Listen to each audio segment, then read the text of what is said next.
The Island Inn, Amberjack Shores, Book 1. Written by Laura Abbott. Narrated by Jennifer Groberg. Chapter 1. Becca. I can't believe it! I can. Becca Dalton smiled at the excitement in her daughter's voice.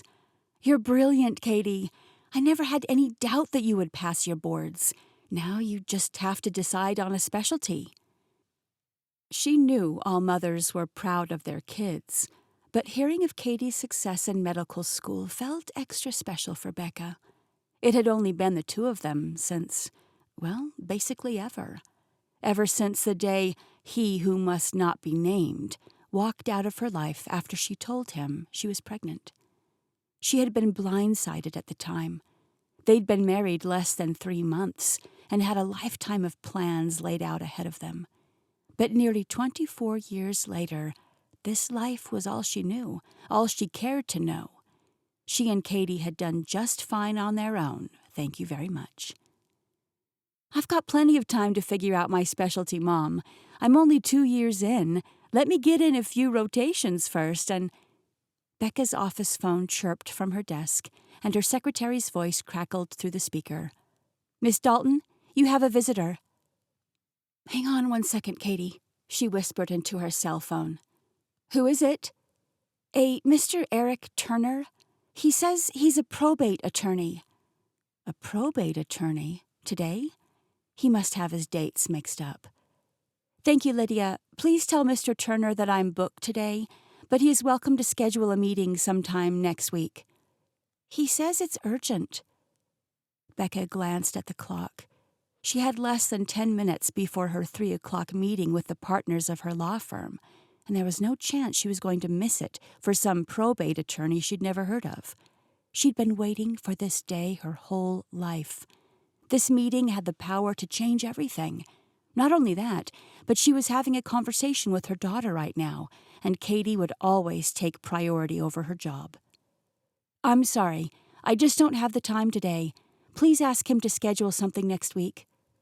She pushed a button to end the conversation and put her cell back up to her ear. I'm sorry, sweetie, what were you saying? You sound busy, Mom. We can finish this later. Don't you have that big meeting coming up in a few minutes anyway? I do, but I want to hear all about what's coming next for you. Tell you what, why don't we make plans to meet up for dinner tonight at Alvarado's? We can celebrate your big news over chips and queso. You know I can't say no to queso. Who can? But it's not just my big news, Katie said with a laugh. I'm pretty sure you're about to make partner. We don't know that for certain, but Becca sure hoped it was true. I do. They would be out of their minds not to pick you. Now that old man Donahue is making his exit, they've got to fill his shoes. But just between you and me, your heels are much better shoes than his old loafers. So maybe you can keep them instead of filling his literal shoes. Becca snorted.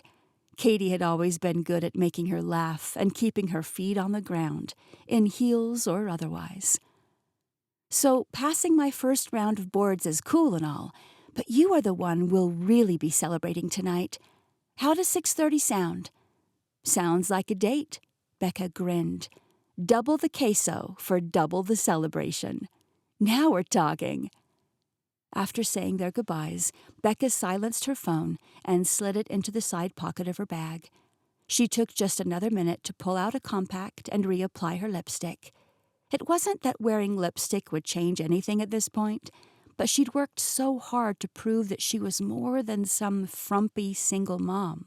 She was a hard-working businesswoman. Yes, she may have gone extremely part-time for several years in order to focus on raising her daughter, but she was back in the business world now, and no one worked harder or deserved this promotion more than she did. She smacked her lips together with a small pop and slung her bag over her shoulder. It was time to be named partner. Before opening the door, she paused just once more to examine the plaque on her desk.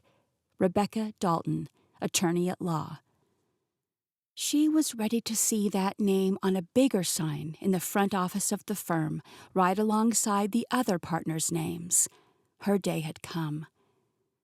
There were just 5 more minutes before the meeting would begin. She pulled the handle and stopped short, seeing her secretary, Lydia, standing up in front of a very tall and very tan man, with unnaturally white teeth and slicked-back sandy blonde hair. "Ah, finally!" The man pushed past Lydia and extended his hand. "Eric Turner." Becca looked at his hand, then back at her secretary, who silently mouthed, "I'm sorry." "It's lovely to meet you, Mr. Turner, but as my secretary mentioned, I simply don't have time today. I'm actually on my way to a very important meeting now, so if you'll just grab a spot on my calendar." "You are Rebecca Dalton, right?" "Yes." She moved forward, refusing to allow this man to stop her from meeting with the partners.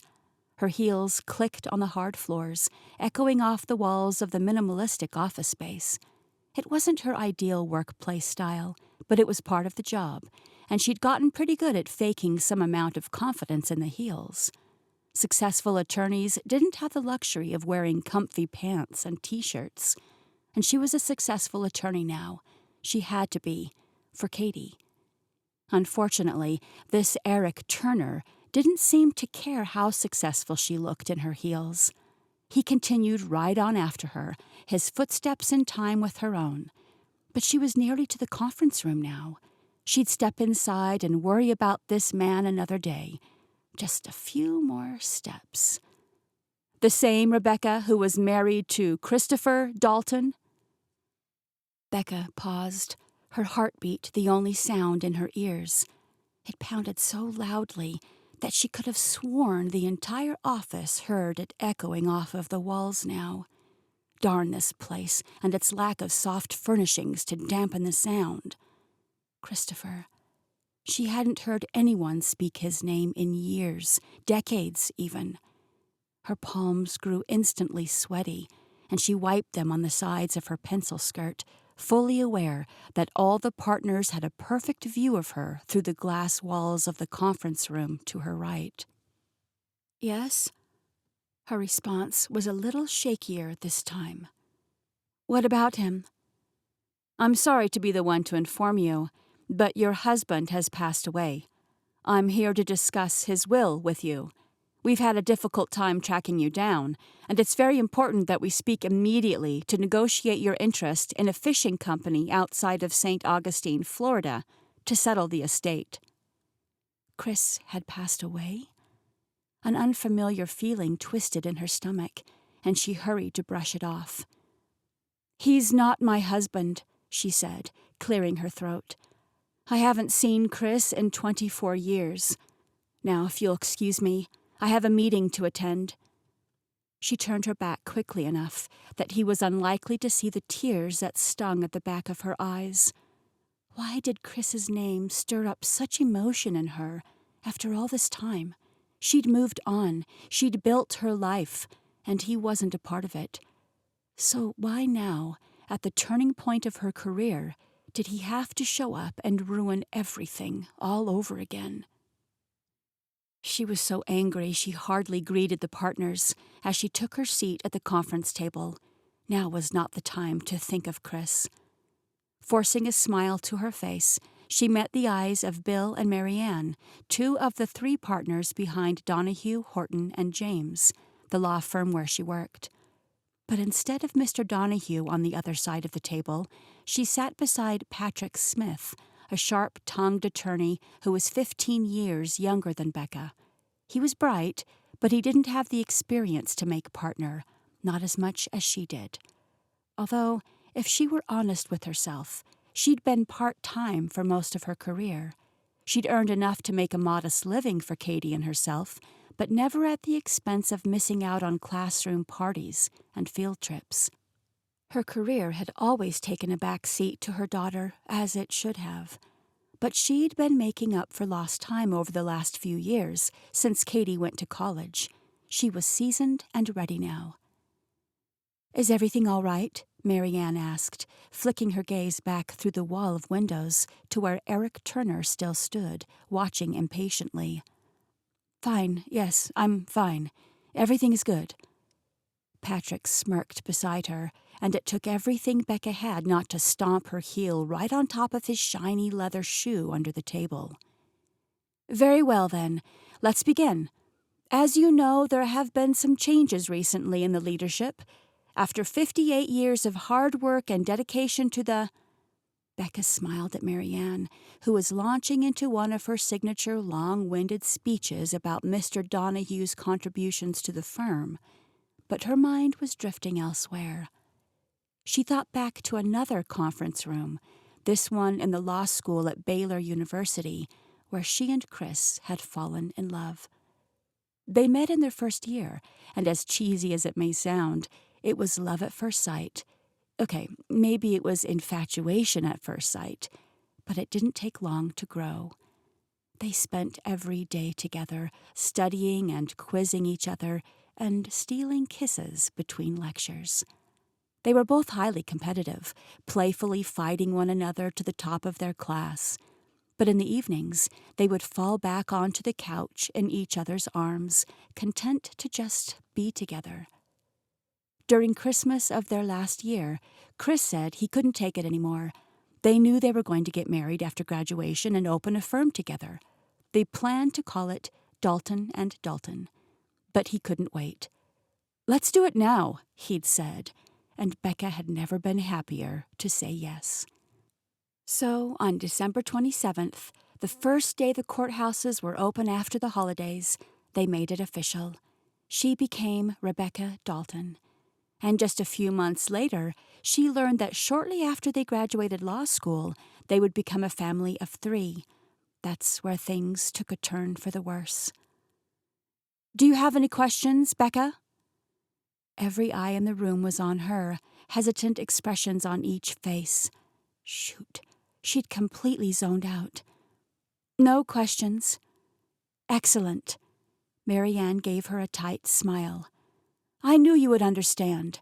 With the direction we're going, Patrick's skill set is just the thing we need to take Horton, James, and Smith to the next level. And with the strength of team members like yourself, we will be unstoppable." Horton, James, and Smith, not Dalton. They decided to make Patrick a partner instead of her. "And now you'll still have plenty of time for your family," Patrick added with an insincere grin. She had no witty comebacks, no congratulations, no objections, just nothing. Becca was completely and utterly speechless. The others began to gather their things, indicating the meeting was over, but Becca could only stare at the lifeless reflection of herself in the crystal-clear glass of the conference room wall. Her lipstick looked laughable now. Who was she kidding? She was nothing more than a 49-year-old single mother struggling to make a name for herself after spending most of her life with one foot out of the workplace. Her reflection blurred, and the man on the other side came into focus. Eric Turner glanced down at his watch, then pointedly back at Becca. What was it that he'd said about St. Augustine? With her schedule suddenly much clearer, maybe it was time to find out. Chapter 2. Katie. Katie stretched a length of silver satin ribbon around a small canvas and tied a neat bow at the top. It did little to conceal the painting, but she was less interested in hiding it than she was in dressing it up. Her apartment was full of canvases in various stages of completion, but this one was always intended to be a gift. And now that her mother was finally going to be made partner, she would most certainly need some new artwork in her enormous new corner office. The thought brought a smile to Katie's face. She was proud of her mom. Becca Dalton had worked hard her entire life, determined to prove to Katie that women were just as strong and capable as their male counterparts. She'd trained Katie to be independent from the time she could speak, and it had worked. Becca Dalton not only talked the talk, but she walked the walk, and Katie happily followed in her footsteps. She glanced over at the stack of anatomy books on her desk, pushed aside to make more room for her new set of oil paints, and her smile faltered. Yes, she was strong and capable, but Katie often wondered what her life would look like if she hadn't followed her mother's path. What would she be doing now if she'd opted to take a different route than the straight shot through med school into a professional and lucrative career? It's too late to find out now, she thought, rubbing her thumb over the texture of the paint. But she could practice medicine and still paint on the side. In fact, she had to. Painting had always been her one release, the only way she could relieve herself of the stress that came with medical school. That was one of the reasons her apartment was so cluttered with artwork now.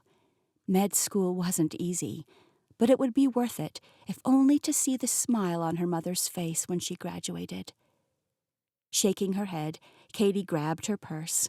Her stomach was already rumbling with the promise of queso, and she was ready to celebrate her mom's good news. Upbeat notes from a mariachi band filled the dimly lit restaurant as Katie cheerfully followed the hostess to where her mother sat. But any joy she felt dissipated like a puff of smoke when she caught her mom's expression. Becca quickly forced a smile when she noticed her daughter approaching the table. "Katie, I'm so glad to see you. The chips are nice and salty tonight." "Nice try, Mom. But you don't have to put up any pretenses for me. I can tell you're upset. What happened?" She tossed her purse into the empty side of the booth, laid her canvas gently beside it, then sidled in next to her mother. "I didn't get it. They made Patrick partner instead." "What?" That was absurd. "Patrick? I thought Bill and Marianne were smarter than that." "He did secure them the Solomon account, and he's got some big clients who just adore him." "He's smarmy. I don't like him." Katie hadn't liked Patrick Smith since the first time she met him at one of the firm's Christmas parties. He was a few gin and tonics deep at the time, and he didn't hesitate to overtly flirt with her, even though she was just a sophomore in undergrad then. Katie had never mentioned it to her mom, though. Becca would have gone full mama bear on the creep, which would have been the end of her career at the firm. Katie shuddered at the memory. It won't be long before he turns the firm's reputation in a direction old man Donahue would never approve of. "I'm so sorry, Mom. I can't believe they would do this to you." Becca shrugged and smiled again, but Katie saw the moisture in her hazel eyes. Their eyes were the one trait they shared. She wouldn't have minded getting her mother's silky chestnut-colored waves instead of her unruly blonde curls, or the tall, thin frame her mother carried so gracefully, but she would settle for the eyes. "Everything happens for a reason, Katie, even if we don't understand why right away. Besides, it looks like I may have to take some time off soon anyway." "For what?" Their server approached with a glass of water for Katie and an extra-large bowl of queso for the table. The women placed their orders, and Katie eagerly dunked a chip into the melted cheese before turning expectantly back toward her mother. "Well," Becca started, swallowing her own bite, "I had a very unexpected surprise today. A Florida attorney by the name of Eric Turner came to visit me this afternoon." "Eric Turner? Am I supposed to recognize that name?" "No, but you'll recognize the name of the family he represents. He's a probate attorney for the Daltons." Katie nearly choked on her chip. She had never met any Daltons of familial relation. It had always just been her and her mother for as long as she'd been alive. That was the last name she'd expected to hear. "The Daltons? Wait, don't probate attorneys deal with wills?" Becca nodded. "Yes. He said Chris passed away earlier this year, and apparently he had some assets, or one asset, rather." Christopher Dalton was Katie's biological father. She knew that, but she would never be able to call him her dad. He was nothing more than a name to her. The man had walked out on her mom before he even got the chance to meet Katie. He'd never sent so much as a birthday card. He probably didn't even know when her birthday was. How could he, when he'd avoided any and all contact with her mom for so many years? "Good riddance," Katie grumbled as she shoveled another cheese-loaded chip into her mouth. "Did you tell the attorney that his client abandoned us decades ago? He can take whatever trash asset Chris had and throw it into a flaming dumpster." "Well, that's just it." Becca cleared her throat and adjusted the napkin in her lap. "Technically, since I was never able to locate him to get a divorce finalized, I'm still legally attached. In fact, I'm his only heir. Everything he owned was left for me." Katie thought about that for a minute. On the one hand, she thought her mother deserved the world, and anything of value that might be left to her was worth accepting. But Chris had shattered Becca's beautiful soul. Even if Katie had never met the man, she hated him, and she had a natural repulsion toward anything that came from him or the rest of his family, none of whom had ever bothered to reach out and meet her or help her mother find the jerk after he abandoned them. She groaned, unsure of how to respond. "Well, what kind of asset is it? A partial interest in a fishing company?" Katie laughed. Of course it was. It couldn't have been money or a house or anything of real value, just a small piece of a fishing company. "The attorney wants me to sell it," Becca added. "He had a contract ready to go. Apparently, Chris shared ownership with his brothers, and they want to buy me out." "Sounds reasonable. How much did they pay you for it?" Becca shifted nervously. "Nothing. I refused to sign." "What?" This night was turning out to be full of surprises. "Why not? You're not considering leaving the firm to run a fishing business, are you? I'm sure there will be another opportunity to make partner if you just stick with it." "I don't trust that Eric Turner fella. I think he was trying to pull one over on me. He acted like he was in a huge hurry and hardly gave me time to skim the contract at all. When I asked him about the business, he gave me only vague answers. It's like he wanted to tell me as little as possible. But what Eric must not have realized is that I'm in corporate law. Mergers and acquisitions are my bread and butter. Valuing businesses is quite literally my job. And I'm pretty sure this little fishing business is more than a boat and a few rods. I think there's some property involved. And I know land on the Florida coast is worth much more than the $10,000 he offered me." "$10,000?" Katie cringed. Even she knew that was a low-ball offer. But coming from the Dalton family, she couldn't say it surprised her. Was he not willing to negotiate at all? He was, but I wouldn't even know where to start without further research. So I decided to fly down and check out the business myself. "Holy cow, you're not messing around, huh?" "Nope." Becca sighed. "And if I'm honest, it's not really even about the money at this point. I'm just tired of being taken advantage of." "Oh, Mom." Katie couldn't argue with that. Her poor mother worked night and day for everyone else around her, and she never once got the credit she deserved for it. Especially after the news that Patrick made partner instead of her, Katie couldn't blame the woman for wanting more. It probably wouldn't be such a bad idea for her to get away from the office and take a break anyway. Katie couldn't remember the last time they'd taken a vacation. "I'll be fine. I'll fly out this weekend and be back by Wednesday of next week. It will only take a few days to gather all the information I need." "If you say so. When do we need to have our bags packed?" "We?" Becca arched a brow. "Yep. I've only got 2 weeks before my rotation start. I might as well make the most of my short break with you on a sandy Florida beach." Becca squeezed Katie's hand. "Deal. It will be nice to have you there with me. As long as you don't make me get on one of the fishing boats." Katie crinkled her nose. She loved seafood, but she didn't love to see it before it was cooked. Her mom laughed and pulled her into a side hug. Let's hope neither of us has to do any fishing.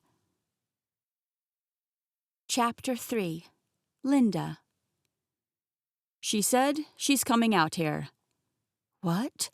Linda Dalton set down her coffee mug, certain she'd misunderstood him. Becca's coming here? To Anastasia Island? Yup. Eric crossed his arms over his chest. He'd taken a late flight back after his meeting with Becca, and this was the first chance Linda had gotten to discuss it with him.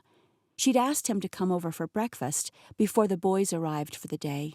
Her sons could get a little worked up sometimes, and she wanted a chance to hear the news from Eric before they all started making big plans without her.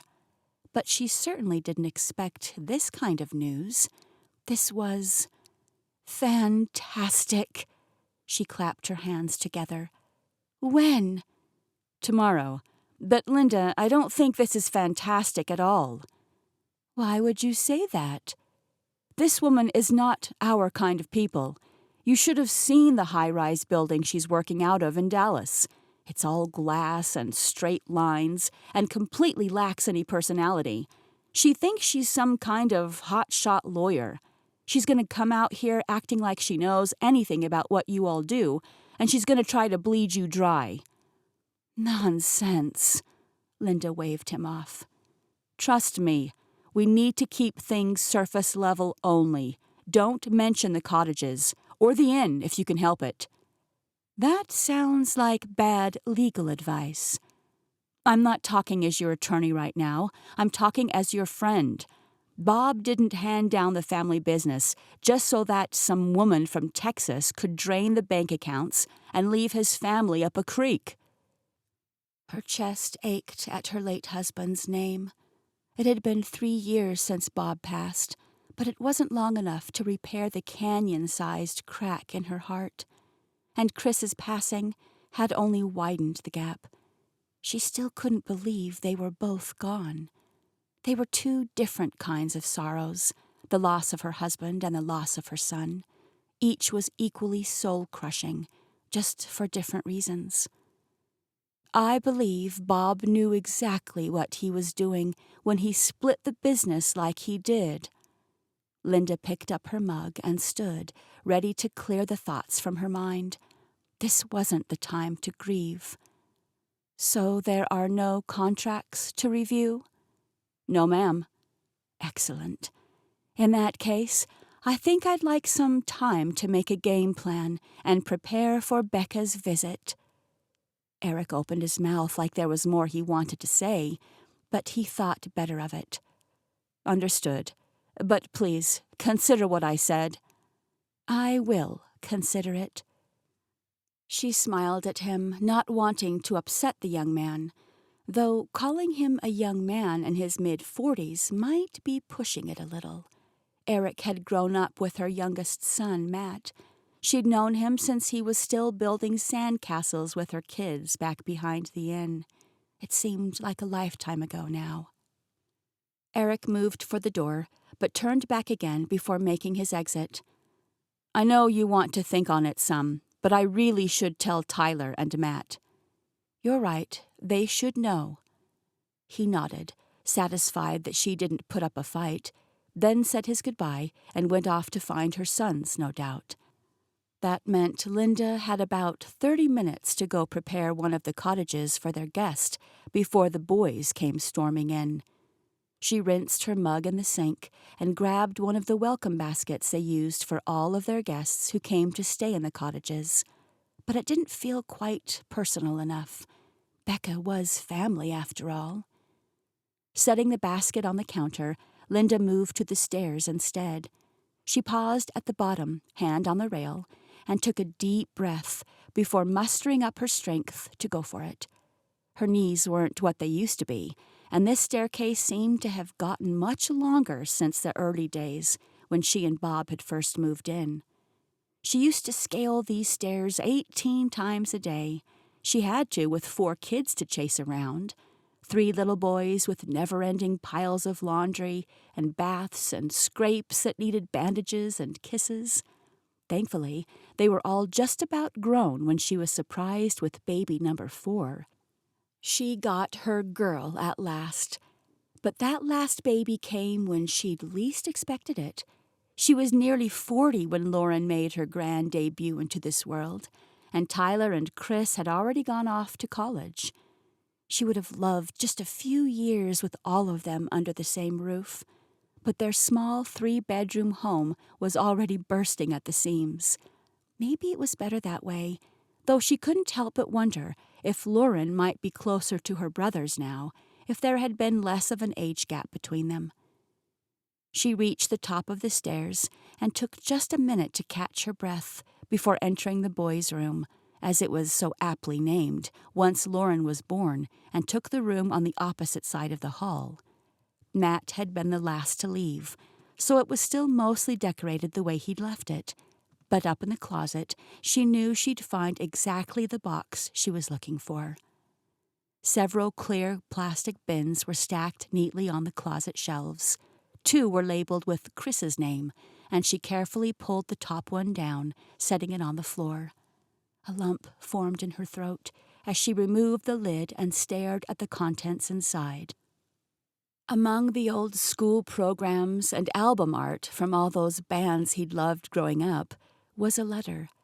She found it quickly, carefully opening the worn envelope and reading the letter she practically knew by heart at this point. Mom, I did it.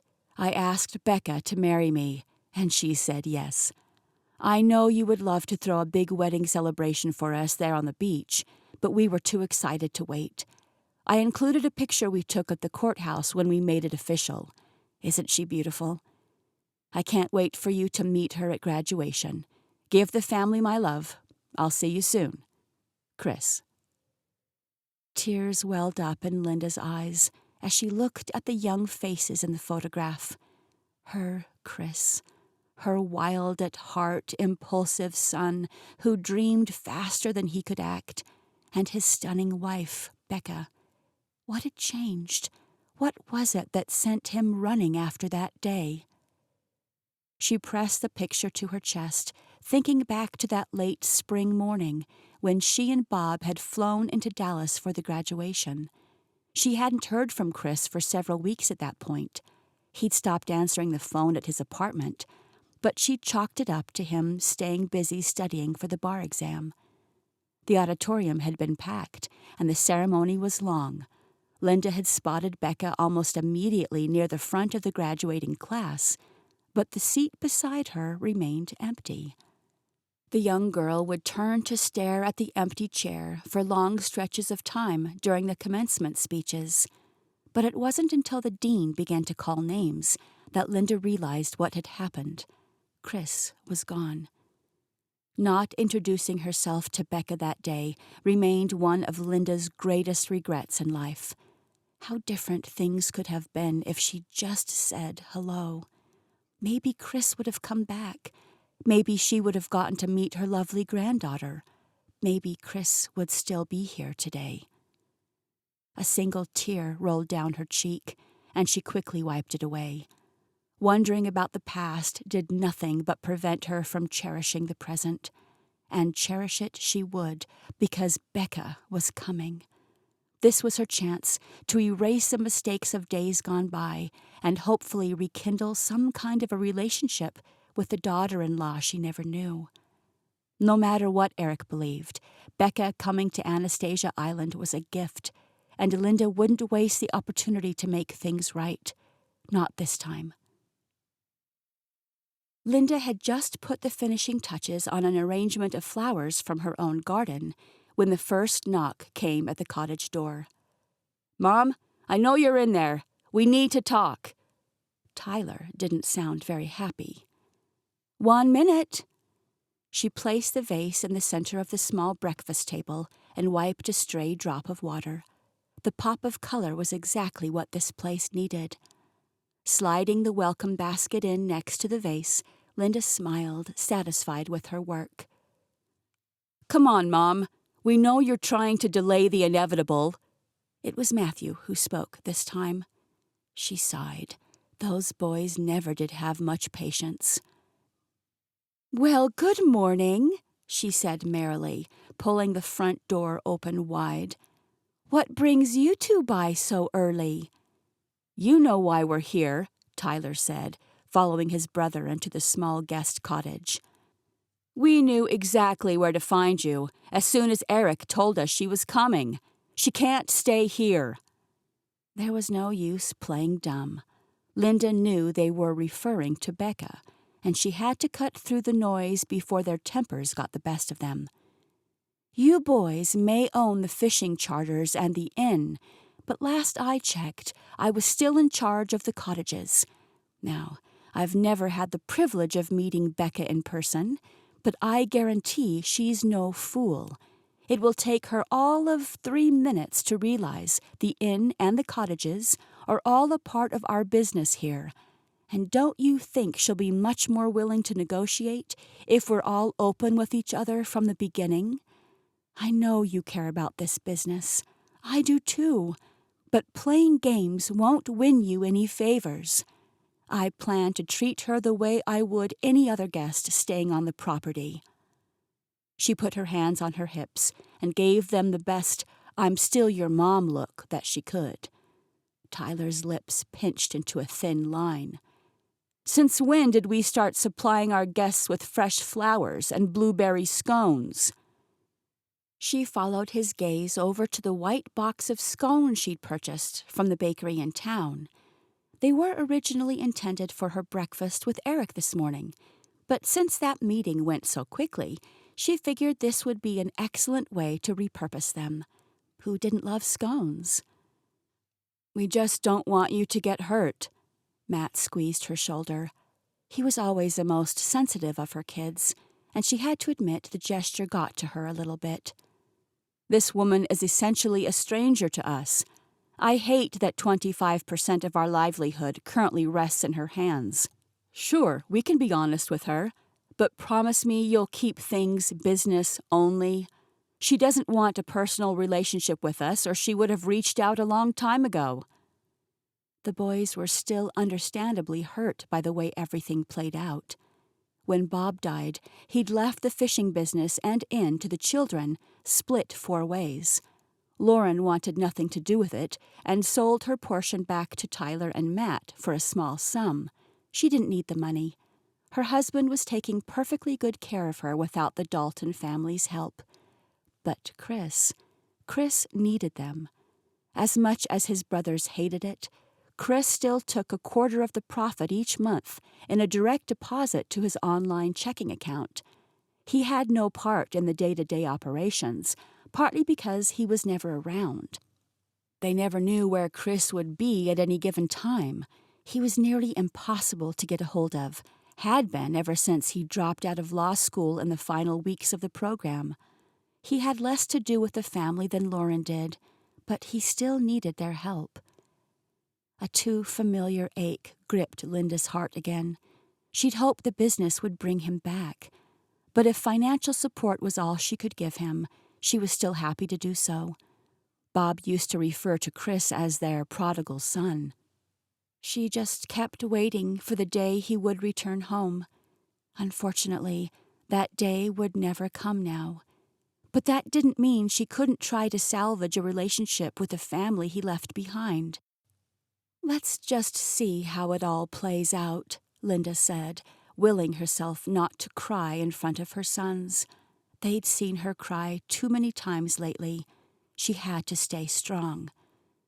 "But hospitality is always a good thing. If she happens to fall in love with Anastasia Island and wants to come back and visit us every so often, I certainly won't stop her. And you two better not try to stop her either." Chapter 4. Becca.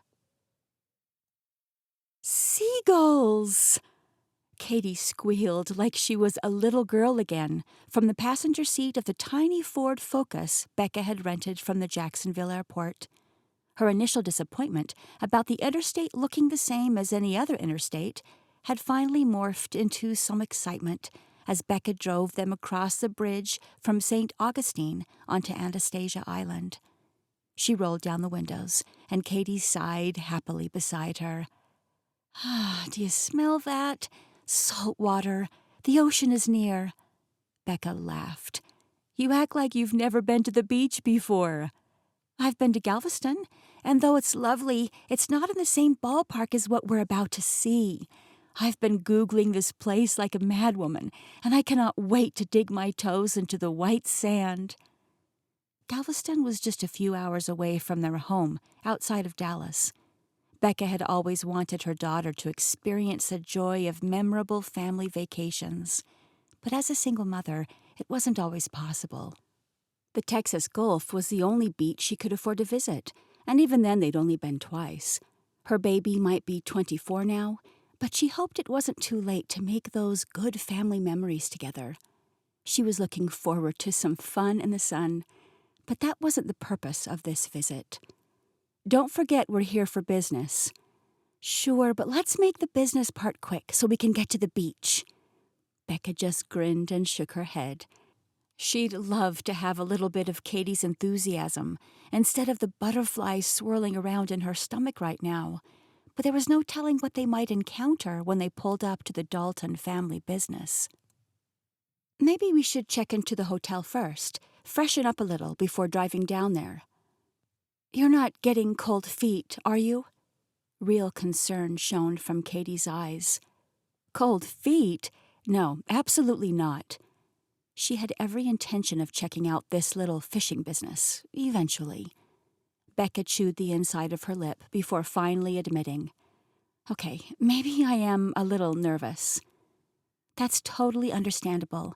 I'd think you were crazy if you weren't a little nervous about meeting the evil Daltons. They say the apple doesn't fall far from the tree, and you and I both know Chris was a pretty rotten apple. I can't imagine what the rest of his family is going to be like." She shuddered. And while Becca didn't disagree, she hated that her daughter felt that way. Katie deserved more than a dad who left before she was born, and an extended family who never once tried to reach out to her. But knowing Chris, he probably never told his family that either of them existed. If that was true, then Becca being named the heir of his assets must have been an even more difficult pill for them to swallow. Her stomach twisted tighter. There was probably some bad blood between them already, and it had nothing to do with her. She hated conflict, but not as much as she hated the feeling of getting walked all over. There was no happy way to end this. "Are you sure you don't want to check in first? Maybe we can swing by the pool for a few." "I'm sure, Mom. We've come this far.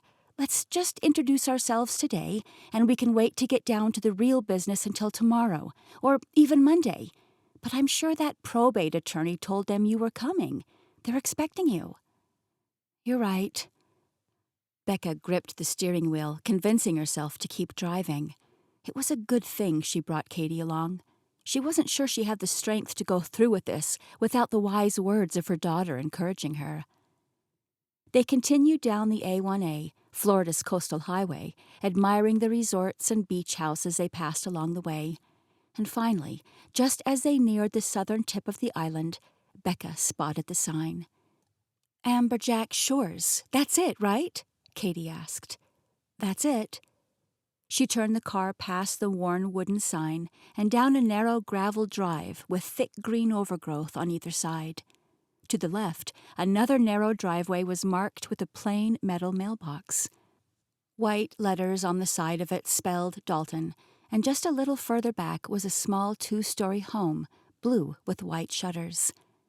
Becca rolled past, continuing toward the fishing business which she knew was on the beach, but she couldn't help but drift back to thoughts of Chris. She'd barely gotten a wink of sleep over the past 2 nights. Memories had flooded her brain, and she retraced every conversation she could recall from her whirlwind of a relationship with Christopher Dalton. He'd never spoken much of his family. She knew he had siblings, though she couldn't recall how many or any details about them. And he'd said his parents were blue-collar people, and that they weren't happy about him moving to Texas for law school. She knew he grew up in Florida, but he had definitely never mentioned a house on the beach. Maybe this wasn't where he lived as a child. People moved all the time. Finally, the greenery cleared and Becca gasped at the view ahead. The drive came to a T, and a giant 2-story home with yellow paint and blue shutters sat to the left, with a small gravel parking lot to the side. The sign in front read, Amberjack Inn. From there, a sidewalk curved to a picture-perfect boardwalk leading down to endless white sand and the sparkling water of the Atlantic Ocean. Becca turned right instead, following a sign that read Fishing Charters with a red arrow. Along the way, she passed 3 little white cottages, each one more adorable than the last, and each one with its own private deck overlooking the gorgeous beaches beyond. "Is this all a part of the business?" Katie asked, eyes glued to the windows. "Because if so, you were definitely getting ripped off with that $10,000 offer." "I don't know, but we're about to find out."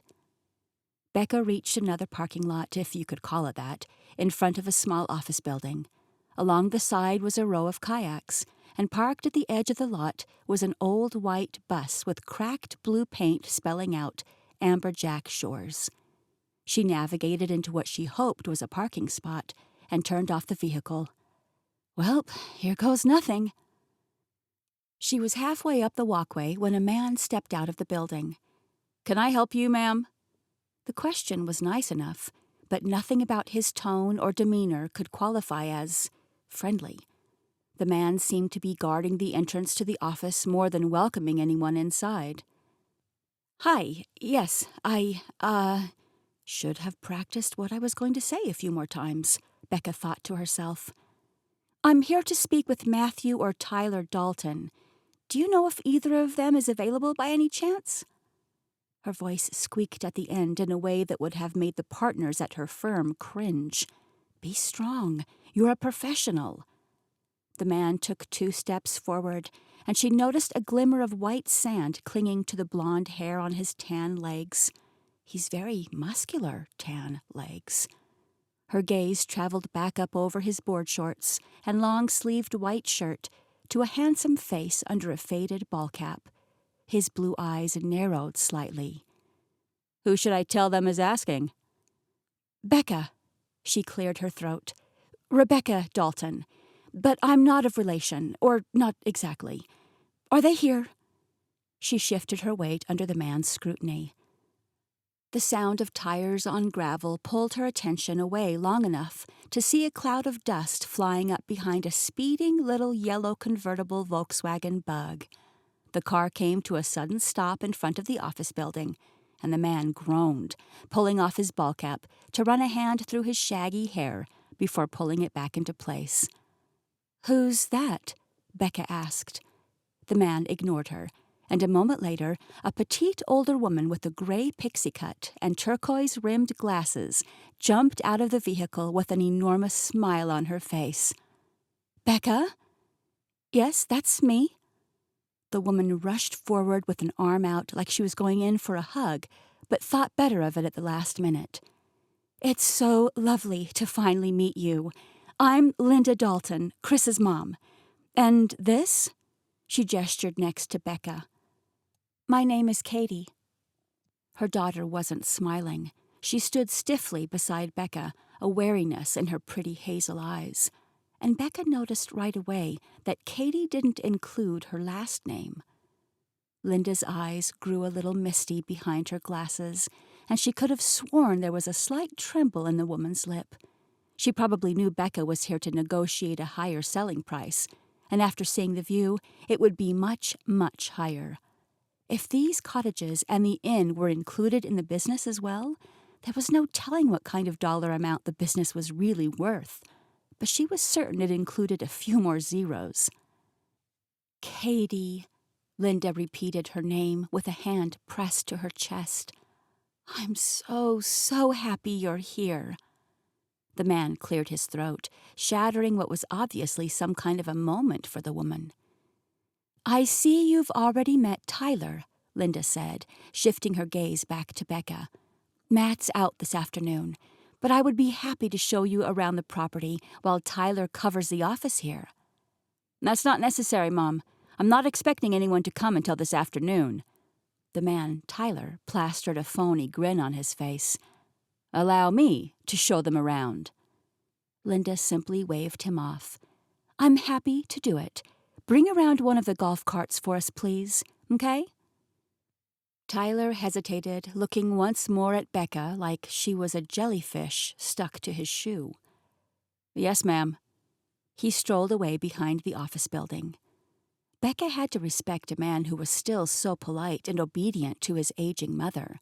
But that was all the respect he'd get from her. If he was Linda's son, that meant he was Chris's brother. Another Dalton who had dropped her and Katie like a bad habit. Tyler looked nothing like Chris. He had a much more laid-back appearance, with his sandy blonde hair and eyes that came straight from his mother. Chris had been much darker and more mysterious, with near black hair and deep brown eyes. She'd often wondered where Katie's blonde curls came from, and now she knew. Apparently, there were genes in the Dalton bloodline that had skipped Chris. She reached over and took Katie's hand, giving it a quick squeeze before turning back to Linda. The older woman watched them, not like a stalwart guard set out to protect her business and its value, but more like a grandmother welcoming them home. But Becca wouldn't fall for any more of the Dalton family's tricks. She'd believed Chris loved her once, too.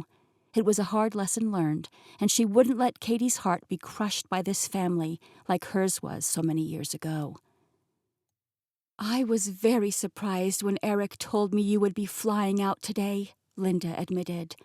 "But I think it's a fabulous idea. There's really no way to grasp Amberjack Shores without seeing it in person."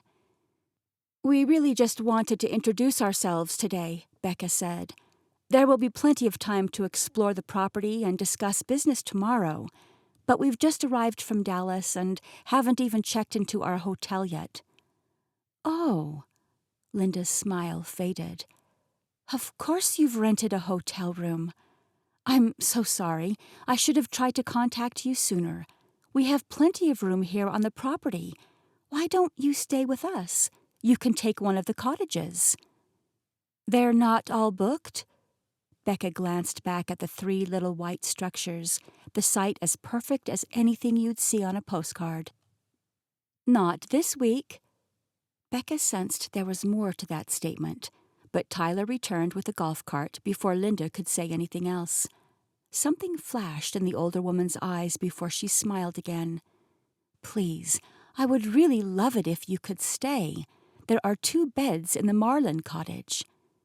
Becca glanced at Katie, whose expression clearly said, "Not over my dead body."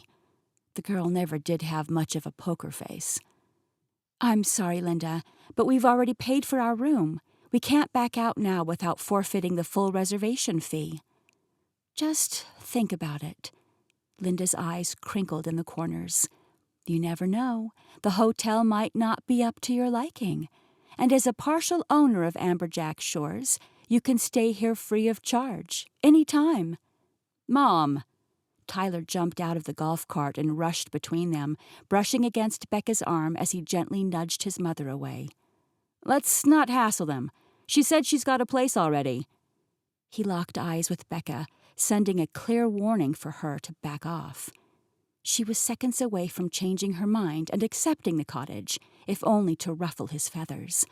Becca never was one to stand down, just because some big-headed man puffed out his chest to try and intimidate her. But another look at her daughter had her taking a step back. Katie wasn't ready for this, and Becca had to respect that. "Will you be back tomorrow?" Linda asked, resigning to the fact that they wouldn't be staying on the property. "I don't know." Becca eyed Katie, who was staring wistfully out into the ocean. "I think we might take a day to explore the island, but we will definitely be back and ready for our tour Monday morning." Tyler looked pleased with this answer, and Linda looked like she wanted to object, but she didn't. Instead, she immediately began making suggestions for the best beaches and restaurants that Becca simply had to check out. If she didn't know any better, she'd think the woman was trying to make her fall in love with the island. Or perhaps she wanted Becca to see that Amberjack Shores paled in comparison to some of those fancier resorts and island businesses. Yes, that must be it, because there was no way Linda Dalton would want Becca to be involved in the family business. Chapter 5. Linda. Linda couldn't stop smiling. She hummed a Jimmy Buffett song as she tossed a big green salad, doing a little twirl through the kitchen before carrying the large bowl into a dining room that was packed full of the people she loved most in this world. Those that were still here, anyway. Not allowing her gaze to settle on the empty chair where Bob used to sit, she focused on the positives for the day. She'd finally gotten to meet Becca and Katie. Oh, how her heart had soared at her first real-life glimpse of her gorgeous granddaughter. Linda had kept up with them the best she could over the years, checking the online newspaper for their small Dallas suburb, and even following the public school's social media pages to try and catch any possible glimpses of the family she didn't know. The last she'd seen of Katie was a photo of her giving a speech at her high school graduation 6 years ago. She was a valedictorian, and Linda would have loved to squeeze her in person and tell her how proud she was. Of course, that wouldn't have gone over very well, seeing as how she was a stranger to the girl.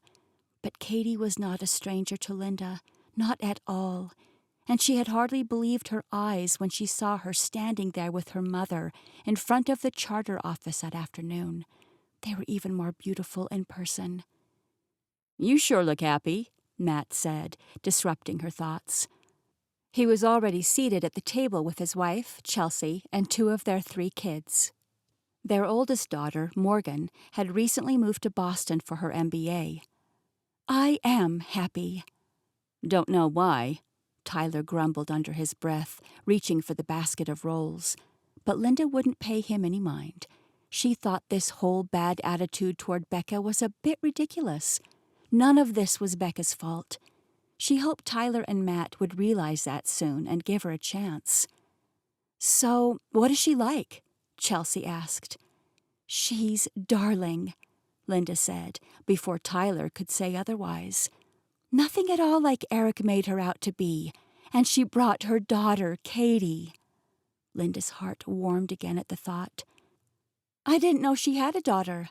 Amelia, Matt and Chelsea's middle child, smiled. She took after her mother, both in appearance and in spirit. If Linda was going to have anyone support her in trying to salvage the relationship with Chris's estranged family, it would be Chelsea and Amelia. "Yep, and Katie's about your age, too, maybe a couple of years older." "Awesome! I never knew I had a cousin. Do you think I'll get to meet her?" "I wouldn't count on that, Amelia. They won't be here long." Matt looked back to Linda. "So let's cut to the chase. How much is she trying to get out of us?"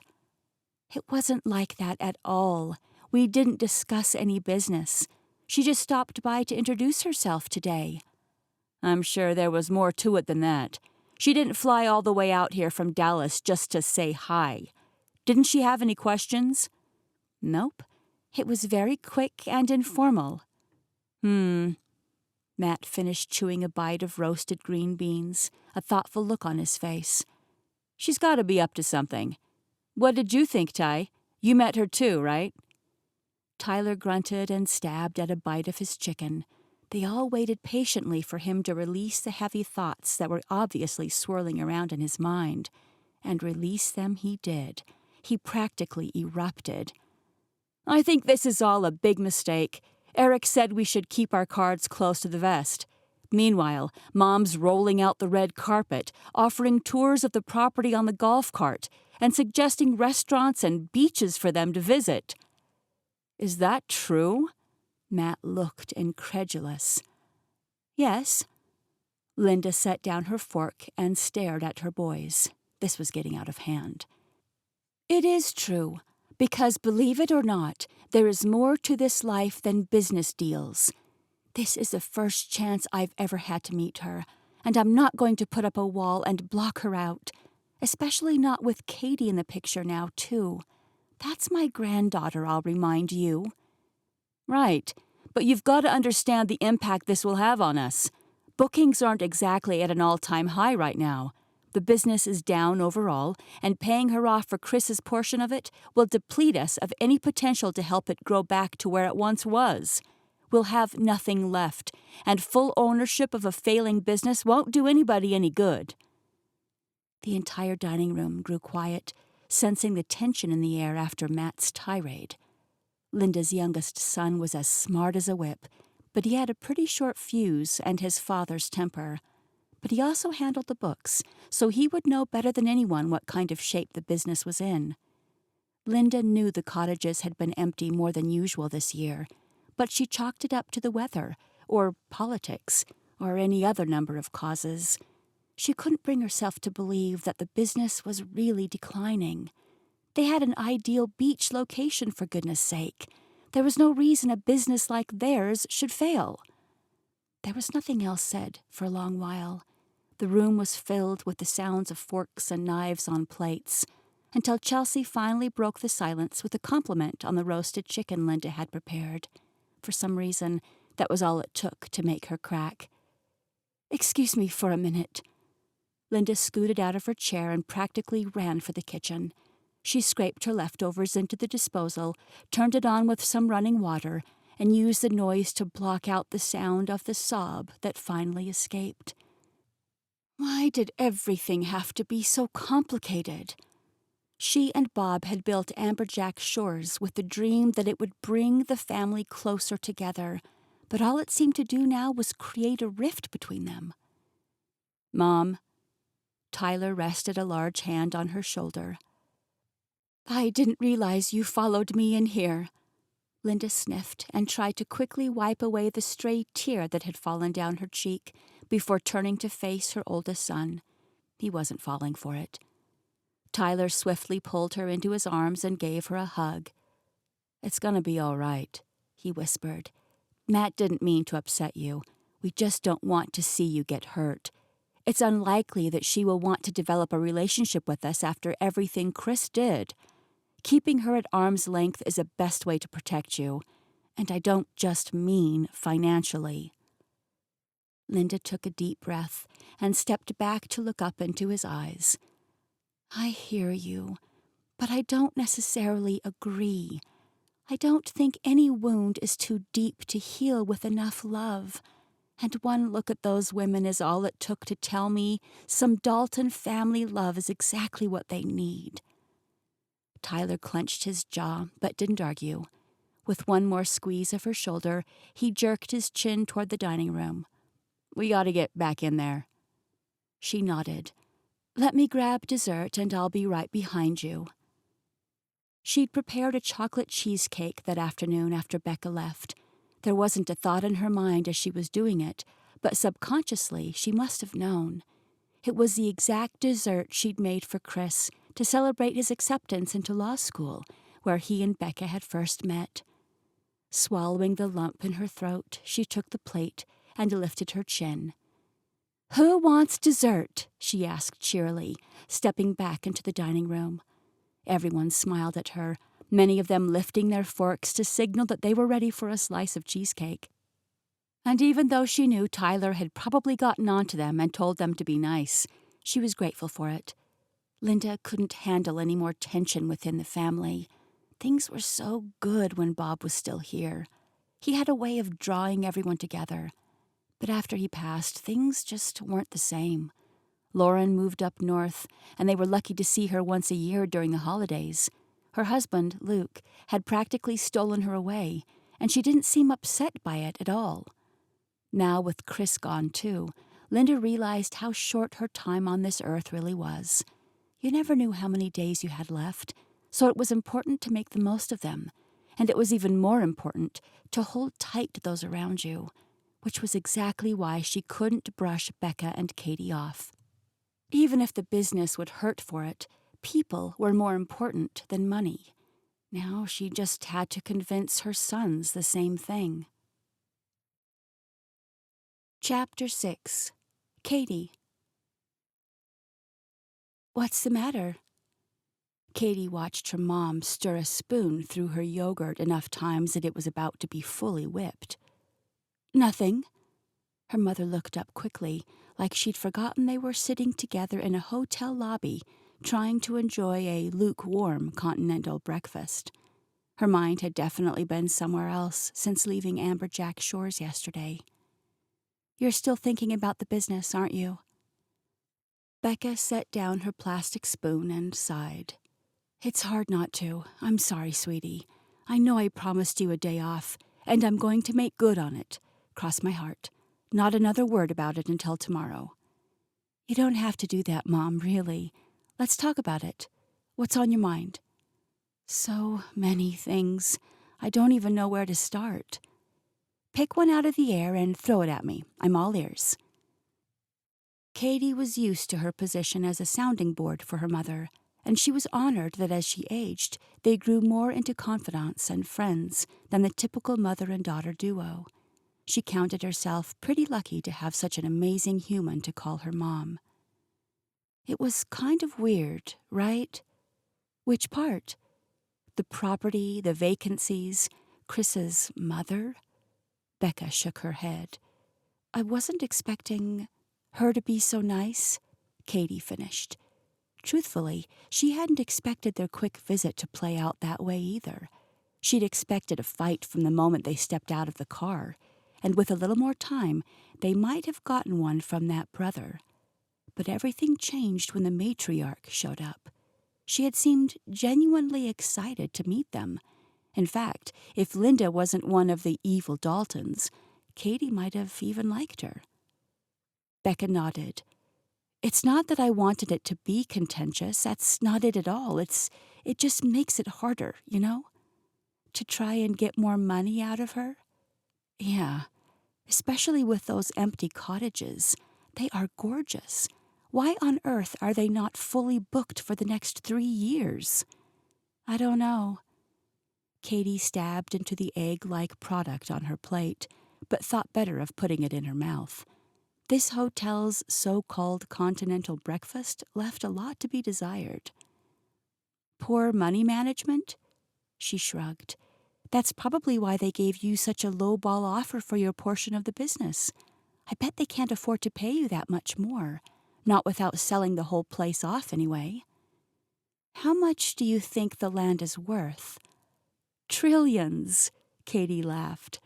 "Okay, maybe not that much, but millions at least." "Why? Are you going to force them to sell it?" "I would never. They'd do it to you. In some ways, that family did worse to you." "This isn't about revenge." "Then what's it about?"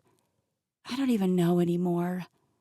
Becca's brows pulled together, and her gaze drifted out the hotel windows to the ocean beyond.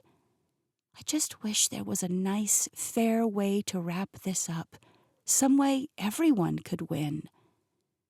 They sat quietly for a few more minutes, listening to the happy chatter of the tourists in the breakfast area around them. But Katie could sense her mother's anxiety. After a while, she broke the silence. "Tell you what, Mom, there are 2 ways I can see us spending our day. The first involves a beach chair, an unput-a-downable book, and flip-flops. With any luck, you can forget about this mess for a few hours and soak up some much-needed vitamin D." "Is that the doctor's recommendation?" Katie grinned. "No, actually, I don't know that sunshine would work in this case, which brings me to option number 2. You exploring the island and scoping out similar properties. Visit some open houses and chat with some realtors. Get a feel for the property values and how busy these places are. Find out everything you can about Amberjack Shores from the locals. That way, you've got a broad understanding of it, and once you get the financials from the Daltons tomorrow, you'll have a much better idea of what to do." "I'd hate to drag you through all of that." "Oh, I never offered to tag along for that part." Becca laughed. "Good, because you're not invited. You're here on a much-needed vacation of your own. This is probably the last break you'll get from med school. and I happened to see a whole lot of beach chairs out that window just waiting to be claimed. And claim one I will." The smile on her mother's face had Katy feeling better already. "But only if you're sure. I don't mind coming along for moral support." "No, sweetheart. Honestly, I think cranking up some 90s music and driving with the wind in my hair is exactly what I need right now. And you're right, I will feel a lot better about the negotiations with more information about this place." "Well, that settles it then. Meet you back at the room for dinner?" "Deal." Katy's beach bag contained as few essentials as possible. There wasn't even room for a towel among all the art supplies she'd crammed inside, but that was okay. She didn't intend on doing much swimming today anyway. Anastasia Island contained some of the world's most beautiful beaches, and her muse was calling to her. She made her way across the sand, flip-flops squeaking with every step, and tossing warm white sand on the back of her calves as she went. But she didn't want to stay directly in front of the hotel. It was much too busy here. There would be more natural scenes to sketch a little further down the beach. Apparently, Katy wasn't the only one who appreciated the calmer surroundings. A photographer stood several yards off from where she finally settled into the sand, adjusting his camera. She smiled, pleased that she'd somehow chosen a spot that even the locals deemed beautiful enough to capture, then set about her work. First, she sketched a quick drawing of the ocean. The clouds were low in the sky, and the sunlight glistened off of calm waves. It was lovely, but it would be better captured in paint. She turned toward the seagrass next, using it to frame a similar scene. But again, it wasn't quite scratching her itch. She needed another subject. A crab, maybe, or some seashells, or... Down on the beach, the photographer was finally joined by his subjects, a young man and a woman, approximately Katy's age. The man wore a lightweight, short-sleeved white shirt with the buttons undone to halfway down his chest. The woman wore a pale blue gauzy dress that blew freely in the soft breeze. They offered the perfect balance of soft and strong, but most inspiring was a genuine love emanating from them. She couldn't resist. Her pencil was working across her sketch pad before she could even consider otherwise. A funny thing happened when Katy became fully engrossed in her work. There was nothing else in her world but the light and emotion and the soft scratching of her pencils on the paper. It was a glorious kind of madness, a hyper-focus on what was beautiful and right in the world. It was the most clear-minded thinking she'd ever known, and it was a feeling she'd never been able to replicate in anything else in her life. It was bliss. "That is amazing," a low voice rumbled from over her shoulder. She froze, a cerulean blue-colored pencil mid-stroke. "Mind if I take a closer look?" Katy looked up to find the photographer standing over her shoulder, admiring his own subjects on her paper. She'd somehow gotten so lost in her work that she'd failed to realize he was finished with his photo session and the models were long gone. She never even heard him approach. How much time had passed? The corner of his mouth pulled up, revealing a ridiculously charming half-crooked grin. He held out his hand. "Please?" Sure." Katy stood and nervously brushed the sand from her legs before handing her sketch pad over.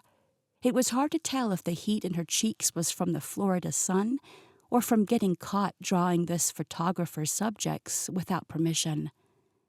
"I'm sorry I didn't ask. I shouldn't have drawn them. It's just that—" "You are so talented."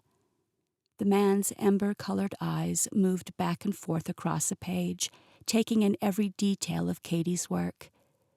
The way the light sparkles on the waves, and the joy in Sandra's smile, you nailed it. This is better than the actual photographs I took. "It's nothing, really. It was just for fun." "How much?" "How much what?" "How much for your art?" Katy's heart pounded in her chest. "Like I said, I'm not an artist. This was just for fun. Please, take it. It's your intellectual property anyway. Your models, your beach, your art." The man laughed, the sound warming Katy even further. "The beach belongs to everyone, and those are friends, not hired models. They won't mind at all. In fact, they will be thrilled. This will make an amazing wedding gift. But artist or not, you deserve to be compensated for your work. So, how much?" Katy's lips pressed together and she shook her head. "I can't take your money." "How about lunch then? Do you take food?" She laughed. "I had a big breakfast at the hotel. Here." Katy took the sketch pad and reached for a pen in her bag. "Hotel? So you're not from around here?" "Nope, just visiting for a couple of days." She drew her initials in the lower right corner of the drawing and tore it carefully from the pad of paper. "There you go." "I can't just take this. How about coffee or a smoothie? Let me give you something as payment." The way he looked at her when he asked would be enough to make any woman melt. She should say no. He was clearly well practiced at this whole chatting with strange women on the beach business, and he was far too good-looking for her to get her hopes up. But then again, she was only here for a couple of days. What harm could come from grabbing coffee with an attractive man she'd never see again? "Okay, coffee sounds nice, but I can't today." "Tomorrow morning, then? I'm planning on being back out here for the sunrise tomorrow anyway." Morning sunlight was like no other. She couldn't blame him for wanting to snap some pictures at that time. "Tomorrow sounds great. Should I meet you here on the beach?" "Sure." He flashed her a full smile this time, and heaven help her, it was even more glorious than his crooked grin. "Sounds like a date. I'm looking forward to it, K.D." "How'd you know my name was Katy?"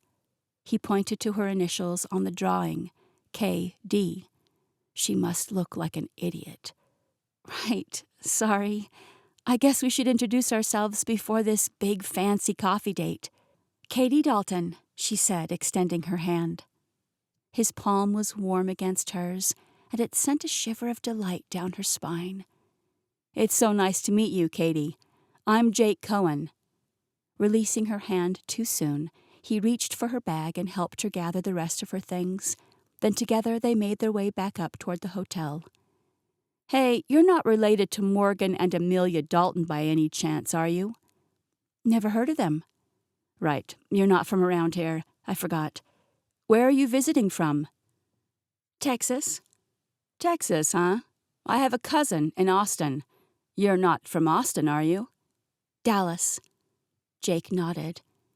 "And what do you do, other than casually blowing people's minds with your just-for-fun doodling, that is?" Katy grinned. "I'm a student."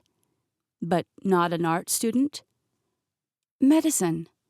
She held her breath. Telling people she was in med school usually brought on a much bigger reaction than she deserved. She wasn't in it for the love of medicine, or even people. She was in it for the money. Her mother had always encouraged her to earn as much as she could so she could be fully self-reliant. But that wasn't the heartwarming story people wanted to hear. Jake didn't overreact, though. He simply flashed her that grin again, making her belly do a little flip. "Then it sounds like a vacation is exactly what you need. And who knows, maybe we can make you fall in love with Anastasia Island during your stay, and you might just find your way out here again one day." "Never say never," she shrugged. "I guess it depends on how good the coffee is." What on earth was provoking her to flirt back? Goodness, this handsome Jake was going to get her in trouble if she didn't watch herself.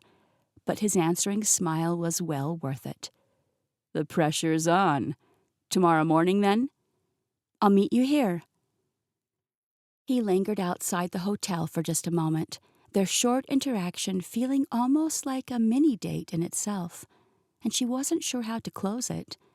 But Jake looked completely comfortable in his tan skin. He confidently dipped his chin and said goodbye, and Katy watched him walk away for longer than she probably should have. The smile on her face remained even longer, all the way through the lobby, and as the elevator door dinged at her floor, she couldn't help but giggle. Anastasia Island wasn't so bad. Nope, not bad at all. Chapter 7. Becca. As she suspected, blasting some 90s music did wonders for Becca's mood. The windows of her little rental car were rolled down, and the salty wind blew through her hair as she belted out Ace of Base lyrics all up and down the A1A. It felt good to explore the area without any kind of pressing timeline keeping her to a schedule. But driving around wouldn't be enough. This was an information-gathering operation. Eventually, she found a complex of newly constructed townhouses a couple of miles down the road from Amberjack Shores, and pulled into a spot in front of the model home.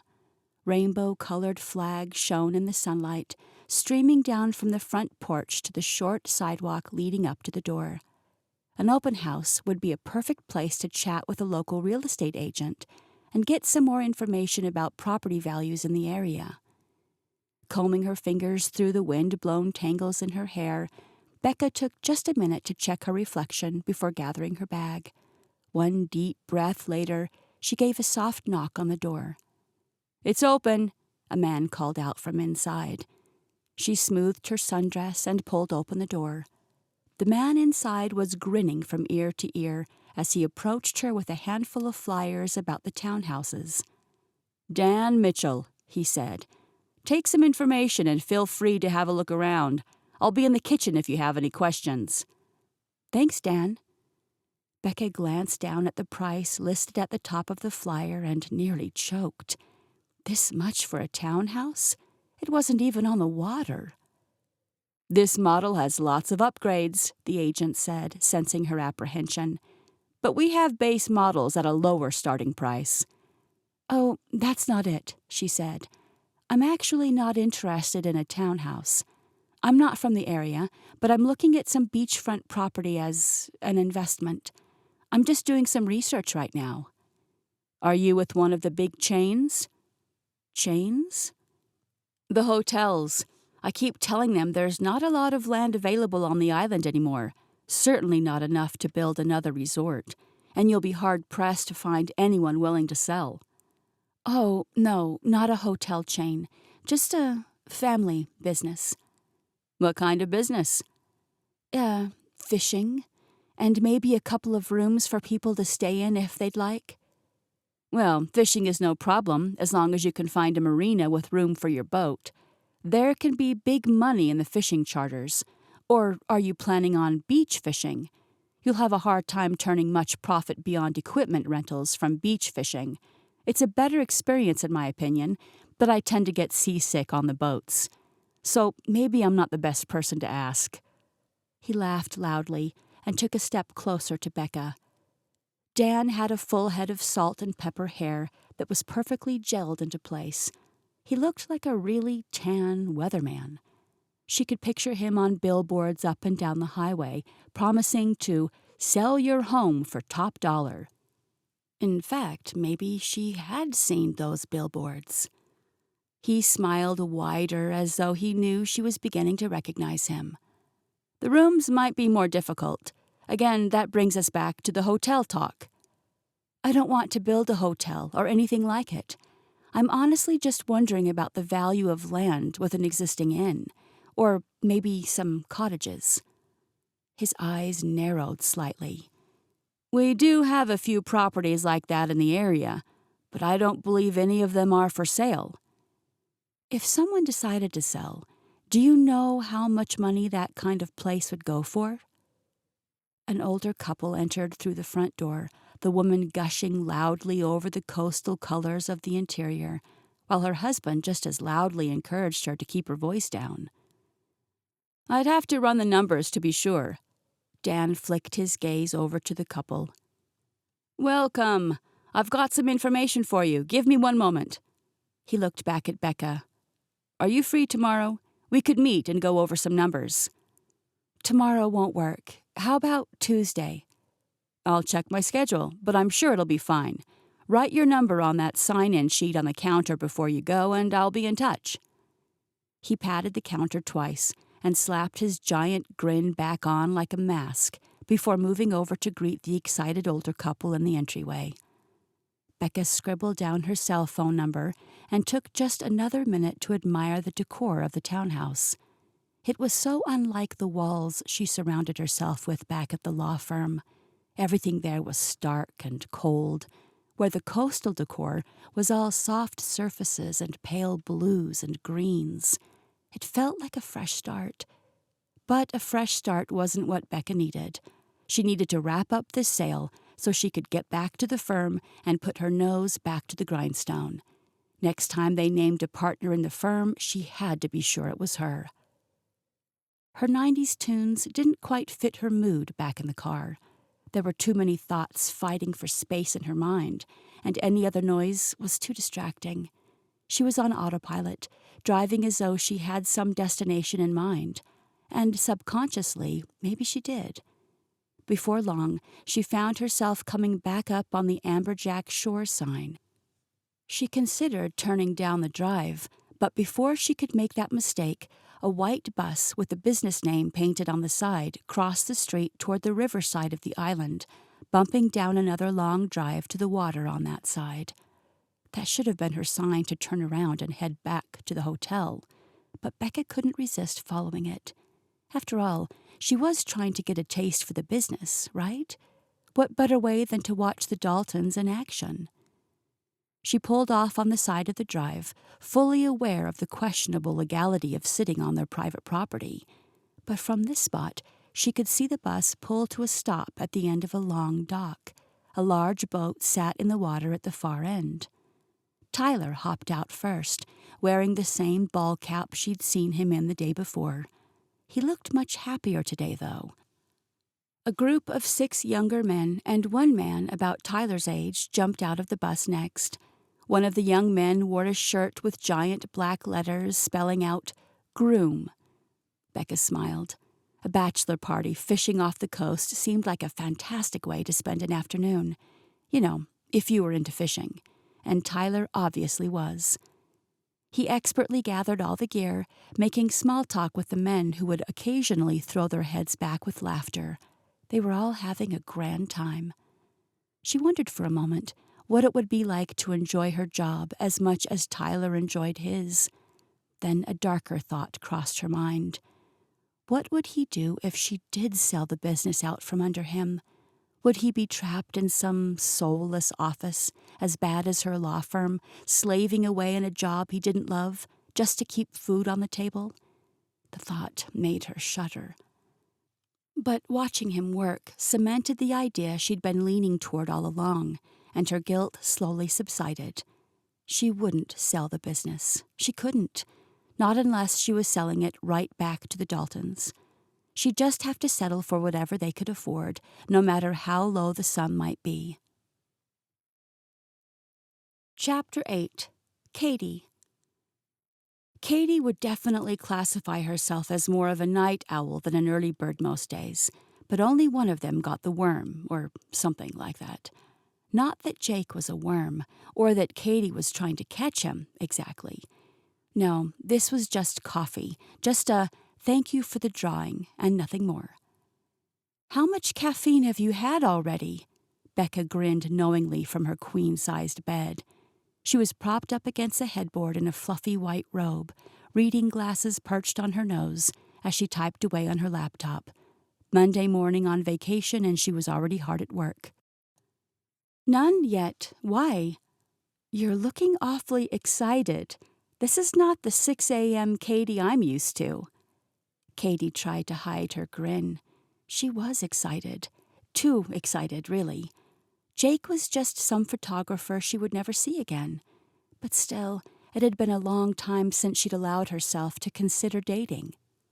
Medical school didn't leave her with a lot of downtime, and it didn't hurt that he was so easy on the eyes. "Honestly, I think I've got some nervous jitters, but maybe he'll think it's just the caffeine. I'll go with that." Becca smiled. "Don't be nervous. Just relax and enjoy a nice morning with a nice young man. He is a nice young man, right?"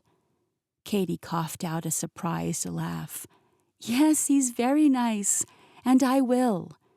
She took a deep breath and grabbed her bag, filled once again with enough art supplies to draw a quick sketch of the sunrise before Jake arrived. The sky outside was already lightening to a pale gray, so she needed to hurry. Love you, Mom. I'll be back before lunch and ready to head over to the Daltons again. Sounds good. Be careful, and call me if he winds up being some kind of creeper. Will do. The door to their room clicked shut behind her as Katie rushed to the elevator. A few minutes later, she was dashing across the sand, breathing in the air off of the ocean and savoring every inhale. This was the place dreams were made of.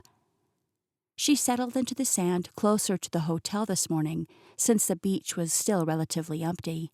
And within minutes, her pencils were out and ready to capture the sun as it finally made its appearance over the horizon. She worked diligently, knowing it was only a matter of time before Jake arrived and the sunrise was gone. A young family scoured the sand further down the beach with nets and plastic shovels in chubby little toddler hands, looking for shells or crabs. A lone jogger passed by as well, her footsteps washing out into the ocean by waves that never quite reached her sneakers. But otherwise, the only people out this early were Katie and the surfers. 2 young men stayed close together about a quarter-mile down the beach. The other was out in the waves directly in front of Katie. This was the man she focused on in her drawing. From Katie's vantage point, he was perfectly silhouetted by the tangerine sun peeking out over the Atlantic horizon. She shaded the clouds and the waves, furiously coloring in her sketch before her time was up. Then the man jumped up onto his board, his body dark in front of the morning light. The wave rose around him and carried him to the shore, like precious cargo cradled by Mother Nature herself. The image seared itself into Katie's mind, and she worked to draw his darkened shape in front of the sun on her paper. Glancing up from her work, she noticed the surfer on the sand now, shaking water from his hair and locking his gaze on her. The sun was still at his back, making it difficult to make out his features as he confidently strode toward Katie. But she knew it was Jake by his walk, and once she saw the grin on his handsome face, she couldn't help but return it. "Drawing strangers on the beach again?" he asked, catching a glimpse of her sketch pad. "Not a stranger this time, just some guy I seem to keep crossing paths with." He moved behind her and bent to take a closer look, a stray drop of water dripping from the end of his hair onto her shoulder. "Pretty good, but I don't think you made his muscles big enough." "Really? I thought I was being pretty generous." Jake let out a hearty laugh. "You're a little earlier than I expected. And you're a little wetter than I expected. I thought you'd be out here taking pictures of sand dollars or something. I didn't realize you were a surfer." "I wouldn't call myself a surfer. It's just something I like to do for fun. I try to come out before the crowds arrive, though. It's less embarrassing when I wipe out in front of an empty beach." "Well, you looked pretty good to me." And she meant that in more ways than one. But Katie refused to let her gaze drop to his chest or biceps. This was just coffee. Just coffee. "Thanks. You about ready to go? I've got a busy morning planned for us." "I thought we were just grabbing coffee." "Oh, we are grabbing all the coffee. I've got 4 different shops lined up." "4?" Katie laughed and got to her feet.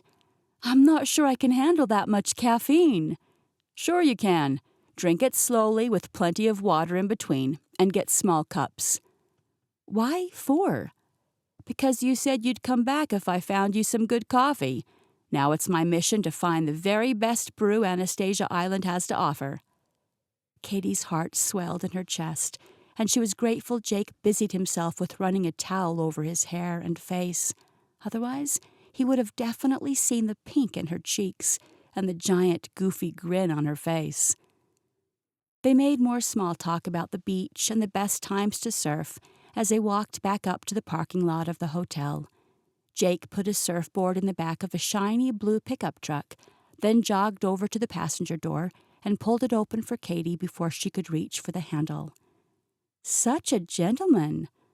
"I try," he said with a wink. She watched him walk around the back of the truck in the mirror and laughed to herself about what an unexpected surprise this trip was turning out to be. Talk about island life. She was sitting in a pickup with a surfboard in the back, driving to multiple coffee shops with a beach photographer. Never would she have imagined she'd find herself here. But she wouldn't change it for anything. In fact, just thinking about going back to classes about systematic diseases and rotations under the fluorescent lights of the hospital made her stomach sink. "All right," Jake said with a serious expression as he climbed into the driver's seat. He handed Katy a card and a pencil. "Now we've got to be sure we are finding the very best cup of coffee in existence." She looked down at the card and snorted out loud. He'd printed wine tasting cards, but crossed out wine and wrote in coffee. He even went so far as to draw little steam lines coming out the top of the wine glasses, which he'd colored in with a brown crayon. "You forgot the whipped cream." She pointed to one of the wine glasses on the card. "You take whipped cream on your coffee?" "Only when I drink it out of a wine glass." Jake laughed again, and the sound was contagious. She could definitely get used to this. They drove to 2 different coffee shops on the island, ordering the house brews and filling in scores for body, taste, and finish. They jotted notes about the aroma after wafting the steam of each cup toward their noses, and Jake swirled the liquid in his paper cup to see if it had legs. It was the most fun Katy had ever had drinking coffee. The 3rd coffee shop was technically a food truck parked in the lot of one of the public beaches. They ordered iced lattes there and walked down to the water, leaving their scorecards in Jake's truck. Conversation came easily as they made tracks through the sand, and it wasn't long before Katy felt like she was in the company of a trusted friend, rather than some stranger she'd met just 24 hours ago. She learned that Jake was a year older than her. He worked as a bartender at a local restaurant during the evenings while he worked to build his photography business. "And what does your ideal photography business look like?" Katy asked, as the warm, salty water washed up over her toes. "Will you contract out to national publications? Travel the world as a photojournalist?" "Nah." Jake walked up beside her, allowing the waves to crash over both of their feet at the same time. "That would require me to leave, and I'm already living in paradise. Why would I want to leave?" She breathed in the scent of the water, feeling the warmth of the sun on her shoulders, and it made sense. This place was gorgeous. "I'd actually love to photograph some of the high-end weddings that come through here. St. Augustine is loaded with character. The architecture and history can't be beat, so it naturally attracts lots of young brides and grooms. And I love capturing the personality of each couple just as much as I love capturing the event itself." Sounds dreamy. Jake was looking at her with an expression she couldn't quite decipher when she finally pulled her gaze away from the water. "What about you? What's your dream?" Katy laughed, but there was no humor in it. "I'll be a doctor." "What kind? Is there a certain specialty that calls to you?" She shrugged. Truthfully, none of it called to her. "Whichever specialty will allow me the most time to paint." "There it is," Jake grinned. "There's the real dream." "Being an artist isn't realistic." "Why not?" "Because creative endeavors don't make any money." He pressed his lips together, thinking, "Then I guess it's a good thing I don't need too much money." Katy's heart dropped to her stomach. "I didn't mean that about your photography. I was thinking more along the lines of my paintings." Jake grinned. "It's all right, really. I just think it's too bad that you won't consider the creative life for yourself, because the world would definitely be better off with a few more Katy Dalton originals." An awkward silence hung on the air for a moment as she tried to find a decent response, but Jake shook it off like it was nothing. Katie felt horrible, but thankfully he didn't seem too offended. Okay, so technically there aren't that many coffee shops on the actual island, but there are tons in St. Augustine. Are you up for one or two more on the mainland? Katie wanted badly to say yes. She would love another hour or two to get to know this man better and try to make up for her insensitive statement about creative pursuits. But she'd made a promise. I'm sorry, but I need to get back. I told my mom I'd go with her to take care of some business today. I understand. He turned back up to the lot where his truck was parked. But I've got to know your final verdict on the coffee. Was it any good? Yeah, it was okay. Just okay. Even from that first shop, it had such good legs. Katie pretended to think about it for a minute. And that nutty aftertaste. Okay, fine. That first cup was amazing. The first cup is always the best, Jake added with a grin. So maybe once you're a big-time doctor, you'll visit again? He didn't mean it as a jab, but it stung all the same. She'd been careless with her words, especially since she envied Jake's goals to run his own show and pursue his passion. Her goal to become a doctor seemed superficial in comparison. There was no joy in it. You know, we don't have to wait until I'm some big-time doctor. I don't fly back home until Wednesday. Her heart picked up some speed as she prepared herself for her next words. This was so unlike her. She couldn't believe she was about to say it. We could meet up again tomorrow. I mean, if you wanted to. Surprise flickered across Jake's face before he settled into another casual half grin. Absolutely, I want to. Should we go smoothie tasting this time? He opened her door, then closed it behind her after she settled into her seat. But instead of walking back around to his side, he leaned into the window, resting his forearms on the frame. And she wished she had time to sketch him like that, so boyishly charming and willing to give her a second shot, despite her foot-in-the-mouth remarks about his dream.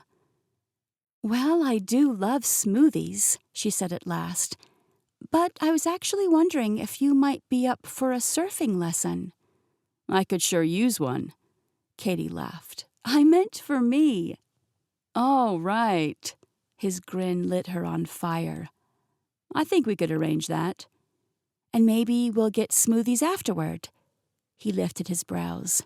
I like the way you think. It took all of Katie's self-control not to smile the whole way back to the hotel. They kept their conversation light, but she was happy to have some good vibes flowing between them again. She'd worried she'd messed up beyond repair. It was too soon when he pulled back into the hotel parking lot, and she wanted to freeze time when he put his arm on the back of the seat and casually twisted a lock of her hair around his finger. She was as giddy as a schoolgirl. I'm looking forward to seeing you again, Katie. I'm looking forward to it, too. They locked eyes for a long beat, the air alive between them. And finally, Katie managed to find the door handle before she did something stupid like kiss this man she hardly knew. No one wanted their first kiss to be full of coffee breath anyway. Smoothie breath would be much better. She turned and waved goodbye, pleased to see that he was still watching her walk back to the building. It was a good thing this trip had a scheduled end date, or else Katie might find herself getting tangled up in ideas of a relationship that she definitely didn't have time for. Chapter 9. Becca.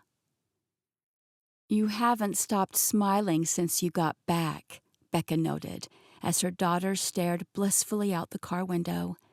Katie's date left her beaming, and the sunshine still radiated off of her as they made the drive back out to Amberjack Shores. It was a good morning. Becca was happy for her. Even if this was just some quick summer fling, it was nice to see her daughter swept off her feet and away from the stresses of her life back in Texas.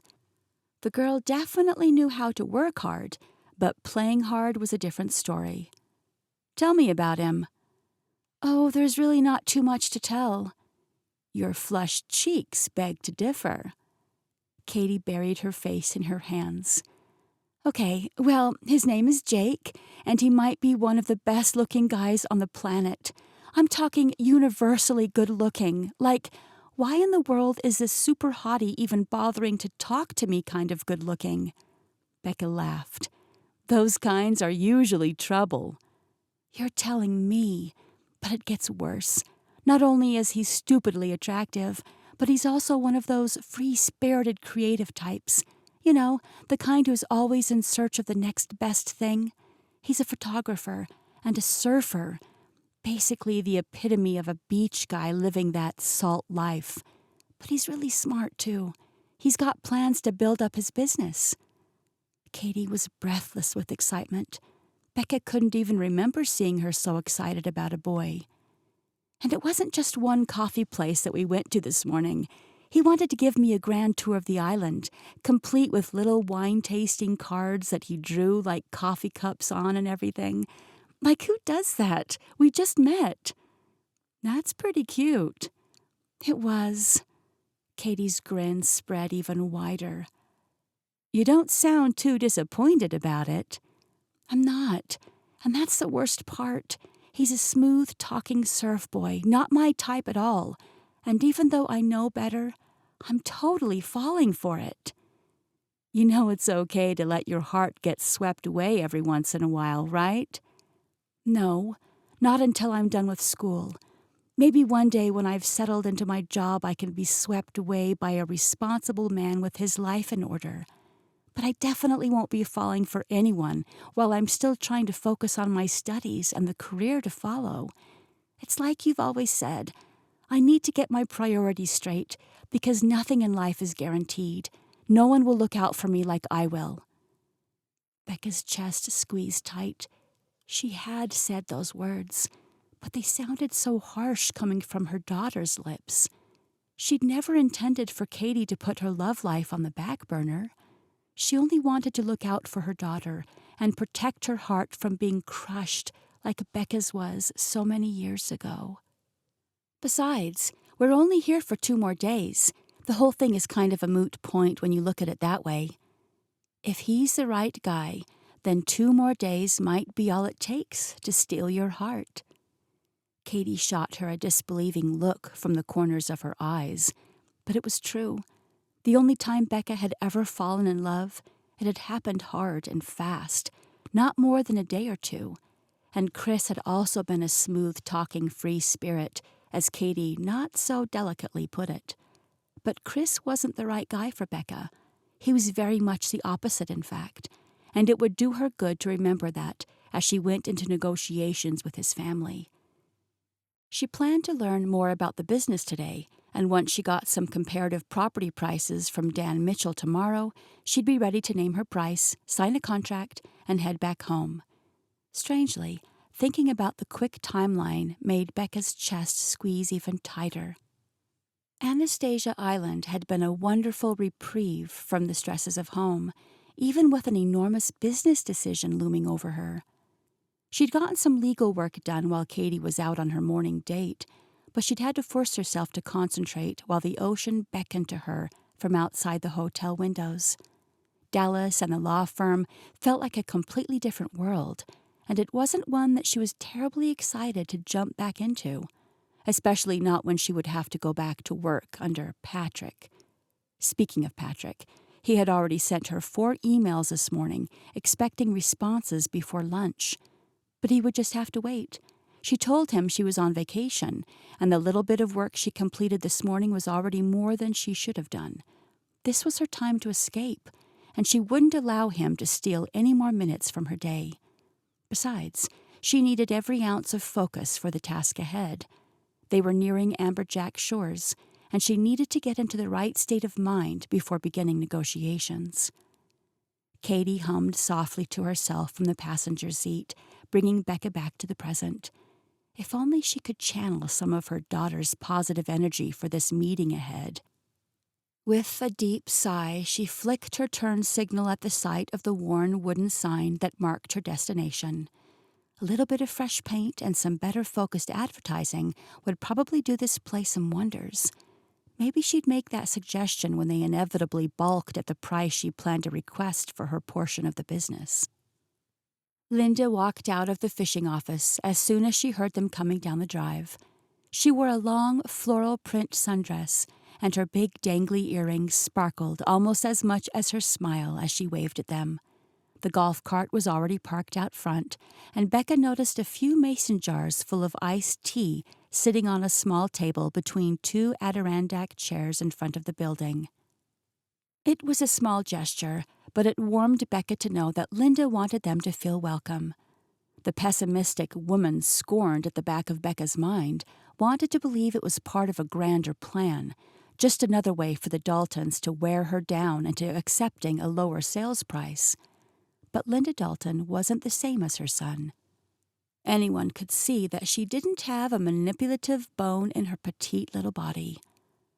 Tyler came out of the building next, the storm door slamming on its hinges behind him. Becca froze in her parked car as he locked eyes with her through the windshield.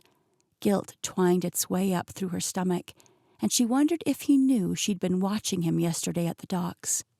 But there was no accusation in his eyes. He didn't even look as angry today as he had before. If anything, she'd say he looked sad. "Welcome back." Linda stood outside the car door, hands clasped together in front of her. Becca pulled her attention away from Tyler and smiled at the older woman. "Here goes nothing." Chapter 10. Linda. Linda beamed at Becca and Katie as they stepped out of the car. "Are you thirsty? I've got some of Meemaw's famous sweet tea for you." She shifted nervously on her feet as the women glanced at the porch setting Linda had carefully curated for them. Was the tea over the top? She probably should have stuck to bottled water. She didn't want to come on too strong. It's just that this might be her last chance to win them over, and she wanted it to be perfect. "I would love a glass, thank you." Becca flashed a warm smile. Linda loosed a breath of relief.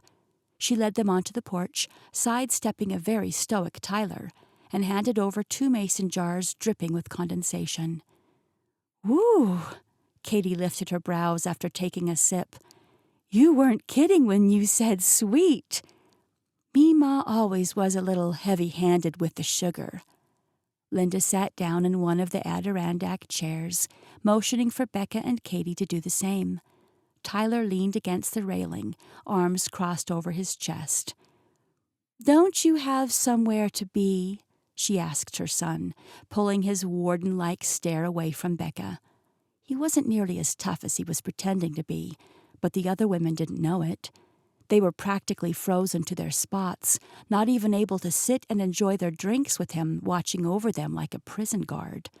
Linda would never be able to get to know them with Tyler around. After a brief pause, he grunted a non-response and yanked open the screen door, disappearing back into the fishing office. Good.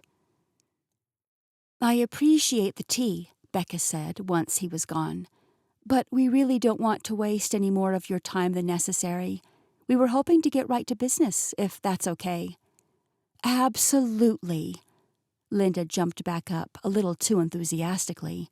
She knew the tea was too much. "Let's start with a tour."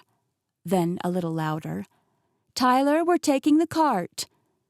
Another grunt sounded from inside the office. Sometimes he still pouted just like when he was a boy, that one. After setting the teas back on the table, Linda led them all to the golf cart parked near Becca's car. "Please keep your arms and legs inside the vehicle at all times," she recited playfully. Once the others were seated, Linda mashed the pedal. Katie squealed and grabbed the sides of the cart as they took off with a jolt. "Sorry about that. I swear this thing has a mind of its own sometimes," Linda laughed. Bob had always accused her of driving that golf cart like a bat out of hell, but she didn't see anything wrong with picking up a little speed now and then. It was good to get her blood pumping and to feel the wind in her hair every so often. "Now I suppose we should stop by the cottages first. 2 of them are empty, so we can take a peek inside." "I'm surprised they're not booked," Becca said casually. "Did you have a cancellation?" "No cancellation, just a slower weekend." The whole season had been slow, if she were really honest with herself. Every season had been slow since Bob's passing. Nothing was the same without him. But time kept marching on, whether she was ready for the changing seasons or not. With a shake of her head, Linda refocused on the present. "Here we are. The Cobia cottage is there on the right. The Marlin is in the middle. That's the one with 2 rooms, in case you ladies decide to stay here for your last night." She was really laying it on thick now. Hopefully, they wouldn't be repelled by the desperation in her voice. "And that one on the left is the Kingfish. It's booked right now, but I can show you inside the others if you have a minute. Would you like to take a look?" Katie looked sideways at her mom, but to Linda's relief, Becca nodded. "Sure, let's check them out." Linda practically skipped to the front door of the cobia, fumbling with the lock for just a moment before the door swung open. Katie gasped and stepped in behind her mother, who was all smiles. "It's darling!" Becca spun around, taking it all in. The beach cottage was cozy and nautical themed, with framed black and white prints of boats hung on the walls, wicker furniture, and colorful cushions scattered around. The windows were filled with light and offered a spectacular view of the ocean. It wasn't big by today's standards, but that view made it larger than life. "I love it." "So do I." Linda stepped up beside her. "I manage the cottages. It's the only part of the business I really have a hand in these days. But between you and me, I'm never too disappointed when they don't get booked. I just cozy up in that chair over there and read a good book. Or I'll grab a cup of coffee and enjoy the best view on the island. Do you ladies like coffee?" Katie giggled. "I think Anastasia Island might have some of the best coffee I've ever tasted." She exchanged a playful look with her mother, and though Linda didn't get whatever inside joke was just exchanged, she enjoyed seeing their relationship nonetheless. Maybe one day they could share inside jokes between all 3 of them. Linda unlocked the back door and opened it wide enough for Becca and Katie to join her on the deck. 4 chairs were placed around a small patio table covered by an oversized blue and white striped umbrella to provide some shade, and beyond it was nothing but white sand and the vast ocean. "It's stunning," Katie said on a whisper. "So the cottages are a part of the business too?" Becca's question brought reality crashing back down on the moment. Linda cleared her throat. "Kind of. They are all under the Amberjack Shores name, but I'd say they're run fairly independently. As I mentioned, I take care of the cottages. Matt and Tyler manage the charters, and the inn really isn't all that operational anymore." "Why not?" Linda had to swallow the lump growing in her throat before answering. "The inn was Bob's pride and joy, my late husband. He passed 3 years ago, and I just—" She choked on her words, but what else was there to say? That she was too weak to face that empty inn on her own? She coughed and tried to clear the emotion again. "Tyler is living in the inn now. He's working to bring it back to its former glory, but there's no rush. Most of his time is spent taking care of the boats anyway. Matt handles the books." "I see." Becca rolled her lips between her teeth. "Does Matt work out of the fishing office? I imagine I'll probably need to talk to him this afternoon, too." Linda shook her head. "No, he's out today. He had some personal business to attend to, so he's not in the office." She had made sure of that. Matt would chase Becca right off the property if he were here. Linda wanted to keep the afternoon light and introduce them to the place without her judgmental son pushing them away. But she couldn't keep him away forever. "He'll be over for dinner this evening, though. Maybe you could join us." "Oh, I wouldn't want to intrude." "Nonsense. We would be thrilled to have you. It's nothing formal, but I tried to get the family together at least once a week. Your cousins will be there too," she added for Katie. But as her granddaughter stiffened, she realized it didn't have the effect she was hoping for. "Ease up," she chided herself. "Give them time." Becca looked thoughtfully at her daughter, then back to Linda.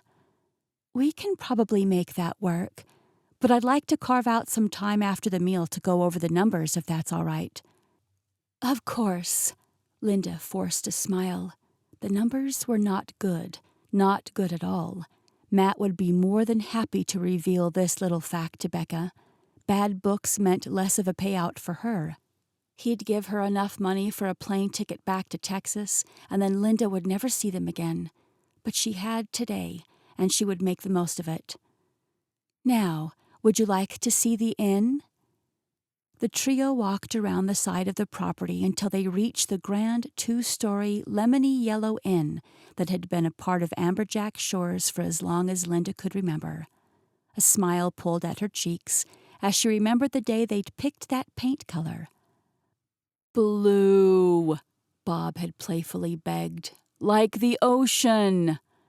"We don't want it to just blend into the sea, honey. We want it to pop." She'd gotten her way, of course. She always did, unless it was something that he believed would harm them in some way. Bob lived to make her happy, and in the end, Bob had been very proud of this place. It was his life's work to make the inn something special. When they first bought the property now known as Amberjack Shores, the inn was nothing more than an old fishing cottage. But through hard work and dedication, Bob transformed it into a beautiful oasis right on the waterfront with sweeping views of the ocean. He and Linda worked tirelessly on remodeling and renovating every inch of this place until it was perfect. Linda fondly shared a memory as they walked. It was one particularly windy day, and her kids were running around, playing in the sand, while she and Bob worked to finish up some last-minute details on the veranda.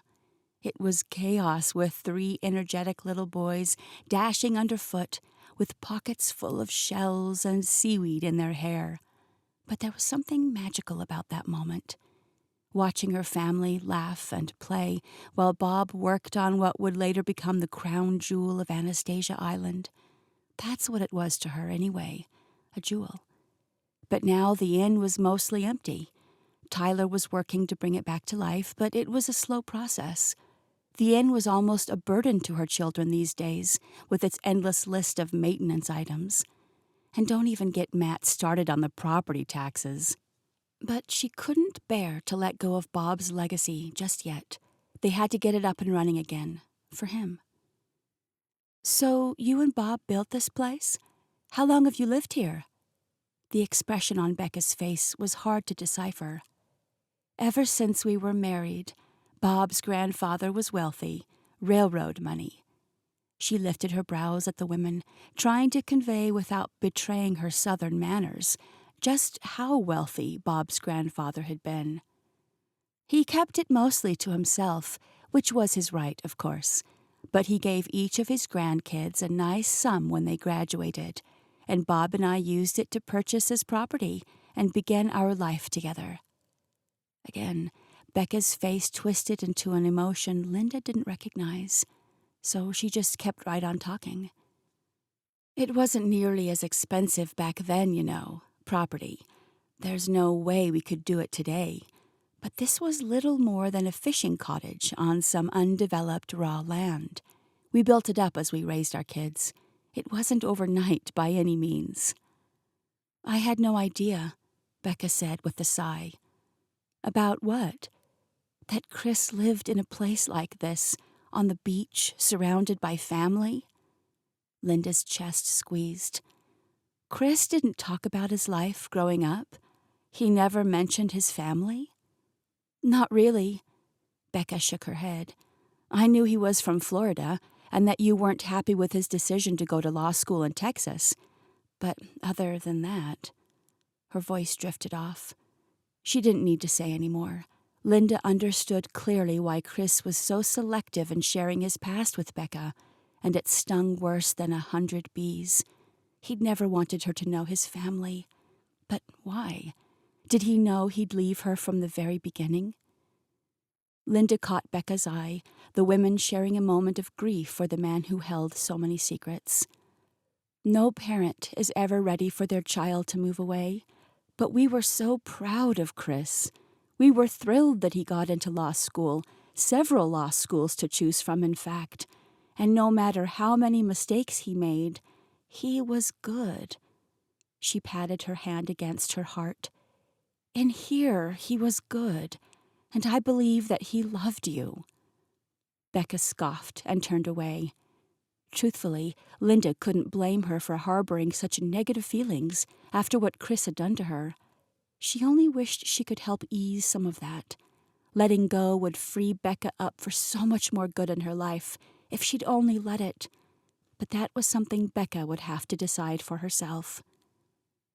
As they walked up the creaky stairs, cracked paint sneered up from below her feet. Linda turned her attention back to the inn.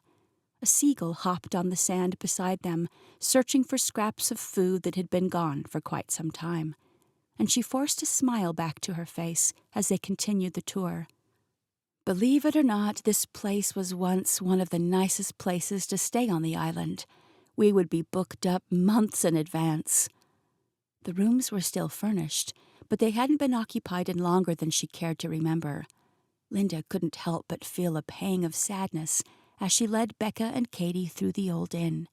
But slowly, as they walked from room to room, the sour mood covering them from all that talk of Chris started to dissipate. It's easy to believe that, Becca said after a few minutes. It's beautiful. Perhaps Becca had felt it too, the sadness they shared over a man neither would ever fully understand. But she didn't seem to blame Linda for the hurt. Not anymore, anyway. And that was a blessing all its own. These views are spectacular. Katie strolled over to a window and spread her arms wide. Give me a canvas and some paint and I might never leave. She spun back around with light in her eyes. If paint and canvas were all it took to keep them around, that was something Linda could certainly handle. Finally, they reached the last room at the end of the upstairs hall. It was the largest and most luxurious of all the rooms, with a king-sized bed and a balcony that overlooked the ocean. Linda's heart swelled with pride as she showed them the details in the woodwork and the enormous picture window overlooking the crashing waves below. It had all been finished out by the hands of her hard-working husband. Tyler had one small bag sitting in the armchair near the closet, unwilling to claim this room as his, even though it was by far the best of the bunch. He'd only been in the main suite long enough to get the other rooms in better condition. Then she was sure he'd settle into a smaller room, or more likely try to find a place of his own.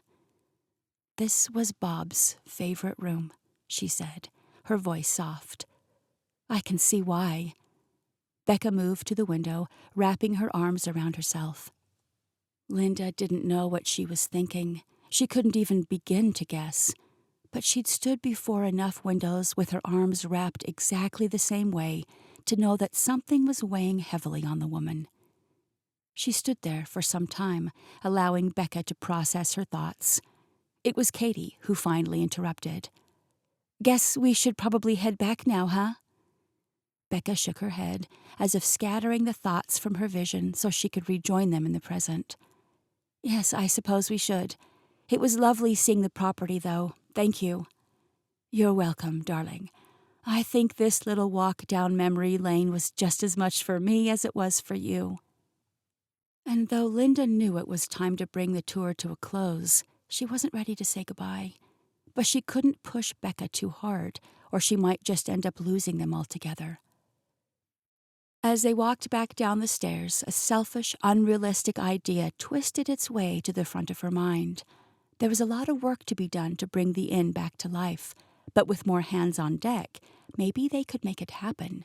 Surely it was foolish of her to hope for such things.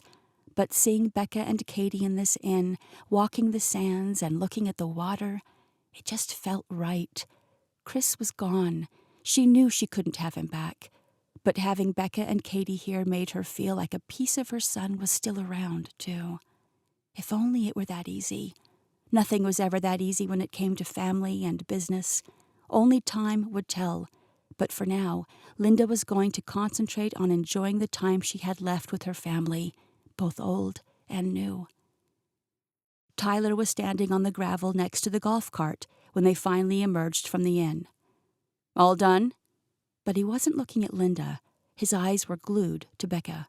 And if she didn't know any better, she might even say she saw a bit of a spark in her son's pretty blues. A spark she hadn't seen since his wife, Leah, had still been around. How interesting. She'd have to file that little bit away for later, when she had time to digest it a little better. "All done," Becca replied. "It's an incredible property, and you've done well with the renovations you've been able to do at the inn. That upstairs room is fantastic. I bet it won't be long before you can start renting it out again." Tyler shot his mother a dirty look, but Linda merely shrugged. It was all the truth.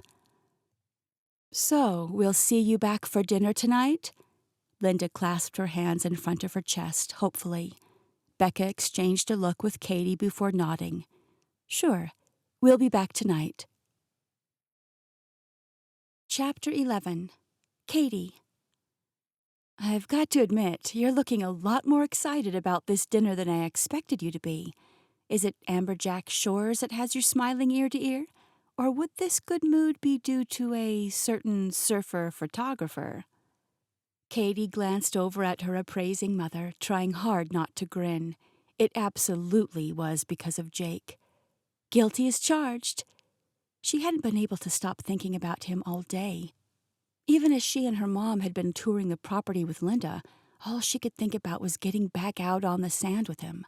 She felt a little guilty about having her head in the clouds all day, instead of adding thoughtful conversation during their tour. But Linda had no problem taking the reins on the chatting front. That woman knew how to talk.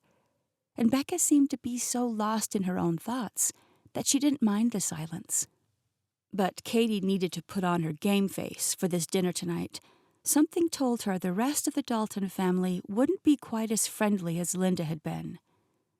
"I love seeing you so happy," Becca mused as she turned down the narrow drive toward the Dalton family residence.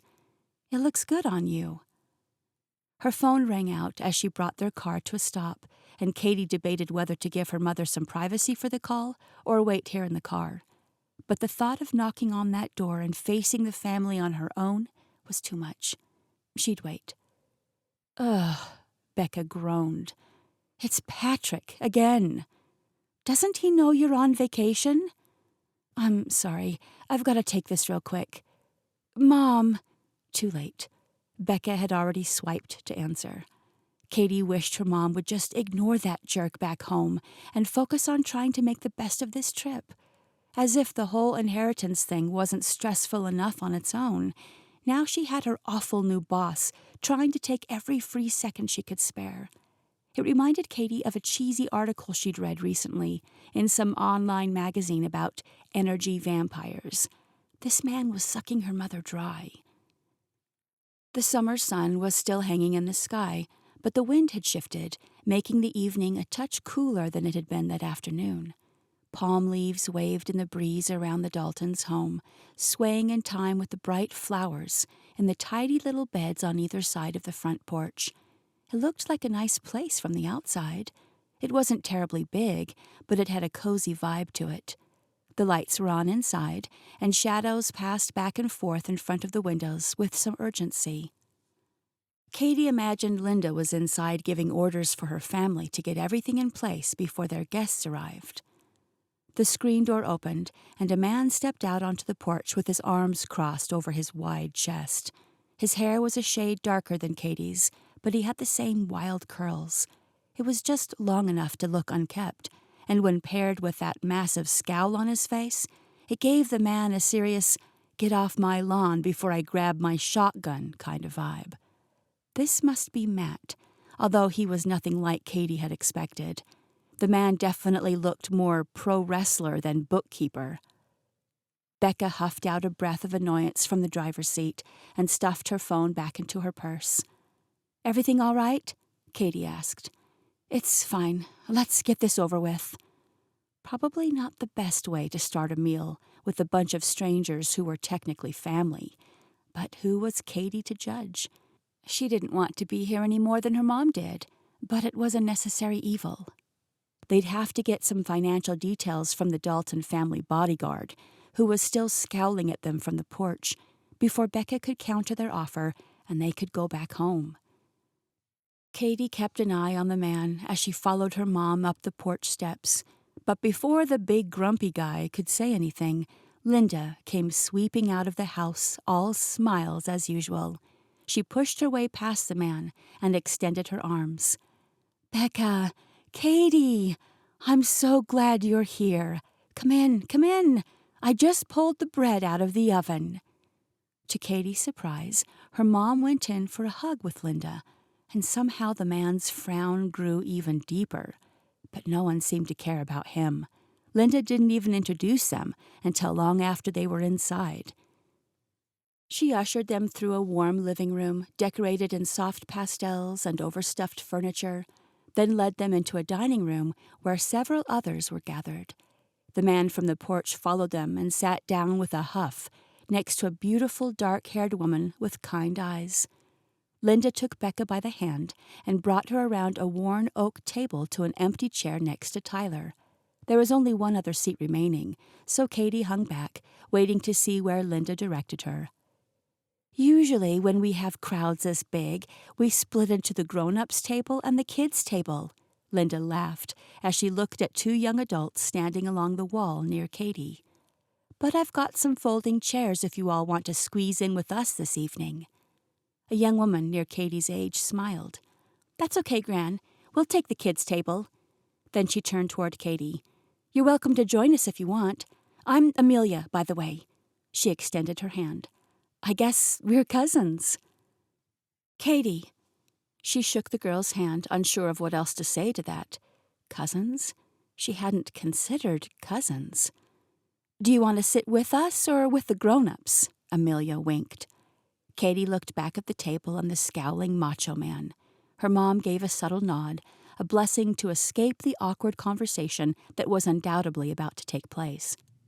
Katie hated to abandon her there like that, but if any woman could hold her own in a tense situation, it was Becca Dalton. "I'll join you guys," she finally answered. "Not until we say grace." Linda was practically beaming. "Tyler, do you mind?" Tyler pulled off his ball cap and said a quick prayer, and Katie cast one last apologetic look at her mom before following Amelia to the adjoining kitchen, where a small breakfast table was already set and waiting. A teenage boy quietly slid into the seat across from Katie, and Amelia set a drink down beside her before walking back into the kitchen. "Want some tea?" "Sure, but I can get it." "Nah, you're the guest of honor tonight. Gran's been looking forward to this ever since she learned you all were coming out to Amberjack." Amelia filled her glass, then took a pan of steaming baked ziti and brought it over to their small table. Next to the salad bowl and bread that was already laid out, there wasn't a whole lot of room for their plates. Katie supposed that's why this was the kids' table. "This is my brother Hudson, and I suppose you already met my dad?" "The bodyguard?" Amelia laughed. "He wishes. He played football in college, but his muscles are all soft now. He's just a big teddy bear." Katie didn't think so, based on that look he gave them, but she wasn't going to argue about it. "Matt, right?" "Yep, and my mom is Chelsea. I've got an older sister too, Morgan, but she's up in Boston now, getting her MBA." "Boston, wow, that's quite a hike from here." "Yep, she went the way of Aunt Lauren, I'm afraid. They're a little too good for Florida now." Hudson snorted, but he didn't add anything. Katie didn't really know what any of that meant, but she wasn't interested in diving any deeper into the family tree. "So, what do you do, Katie?" Amelia took a bite of her salad, leaving a silence that Katie felt obligated to fill. "I'm in school." "Oh, me too. What are you studying?" Conversations always led to this, so she really should have been more comfortable answering the question already, but Katie still felt a little shame as she softly muttered, "Medicine." "No kidding. I'm in nursing school. I've got 1 year left. What about you?" How long do you still have to go?" This wasn't the topic Katie wanted to hang on to during dinner. The night was plenty awkward without a million questions about her career path. She had to switch things up quickly. "Too long, but I've been enjoying our trip here so far." She strained to see around the corner, trying to get a grasp on the other table's conversation, but it was difficult to hear anything in the other room. Hopefully her mother was faring better than she was. "I bet it was fun to grow up on the beach," Katie added, hoping Amelia would take the new topic and run with it. "I bet it was. We wouldn't know, though. We're in your typical suburban neighborhood in town. But it was always fun coming down here to Gran and Granddad's, and we did get to know several of the locals. Do you know Jake Cohen?" The words were out of Katie's mouth before she could think twice. What could she say? She was down with a bad case of Jake on the brain. "Oh, yeah. Every girl within 50 miles of Anastasia Island knows Jake. Have you seen the guy?" Amelia pretended to fan herself, eliciting a groan from her still otherwise silent younger brother. "I'm pretty sure he and Morgan had a thing back in the day, but they'll both swear they didn't all the way to the grave." Ouch. That stung more than Katie expected. She knew her date with Jake was too good to be true, but knowing he'd had a fling with her cousin kind of hurt. Wait, cousin? The word still felt strange. In fact, this was all getting to be too much for her to wrap her mind around. None of it mattered anyway. Katie would be flying back to Texas before too long, where her only drama would be about which clinical rotation she got put on first. Just a few more days, and she could kiss Amberjack Shores goodbye forever. And that's exactly what she wanted, wasn't it? Chapter 12. Becca. "So, you're an attorney, huh?" Matt's question came out more like an accusation. "I am." Becca stabbed a bite of salad, loudly cracking a crouton with her fork. She was not in the mood to talk about work, especially after another frustrating call with Patrick in the car.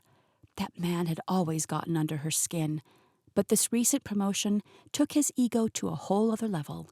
He didn't give half a care to the fact that she was on vacation. He expected her to be at his every beck and call, now more than ever. "What kind of law do you practice?" He swirled the amber-colored liquid in his glass, ice clinking against the sides. "Business." That was as detailed as she cared to get for now.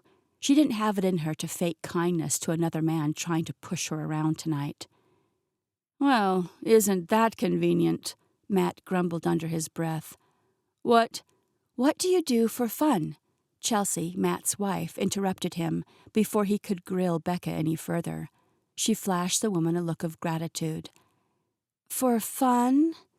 What did she do for fun? Becca hadn't ever really had time for fun. First, she was raising a baby on her own while trying to get a career off the ground.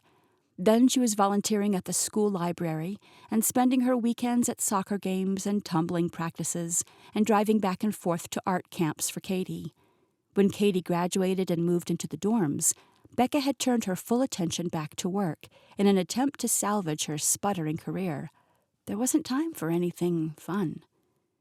"Sometimes I read," she said softly. It was usually work-related, but they didn't need to know that. Reading is my favorite hobby, too," Chelsea smiled. "I don't know if reading cheap romance novels on the beach really classifies as a hobby," Matt said with a smirk. But it wasn't the same tone he'd used with Becca. He was gentler with his wife, playful even. Though it was hard to tell if his change in demeanor stemmed from love for his wife or from the alcohol in his glass. "Of course it does," Linda shouted from the head of the table. "It counts just as much as spending hours sitting on a dock holding a fishing rod." Chelsea snorted, and the women exchanged a look of solidarity. Becca imagined these two teamed up against the men fairly often, and she loved their spunk. The only one who didn't join in on the ribbing was Tyler. Becca glanced over to find him watching her, but he quickly looked away when they made eye contact. He still didn't trust her. She understood why, of course. This business was his livelihood. He didn't want her to come and rob him of it, but that wasn't her intention at all. She simply didn't want to be taken advantage of again. If Chris left her a fourth of the business, then she wanted her full fourth. It was only fair after what he'd put her through. Not even close, Matt argued back with a grin. Fishing can put food on the table. My hobby feeds hungry children. I've seen the minnows you're pulling in, Matt. I don't think you're feeding anybody. Tyler kept a straight face while the rest of the table burst into laughter at his quick remark. And just like that, the conversation around the table had gone from tense to jovial. Becca was content to sit back and enjoy the incredible baked ziti Linda had prepared while she listened to the family share stories of their days and other various happenings around the island. It was such a stark difference from the experience Becca had growing up. Her father had preferred to be left alone during dinner, and he usually took his meals on a tray that sat in front of his recliner, watching television, while Becca's mother waited on him hand and foot. He would cuss at the news while downing whiskey in glasses that looked an awful lot like the one Matt just refilled. That had left Becca and her sister, Sandy, to fend for themselves. This meal with the Daltons, as chaotic as it may be, was almost fun. A selfish thought crossed her mind that this was supposed to be her life, too. She was supposed to be sitting here next to Chris, laughing and talking about friends on the island while the kids played in the room next to them. It hurt to think about the life that could have been. Not because she missed Chris, she didn't, but because everything could have been so much better for Katie. Katie deserved the love of a big family. She deserved that support. But she only had Becca. With Becca's own family scattered and out of touch, there wasn't anyone else. "Have you heard from Morgan lately?" Linda asked. "I get texts every now and then." Chelsea spent some time updating Linda about her oldest daughter, who was studying in Boston. "I just wish she'd come back home. You know, Hudson says he's going to follow her up there next year after he graduates." Chelsea frowned. "He's just saying that to get under your skin. That boy loves this island too much to go far," Linda said with a wave of her hand. "I always imagined him working here at Amberjack one day anyway.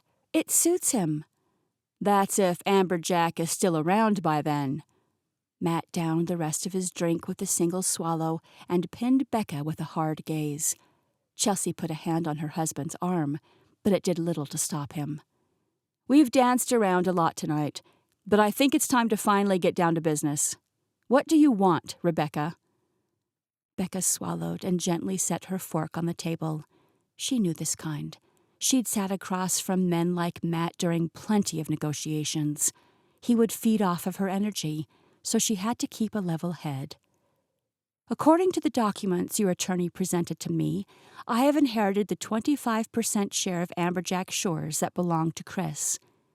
"Let me rephrase that. How much money are you trying to get out of us?" "Matthew!" Linda threw her napkin on the table. "I only want what was legally left to me. If the law says 25% is mine, then we need to determine the total value of the business. I won't ask for a penny more than my fourth." "And who determines what that value is?" Matt threw his arms out to the sides like he was getting ready for a fight. "We can decide together. We just need to look at the assets and then you can tear it all apart." He ran a ragged hand through his hair. "I need another drink." Matt stormed out of the dining room, and Becca was in such a shocked daze as she watched him walk away that Tyler's gentle touch on her shoulder nearly sent her flying out of her own skin. "I'll show you the numbers," he said quietly. "We can go right now." Becca glanced at Linda as if asking her permission. Matt was a bookkeeper, but surely Tyler had a fairly good grasp on the money side of things as well. Linda nodded. "I think that's a great idea. And Chelsea, why don't you go take that whiskey away from my hot-headed son? I think he's had enough for tonight. Let him know that if he can't handle himself in my house, then he can leave." "Gladly." Chelsea turned her glassy eyes toward Becca. "I'm sorry about that. This is an emotional time for him. Not that it makes his behavior okay, but—" She shook her head. "I'm just really sorry." Chelsea stood and moved for the doorway where Katie was now standing with her mouth slightly ajar. Matt and Chelsea's daughter stood right behind her, eyes as wide as saucers. "Everything okay?" Katie asked. Becca nodded. "We're fine, honey." She looked at Tyler. "Are you sure now is a good time to go over everything? We don't have to do this tonight." "We can wait if you want, but I think the sooner we can get this wrapped up, the better, for everyone." He cut his eyes back toward the kitchen where Matt had disappeared, then stood from the table. He was right. It was foolish of Becca to long for sweet dinners around the table with family. This wasn't her family. This wasn't her home. And no matter how lovely they looked from the outside, the Daltons were human like anyone else. They were damaged and broken just as much as Becca's own family had been. There was nothing to do but get this deal wrapped up and get out of here, back to her own broken version of normal. Chapter 13. Becca. The sun dipped lower in the sky, streaking vibrant oranges and pinks across the rippling waves of the Gulf. Becca stood on the weathered wooden porch of the Amberjack Shores fishing offices, mesmerized by the stunning view. In that moment, with the salty sea air caressing her face, she thought that the view alone was worth at least $1 million. With a sigh, she turned away from the sunset and followed Tyler into the dimly lit office. The fluorescent lights flickered and buzzed overhead, casting harsh shadows in the dingy room. Tyler rummaged through the cluttered desk, cursing under his breath. "I know those financial records are in here somewhere. I printed them off earlier." He slammed a drawer in frustration. "Screw it. Numbers on paper won't show you the real value anyway." He straightened up and met her gaze, a determined set to his jaw. "Come on. You already got the grand tour, but Mom left out the best part. The real heart of the business is on the water. You have a few minutes for me to show you something?" Becca hesitated, torn between her goal to finally review some black and white numbers and the earnestness in Tyler's sea-glass green eyes. She thought of the stunning sunset and the call of the gulls, and her heart squeezed with a strange ache. The numbers could wait. Tyler clearly loved this little resort, and she wanted to see it through his eyes. "All right," she said softly. "Show me what you've got." He led her down to a narrow dock behind the fishing office, where an old but well-maintained motorboat was tied up. It was nothing compared to the big charter she'd seen him running the day before, and she imagined it was more of a personal craft than a real part of the business. "Ever been out on the water at sunset?" he asked. "Does floating in my apartment complex's pool count?" Tyler coughed out a surprised laugh. "Definitely not." He gestured toward the small vessel bobbing on the waves. "After you." "Are you sure it's safe?" She stretched her toe toward the edge of the boat, almost losing her balance in the process. A strong hand grabbed her elbow, keeping her steady as she stepped the rest of the way on board. "Positive." He stepped in after her. "Unless you're one of those ambulance-chasing lawyers. You're not setting me up for regret here, are you?" This time it was Becca's turn to laugh. "Depends on how well you can drive this thing." She settled into her seat, a little breathless at the sight of the sun kissing the rippling sea as he loosened the boat from the dock. The sky was awash in pinks and oranges, the colors reflecting across the waves. "You're in for a treat." Tyler hopped in after her and started the engine with a roar. "The best way to appreciate the real value of this place is from the water." As they pulled away from the dock, Becca gripped the side of the boat, the rolling motion of the sea making her stomach swoop. But her nausea faded as they glided across the water, quickly replaced with a childlike wonder as she admired the silhouette of Amberjack Shores behind a sea of gold. "Beautiful, isn't it?" Tyler said softly. She glanced over to find him watching her, a smile touching his lips. "My dad used to bring us out here to fish when we were kids. The cottages weren't built yet then, it was just the inn. But it was still just as impressive. Some of my best memories were made on this very boat." His expression turned wistful, gaze drifting out to the horizon. After Dad passed, it was hard to even look at the place. Mom grieved for a long time. Matt was the only one here then, and he was too focused on keeping Mom together to run the business. Lauren doesn't want anything to do with it, and Chris... His voice hardened. Well, you know how Chris handled tough times. The business shut down for about a year before Matt called me, and even though it's been a while now, I still feel like we're a long way away from building it back up to what it once was. Don't know that we'll ever be able to make it as strong as Dad had it. He's a part of this place, you know? Becca could imagine, just based on what she'd seen during her short time here, but she certainly couldn't relate. Her life growing up had been nothing compared to the Dalton family. She couldn't even remember the last time she'd spoken with either of her parents. And her sister? Well, that ship had sailed a long time ago. Tyler shook his head. Sorry, I didn't mean to get maudlin. Don't apologize, Becca smiled. I'm glad you shared that with me. A charged silence fell between them as the sun dipped lower, its fading light caressing Tyler's profile. She turned back to the shoreline, staring in silence as a novel full of thoughts hung unspoken in the air. After a while, Tyler cleared his throat, turning to face her. The truth is, most of the value these days is in the land. I don't know what it's worth exactly, but I know it's more than we can afford to pay you right now. That's why Matt is acting the way he is. He's not a bad guy, he just sees it as our responsibility to care for our mom. And we flat out don't have the funds to pay for your quarter of the business without selling the whole place off. No bank will give us a loan in the state it's in. Even if they did, the payments would drown us. He raked his fingers through his hair, gaze flickering away.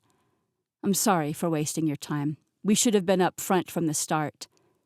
Hey, Becca reached out, leaving a hand softly on his arm until he looked at her. It's okay. I understand. And she did. His honesty only made her admire him more. Tyler wasn't trying to take advantage of her. He genuinely cared about the resort and wanted to make things right. Pulling her hand back, Becca shifted again in her seat.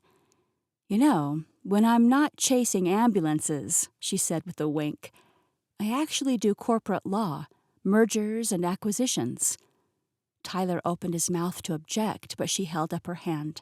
I'm not suggesting you sell the business, not at all. What I mean is that I know a thing or two about valuations. I know what makes the best businesses profitable, and there is so much potential in Amberjack Shores, I can hardly wrap my brain around it. But we don't have the funds. I know. And despite what your brother believes, I'm not in it for the money. I mean, yes, I do feel like Chris owes me for what he did, but I don't need it all now. Definitely not at the cost of your livelihoods here. I'm not out to destroy you all. Tyler's shoulder relaxed. So, what are you getting at, then?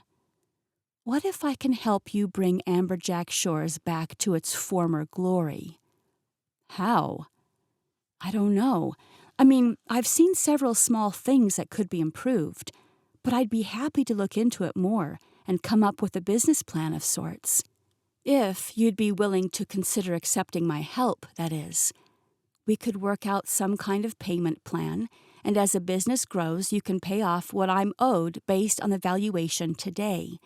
And by the time I've collected my share, you'll fully own a business worth way more than what you'd get for it today. Why would you do that? You mean aside from selfish financial gain? She grinned. Good point, Tyler chuckled. I suppose you've got money on the line, too. But I can't guarantee Matt will go for it. I've learned there are no guarantees in life. But think about it. Talk it over with him and your mom, and I'll start jotting down some different ideas in the meantime. For a long moment, he just stared at her, eyes bright. She could practically hear the wheels turning in his mind. Finally, he spoke. Deal. I'll think about it. Just promise me there's no catch. Cross my heart. She made an X over her chest with her finger. Tyler nodded. Then I guess we better get back. I'll keep looking for those financial projections and all of Matt's spreadsheets and send them over tomorrow." As he steered the boat back towards the dock, Becca's mind raced with ideas. She would have to dig deep into the resort's finances and figure out where they were losing money and how they could turn things around. But she was up for the challenge. And truth be told, she was more than a little excited about the work that lay ahead. Chapter 14. Katie. Katie clutched her surfboard, her palms slick with anticipation, as she followed Jake down the sandy beach path toward the glistening waves ahead. She didn't care if she never learned how to surf, as long as she had an excuse to spend more time with him. And this little date that they were calling a surf lesson was just what she needed. After going over the basics and practicing a couple of pop-ups on the sand, they were finally heading out into the water. "The waves look perfect this morning." Jake flashed her an easy grin. "You're going to be riding your first barrel in no time." Katie laughed, pushing a stray lock of hair behind her ear. "Let's not get ahead of ourselves. I'll settle for just standing up at this point." "You'll get the hang of it in no time. It's like riding a bike, but with a lot more water and a lot less control." She grinned, her nerves dissipating, as Jake's relaxed demeanor rubbed off on her. She followed his lead, and together they waded into the water, the cool ocean lapping at her ankles. The board bobbed beneath her as she clumsily mounted it the way Jake had taught her, her heart racing as she paddled out towards the waves. He was right. The water was a perfect deep blue, and the swells were steady and strong. "Ready to catch your first wave?" he asked. Katie nodded, her eyes locked on the horizon. "Okay." Jake gave her a thumbs up. "The most important part is timing. You have to paddle just as the wave is about to hit you, so you can use its energy to propel you up onto the board. Keep your arms straight and use even strokes, and don't slow down until you feel yourself beginning to rise up with the water." "Got it." She hoped she did, anyway. "This spot looks good." Jake turned his board back toward the shore, and Katie followed suit. "What do we do now?" "Now we wait for the perfect wave to sweep you up and carry you away." "I'm looking at the perfect wave." The thought flitted quickly through Katie's mind before she could dismiss it. The only wave she needed to carry her away was a one-way wave back to Texas. She could never be with Jake, especially not now that she knew he had been romantically involved with her cousin at one point. Speaking of, "I met Amelia Dalton last night." She tried to sound casual. "Oh yeah? How's she doing?" "Good. It turns out we are technically related. She said something about you and her sister." Jake's eyes grew large and round. "Now." "What?" "Start paddling. Go, go, go." Katie glanced over her shoulder to find the water swelling up behind her. Her heart leaped into her throat as she furiously began to paddle forward, taking her cues from Jake. Before long, the water surged her forward, and Jake's words were muffled by the wind and the water and the sound of the blood rushing in her ears. Katie popped up onto her knees the way Jake had shown her on the sand earlier, and she got a fantastic 1.5 seconds of bliss before wiping out. She never even made it onto her feet. She crashed into the water, the world spinning around her. But Jake was there in no time, pulling her back to the surface where she could breathe in that sweet, sweet oxygen again. "Are you okay?" Drops of water fell from his tousled hair. Katie took a minute to consider it. She was in one piece, heart still racing, limbs intact, and she was in the arms of Jake Cohen. A smile spread across her face. "I'm better than okay. That was..." "Incredible," he finished for her, relaxing now that he knew she wasn't hurt. "You are a natural. Want to go again?" "Definitely. But I may need a minute to catch my breath first. You go ahead and I'll come back out in a few minutes." "Nah, I'd rather sit with you." Together they made their way back to the sand. Her heartbeat had only just begun to calm down when he shocked it again. "Now, what were you saying about Amelia and Morgan Dalton?" Katie's cheeks flushed. She was hoping he'd forget that she brought it up. It seemed trivial after the wave she briefly rode, and it wasn't like she was trying to start a relationship with Jake. She didn't want to come off sounding like a jealous girlfriend. "Oh, it was nothing." He tilted his head as if to say, "Yeah, right." "Well, Amelia mentioned that you and Morgan used to be pretty close." "We were. Morgan was there for me during a rough patch a couple of years ago. We were inseparable for a while." Figured. Katie tried not to pout. "That's great." "We were just friends, though, if that's what you're wondering. Well, technically, we did try to see if there was a spark. We went on exactly one date before we both got too itchy to pretend we could be anything more than friends. It was just too weird. Morgan and I could never be together like that. She's too serious for me anyway. I like more of a free spirit." He nudged Katie with his elbow. If only Jake really knew her. This Katie who went on coffee dates with strangers and painted on the beach and crashed surfboards wasn't who she really was, no matter how thrilling it may be. She was straight-laced, academically minded, serious. But looking at Jake's gorgeous grin made her think that today, just maybe, she could be brave enough to try it on for size. She could become someone a little rebellious, a little free-spirited, and completely smitten with him. They had just rested their boards on the sand by their towels when Jake's phone started ringing from the beach bag. He apologized and asked if Katie would mind if he answered the call. Not at all. She gave him a bit of privacy, walking back to where the waves unearthed tiny little sea creatures who quickly burrowed themselves back into the sand before the next wave could expose them again. She dug into the sand next to them with her toe, soaking in every minute of this surprise little vacation before she inevitably had to return to her life back home. "I'm really sorry, Katie, but that was a family wanting to move up their beach photo session," Jake said, coming up beside her. "I have to head over there now." He ran a hand through his hair, looking genuinely regretful. She tried to hide her disappointment with a casual shrug. "No worries. Duty calls, right?" "I'm not ready to say goodbye to you yet, though. Do you want to join me? It might be fun, and I could use an extra set of hands." Katie blinked, surprised and pleased by the invitation. She wasn't ready to say goodbye just yet either. Straight-laced Katie would say no. She should let him do his job. But since she was flexing her free spirit, "Sure, I'd be happy to help." Anything to spend more time with him. "Perfect." Jake's smile lit up his eyes. Half an hour later, they arrived at a scenic cove where a family was arranging a large group shot on the beach. Katie tagged at the hem of her sundress and ran her fingers through her wind-blown hair, trying her hardest to look like a photographer instead of a wannabe amateur surfer. "The Smith family reunion," Jake explained, helping Katie out of his truck. "50th wedding anniversary. They want some shots of the whole family and then candids of kids and grandkids." "Wow, 50 years," Katie said, impressed. "That's really something to celebrate." Two young kids were chasing each other with dripping plastic nets through the parking lot, next to a flustered-looking mother and two older women. One of the older women glanced over and smiled at Katie and Jake, nudging her companion as they were packing up the car. "See, Winnie, everyone is happier in Florida. Just look at these two. Aren't they darling?" Katie's cheeks flamed as the woman giggled knowingly.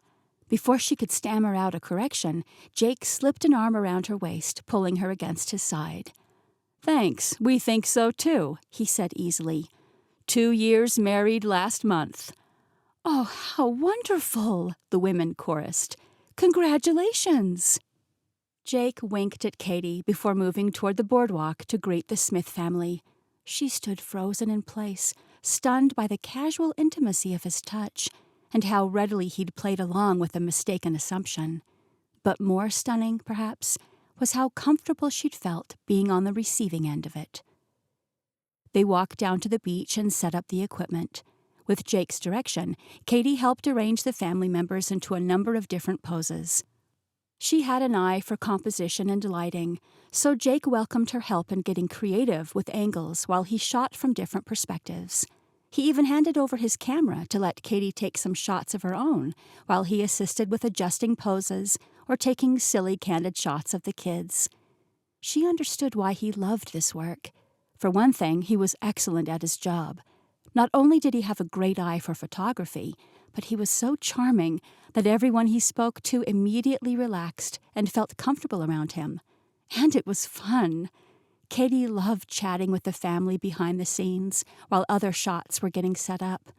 At one point, 2 women from the family gushed over a beach wedding they saw near their hotel the night before. "It was magical," one of the women said. "The sound of waves hitting the shore, the subtle sway of the ocean breeze," she continued, "and candles flickering in hurricane lanterns, leading a path to an altar draped in white gauze. Absolutely enchanting."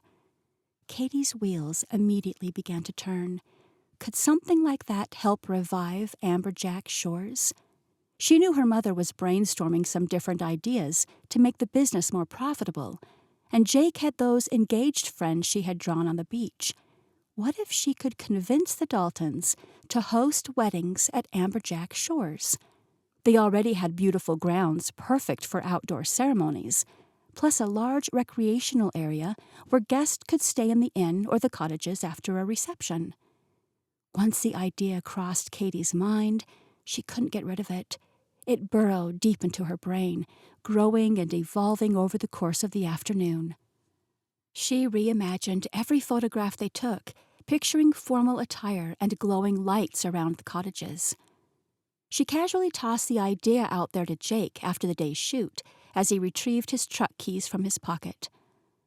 A couple of the women were talking about this amazing beach wedding they saw last night by their hotel, and I know you have considered wedding photography, so I assume you know a thing or two about how they're done around here. Weddings? I do. He lifted his brows suggestively. Got something in mind? Katie's stomach flipped at the insinuation, but she playfully smacked his arm in response. Well, actually, I do. I was wondering if they have ever hosted weddings at Amberjack Shores. Not to my knowledge.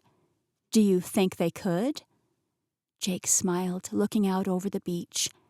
I think it might be a great idea, he said, his eyes growing distant as he pictured the possibilities.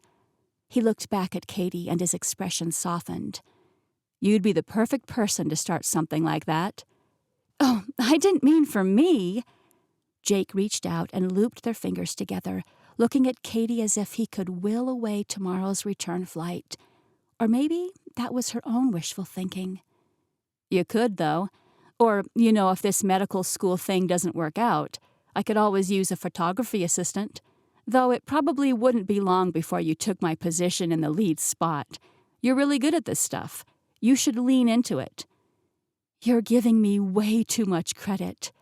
Katie's cheeks warmed. But I'm glad I got to help today. Thank you for inviting me along. Of course. Thank you for coming. I'm sure you've got better ways to spend your last day here than working family reunions with me. No, I loved it, really. They stood still, fingers hanging loosely together, neither willing to admit to the reality that this was very likely the last time they'd ever see each other. All right, Jake said at last. I know I'm pushing my luck here, but I'll never forgive myself if I don't at least ask. What are you doing tonight? Tonight? Like a couple of hours from now? Yep. He squeezed her hand, then turned his body toward hers. The small gap between them lit up with electricity. There were a lot of things she'd like to do that crossed her mind in that moment, but she didn't plan on admitting any of them to Jake. Not trusting herself to speak, Katie raised a single shoulder in response. What if I could take you to see a beach wedding up close? Would you want to go? Katie's eyes lit up. Really? There's one tonight? Whose wedding? Afraid I can't say. You'll have to find out when we get there.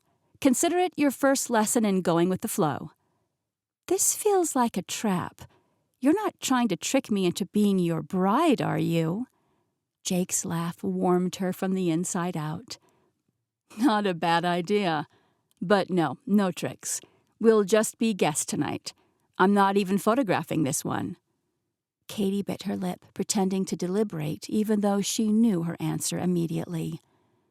"I guess I can probably squeeze it into my busy schedule," she said. "Perfect. I'll see you at 6 then." He leaned in, brushing his lips against her cheek in a feather-light kiss. "Looking forward to it." With a wave, he headed off down the beach path. Katie watched him go, smiling dreamily and touching her tingling cheek. Chapter 15. Linda. The mustiness hit Linda's nose the moment she pulled open the door to room 6. The morning sun streamed through grimy windows, catching dust motes that danced through stale air as she stepped inside. She hadn't been in this room since before Bob passed. The thought made her chest tight, but she forced herself to keep moving forward. "These linens are shot," Tyler said behind her, pulling yellowed sheets from the 4-poster bed. "We'll need all new ones." Linda ran her fingers over the wooden headboard, remembering how proud Bob had been when he'd found this antique bed at an estate sale. Now the rich cherry finish was dulled by years of neglect. Everything in this room needed attention, from the peeling pale blue wallpaper to the water stains on the ceiling. But it wasn't beyond saving. Nothing ever was, not really. She moved to help Tyler strip the bed, tucking the old sheets into a garbage bag. "The mattress might still be good if we air it out," she mused, more to herself than to her son. But Tyler was already checking it over, pressing his hands into the corners like his father had taught him. "Seems solid enough." He lifted the corner, revealing Bob's precise handwriting on a tag. Purchased March 1999. "Dad logged everything, didn't he?" Linda's breath caught at the sight of her late husband's familiar script. She'd been avoiding these rooms precisely because of moments like this. There were little reminders hiding around every corner, but watching Tyler handle his father's careful records with such reverence made her realize something. These didn't have to be just painful reminders. Maybe they were precious fragments of the man they'd loved, waiting to be rediscovered. "Your father believed in doing things properly." She smoothed her hand over the mattress tag. "He documented every purchase, every repair. The logbooks in his office probably have the entire history of this inn written in them." Tyler nodded, still staring at his father's handwriting. For a moment they both stood in silence, lost in memories that felt closer than ever in this dusty room. Tyler's deep chuckle broke through the quiet. "Remember when Dad tried to teach me how to refinish that dresser?" He jerked his chin toward the dark wood piece against the far wall. "I must have been, 15?" 14, Linda smiled, moving closer to inspect the dresser's surface. Sure enough, there was still a small imperfection in the corner where Tyler had pressed too hard with the sandpaper. "You were so determined to help him fix it up after that guest damaged it during the storm." "And I nearly ruined it completely." "But your father wouldn't hear of replacing it. He said, 'The imperfections have the best stories to tell.'" They finished the phrase together, and Linda's heart squeezed at the memory of Bob's voice. She opened one of the drawers, wincing at the way it stuck before sliding free. The whole piece would need to be refinished again. In fact, everything in this room needed work. For 3 years, she'd allowed these rooms to sit untouched, letting dust gather over Bob's precious handiwork. What would he think of her now? "I've been hiding," she admitted quietly, running her fingers along the dresser's edge. "All this time, I have been avoiding these rooms because they reminded me too much of him. But that's not what he would have wanted." She turned to face her son. "Becca's questions about the business made me realize how much we've let slip away. This inn was your father's pride and joy, Tyler. We can't just let it fade into nothing." Tyler stepped closer, wrapping an arm around her shoulders. "We won't. I promise." She leaned into his embrace, grateful for his strength. It's going to take a lot of work to bring this place back. Then it's a good thing we're not afraid of a little hard work. He squeezed her shoulders. Linda nodded, wiping at the corner of her eye. Yes, it was time to stop hiding. She hadn't ever been impatient about it before, but the past few days had moved a giant spotlight over the fact that they could really use the extra income right now. Tyler moved back to the dresser, running a thumb over the worn edge. I'll keep working on it. Maybe we can borrow Hudson sometime to help me move things along a little faster. I'm sorry, that's not how I meant it. You're doing a fine job. Linda put her hands on her thighs, shaking her head softly. It's just that with money the way it's been lately, a few extra rentals wouldn't hurt, assuming we could get people in here, that is. People will be lining up to rent this place when I'm through with it. Don't worry about the finances, Mom. Let me and Matt take care of that. Linda thought about that for a minute, silently cursing herself for leaving this burden in her son's hands to begin with. If only she'd been stronger after Bob's passing, the inn wouldn't have fallen into such disarray. But unfortunately, grief wasn't known for its logic. She shook it off for the time being. Regret wouldn't help her move forward. Linda gathered an armful of dusty sheets, grateful for the distraction of work to pull her from those heavier thoughts. So, she said, injecting some lightness back into her voice, are you going to tell me what you and Becca discussed after dinner last night? Or do I need to start guessing? Because, honey, you know how creative my imagination can get. Tyler grunted, but Linda knew that grunt. It was his thinking grunt, not his leave-me-alone grunt. She'd categorized all his nonverbal communications years ago. She offered to help, he finally said, running a rag over the window with more focus than window washing really required. Says she can work with us to make the business stronger. Really? Linda's heart soared. Oh, that would be... Don't get too excited. Tyler turned, fixing her with a look that was so much like his father's it nearly took her breath away. She's not staying. She's got her fancy law firm back in Texas. I know that. Linda clutched the sheets closer to her chest. But still, it's something, isn't it? Having her want to help at all? Tyler was quiet for a long moment, his jaw working like he was chewing on his words. She surprised me, he admitted finally. I took her out on the boat last night to help her understand the real value of this place. He shook his head. Turns out she already did. Of course she did. That girl's got good sense. She's Chris's widow, Tyler said flatly, but something in his voice made Linda pause. Yes? Well? She shifted the sheets in her arms. That's not her fault, now is it? Another grunt. This one Linda filed under, you've got a point, but I don't want to admit it. I just think... Mom. There was that warning tone she knew so well. Don't go getting any ideas. She's here to handle business, that's all. Sugar, when have I ever been known to get ideas? She batted her eyes innocently. The look Tyler shot her could have curdled milk. Would you like that list alphabetically or chronologically? Linda laughed, heading for the door. Oh, hush. I won't meddle. She paused in the doorway, unable to resist one last comment.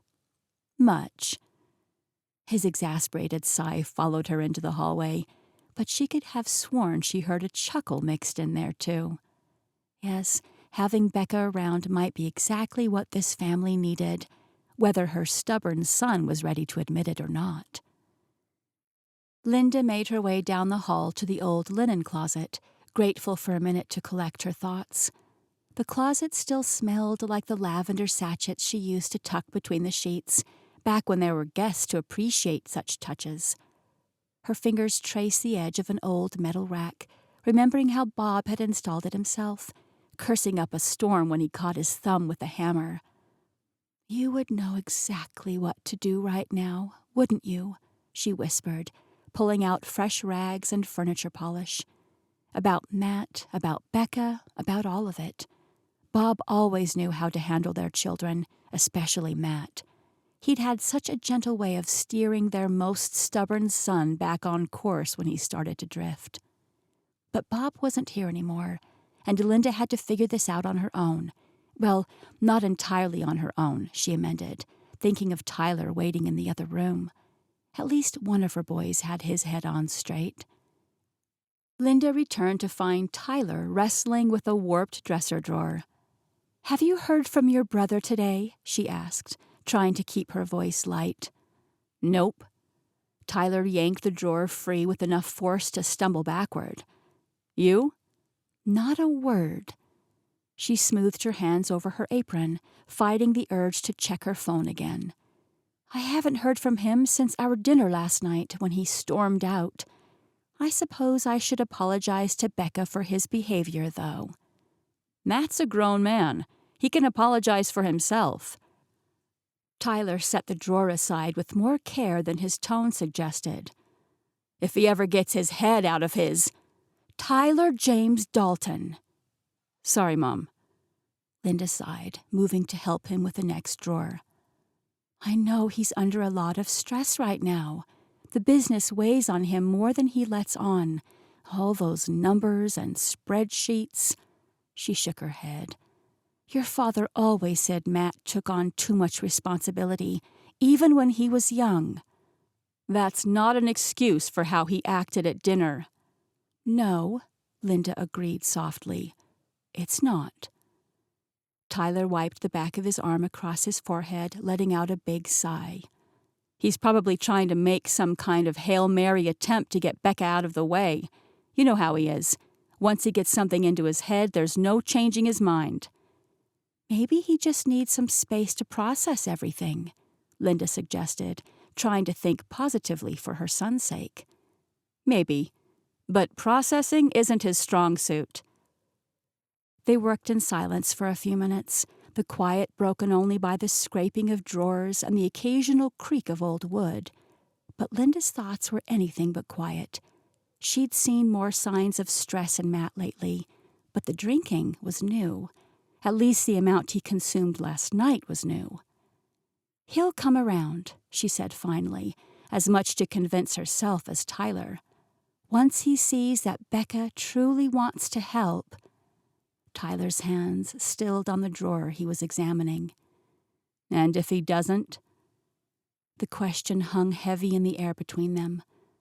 Linda squared her shoulders, channeling some of that determination Bob had always loved about her. "Then we'll deal with that when the time comes. But right now, we've got rooms to clean and an inn to bring back to life.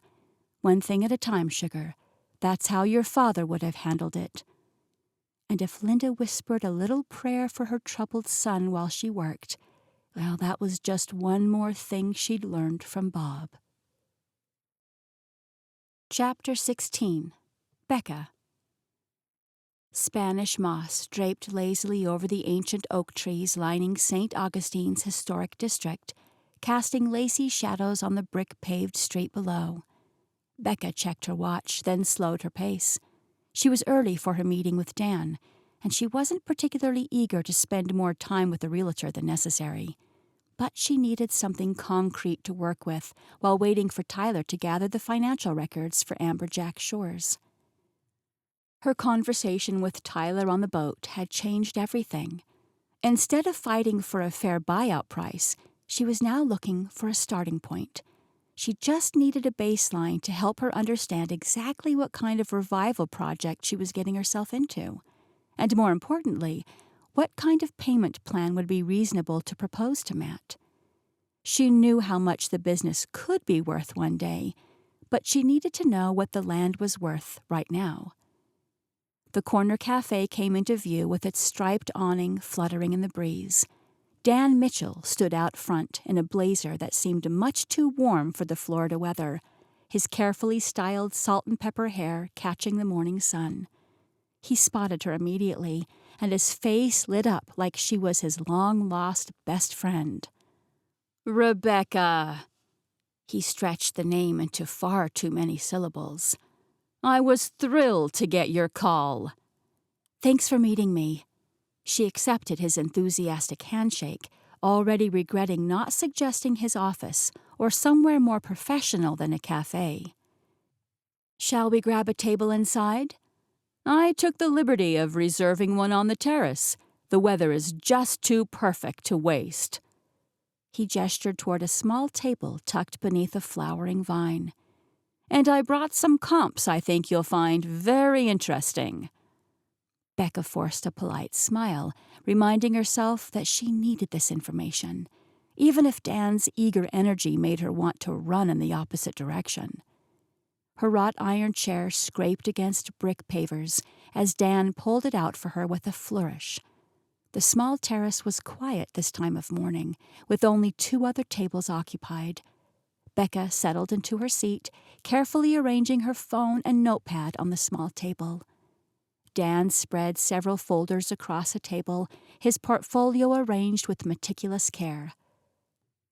"I pulled some excellent comparables, but first—" He paused as their server approached. "Good morning. Can I get you started with something to drink?" "Just coffee for me, thank you."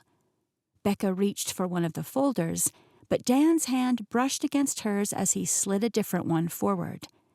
"Make that 2 coffees." He opened the folder with practiced precision. "This property here is particularly interesting. 6 rooms, private beach access. The sellers were a lovely couple. Actually," he glanced up, his smile warm, "they reminded me of my parents. Dad was a lawyer too, like you, always working hard. Mom wished he'd slow down and enjoy life a little more. I hope that's what this can be for you. You know, a chance to enjoy more life." He flashed her a charming grin. But Becca knew this game, and she didn't want to play. She kept her eyes trained on the photos. "The selling price?" $3.2 million.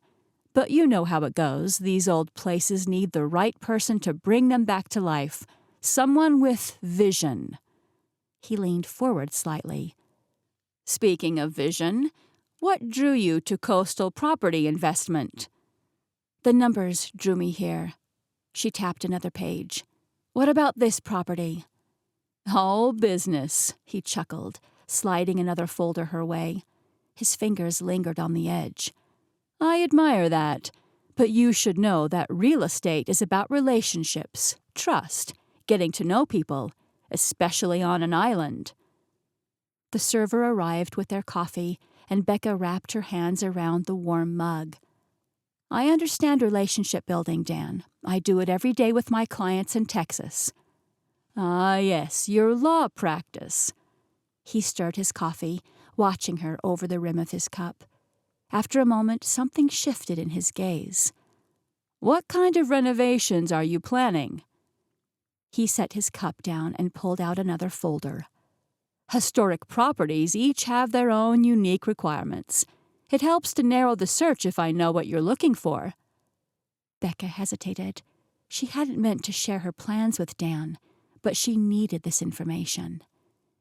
"Actually, I already have a property in mind." "Oh?" His eyebrows lifted as he reached for another comparable, but his hand froze halfway across a table, his gaze catching on the cover of her monogrammed notepad where her initials were embossed in gold. "Dalton," he said the name slowly, recognition dawning in his eyes. "You wouldn't happen to have any connection to the Daltons out on Anastasia Island, would you?" Her chest squeezed. This was exactly what Becca had been trying to avoid, but there was no use skirting the truth of it now. He'd likely find out anyway. "I was married to Chris a very long time ago." The words felt strange on her tongue. She rarely spoke his name aloud anymore. Dan sat back in his chair, all traces of his earlier flirtation vanishing. "I'm so sorry about Chris, and Bob, too. It's been a rough few years for your family." "They have had a few knocks, haven't they?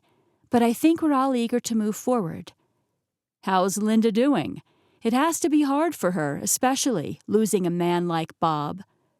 She seems well, all things considered, but we didn't discuss it much. I'm not close to the family. I never even had the chance to meet Bob, actually." "Never?" Dan shook his head, genuine regret crossing his features. "That's a shame. Bob Dalton was one of the good ones. Man had a heart bigger than the whole state of Florida." He smiled, lost in memory for a moment. "You know, when that last big hurricane hit, Bob turned the inn into a shelter. Wouldn't take a dime from anyone. Made sure every person had a hot meal and clean sheets. Even gave up his own bedroom to a family with young kids." Becca's chest tightened. She thought of the inn now, with its empty rooms and neglected charm, of Linda's wistful expression when she spoke of her late husband, and Tyler, working so hard to restore his father's legacy. "The whole community felt his loss," Dan continued softly. "Still does. He wasn't just a businessman. He was a kind of person who made everyone feel like family." Becca stared into her coffee, and a profound sense of loss washed over her. It wasn't just for the father-in-law she never knew, but for the family she could have had, should have had. Chris took that from her. "He sounds like a wonderful man." "He was." Dan began pulling another property listing from his portfolio, but Becca's attention caught on a familiar figure through the vines in front of the cafe.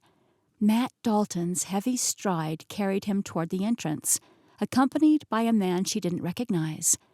Even from this distance, she could read the tension in his shoulders and the tight set of his jaw.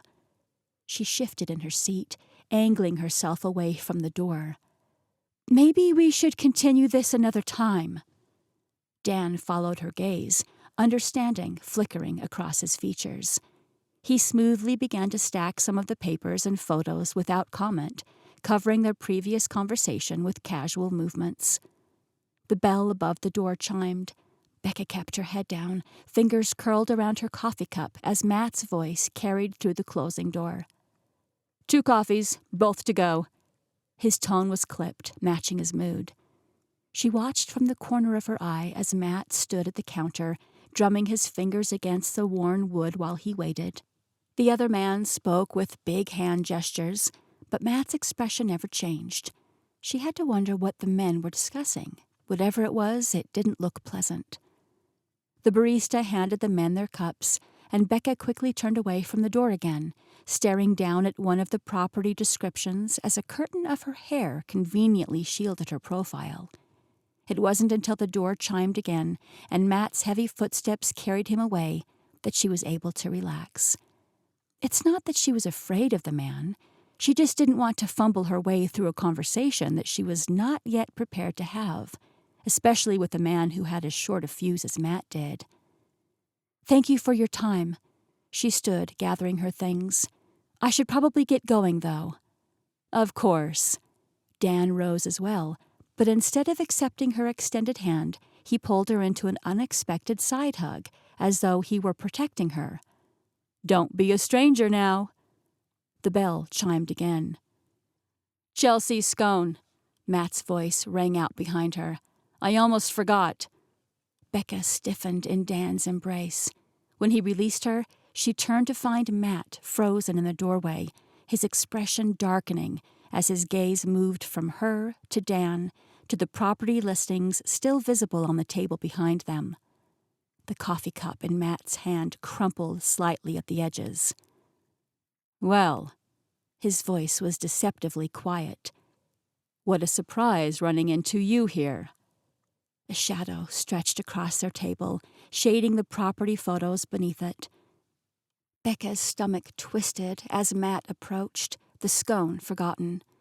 Dan quickly worked on gathering his papers, but not before Matt's gaze locked onto the glossy photos of coastal properties. His eyes narrowed as he scanned the information. "Good morning, Matt." Dan's voice had lost its casual warmth. "I was just what?" Matt didn't raise his voice, but the edge in it could have cut glass. "Helping scope out property values? Getting a feel for the market?" His attention shifted to Becca, who fought the urge to shrink under his stare. "Tell me, is this how you plan to thank my mother for her hospitality? By shopping our property around to the local real estate sharks?" "Matt, no." Becca kept her voice steady, professional. "That's not what this is. If you'll let me explain." "I knew better." "Please." Becca straightened her spine. She wouldn't let him intimidate her. "You've got this all wrong." But Matt was already turning away, his shoulders a rigid line of anger. He moved past the flowering vines and around the corner without a backward glance, leaving only the faint scent of coffee and a sense of defeat in his wake. Dan cleared his throat. "I should have realized." He stared down at the scattered papers, then began tucking them into his portfolio with careful movements. "I won't list the property, of course, not without consulting the rest of the family first. Bob was a friend, and Matt—" He shook his head. "Well, let's just say he's got his father's temper when it comes to protecting what he loves." "Of course. My intention was never to sell it." But Dan wasn't listening. He was already putting distance between them. Somehow the man had assumed the worst, and as was usually the case, Becca looked like the bad guy. She wondered again why she bothered to put any effort into this at all. It would have been so much easier to accept the Daltons' original offer and get on with her life. But she thought of Linda and knew she couldn't leave them high and dry, not when she knew she could help. She would just have to find another way. Becca sank back into her chair, blowing a stray strand of hair out of her face. All her careful plans were crumbling like the historic coquina walls that lined St. Augustine's ancient streets. Chapter 17. Tyler. "Come on, where are you?" Tyler yanked open another drawer, rifling through dog-eared fishing permits and faded receipts. The financial reports he'd printed for Becca had to be here somewhere. Unless... He glanced toward Matt's desk, jaw clenching. His brother had been in here yesterday afternoon before Becca came over for dinner. Matt was angry before he'd even had a chance to meet the woman. It was so obvious now, considering how much he'd had to drink last night. But Tyler couldn't exactly blame him for wanting to get a head start on damage control. The office fan clicked rhythmically overhead, stirring warm air that smelled of salt and old paper. Everything in here needed updating, from the ancient desktop computer to the taxidermied marlin that had been collecting dust on the wall since before Tyler was born. Dad used to say that fish was his first big catch, but Tyler was pretty sure he'd bought it at a garage sale. With a frustrated grunt, he gave up on the drawers and moved to the computer. The power button stuck when he pressed it, like it always did, and the machine wheezed to life with all the enthusiasm of a beached whale. "Just once," he muttered, watching the loading screen crawl by. "I'd like something in this place to work the way it's supposed to." That was the real reason he believed in Becca's offer to help. She saw the potential here, just like he did. But more importantly, she had the know-how to drag them into the current century. Matt might not trust her, but Tyler wasn't about to let his brother's stubbornness sink their chances at revival. If he could just find those financial reports. The ancient machine finally reached the login screen, and Tyler dropped into the creaking office chair. At this rate, he'd have time to reprint everything before the thing finally booted up. The storm door slammed with a rattling bang. The entire building shook with the force of Matt's entrance. "I told you she was going to screw us over." Tyler spun in his chair to find his brother standing in the doorway, fingers white-knuckled around a beer bottle. His shirt was unbuttoned and hair disheveled, like he'd been running his hands through it. "What are you talking about?" "That woman." Matt paced the small space between their desks, the floorboards groaning beneath his every step. "Your new best friend. I just caught her with Dan Mitchell." "Dan Mitchell?" Tyler pushed back from the computer. The realtor? No, the tooth fairy. Matt's face was red, the vein in his temple pulsing. They were going over property listings, comparing values, getting cozy. Slow down, Tyler stood, but Matt was already launching into another string of accusations, his words tumbling out so fast they barely made sense. And his hands were all over her. I halfway wonder if they've been in on it together all along. Matt, that sleazeball probably already has buyers lined up, real estate vultures just waiting to... Matt! But his brother was too far gone, gesturing wildly with his beer until foam sloshed over the rim. The sharp smell of alcohol hit Tyler's nose. Whether it was left over from last night or fresh today, he couldn't tell. A car door slammed outside, and Tyler caught a glimpse of their mother hurrying up the walk. Great, just great. The storm door creaked open again, and Linda burst in, her turquoise-rimmed glasses slightly askew. Matthew Charles Dalton, what in heaven's name has gotten into you? I saw you tear down that gravel like you were qualifying for Daytona. Mom, Matt's voice cracked. She's trying to sell us out. Who's trying to do what now? Becca. He spat the name like it burned his tongue. I caught her with Dan Mitchell at that little cafe downtown. They had property listings spread all over the table. She's gonna sell the property out from under us to get her share. Linda's hand flew to her throat. But that can't be right. Oh, it's right, all right.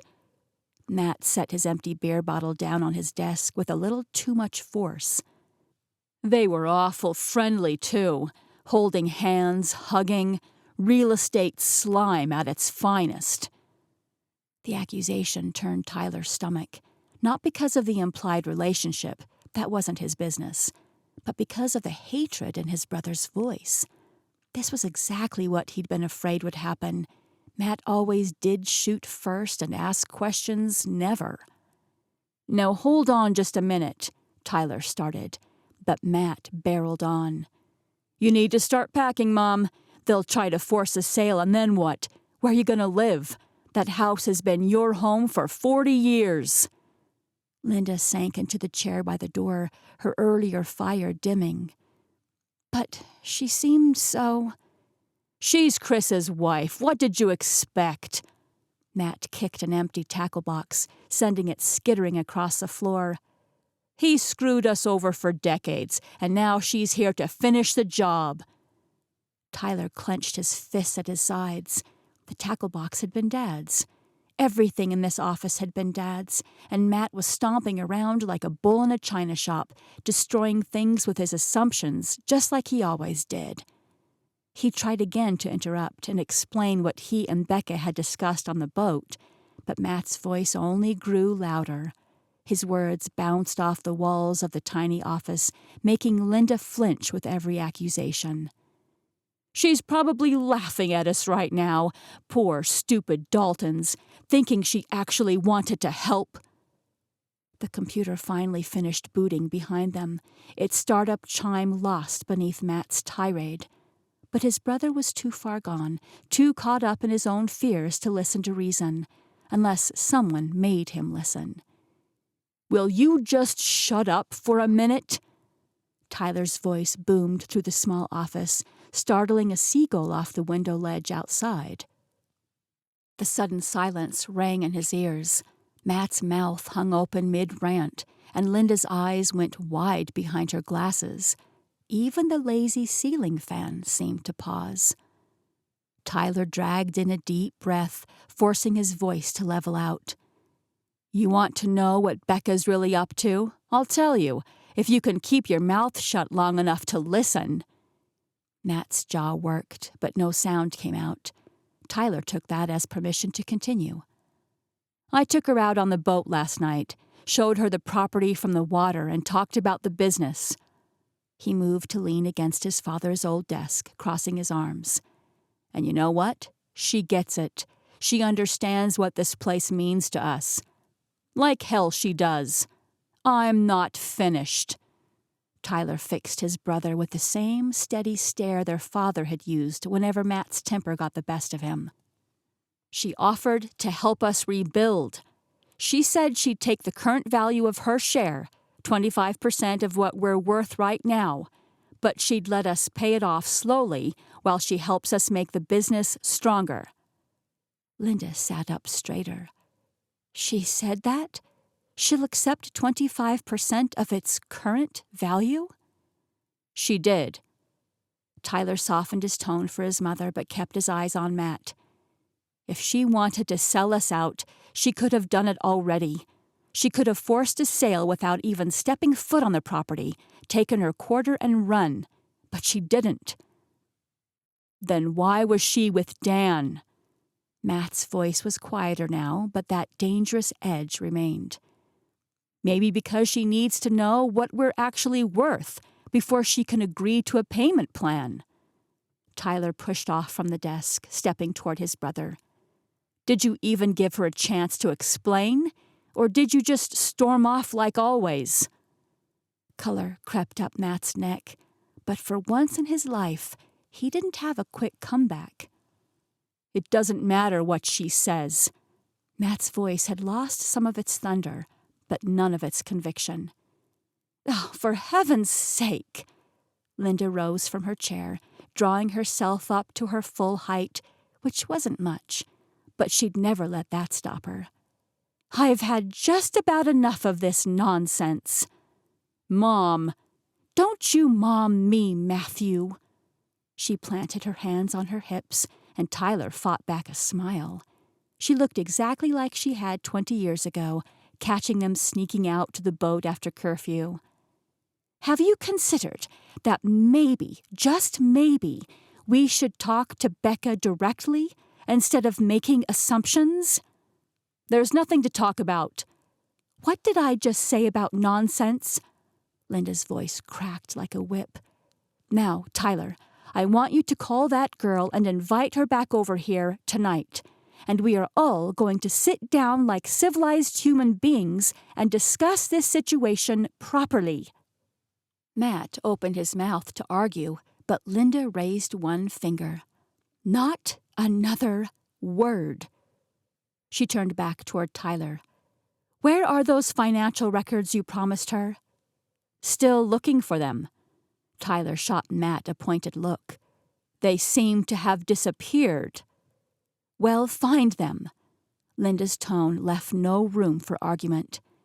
And Matt, you're going to go home, take a shower, and show up tonight with a clear head and a civil tongue. Do I make myself clear? Matt's shoulders sagged. Yes, ma'am. Good.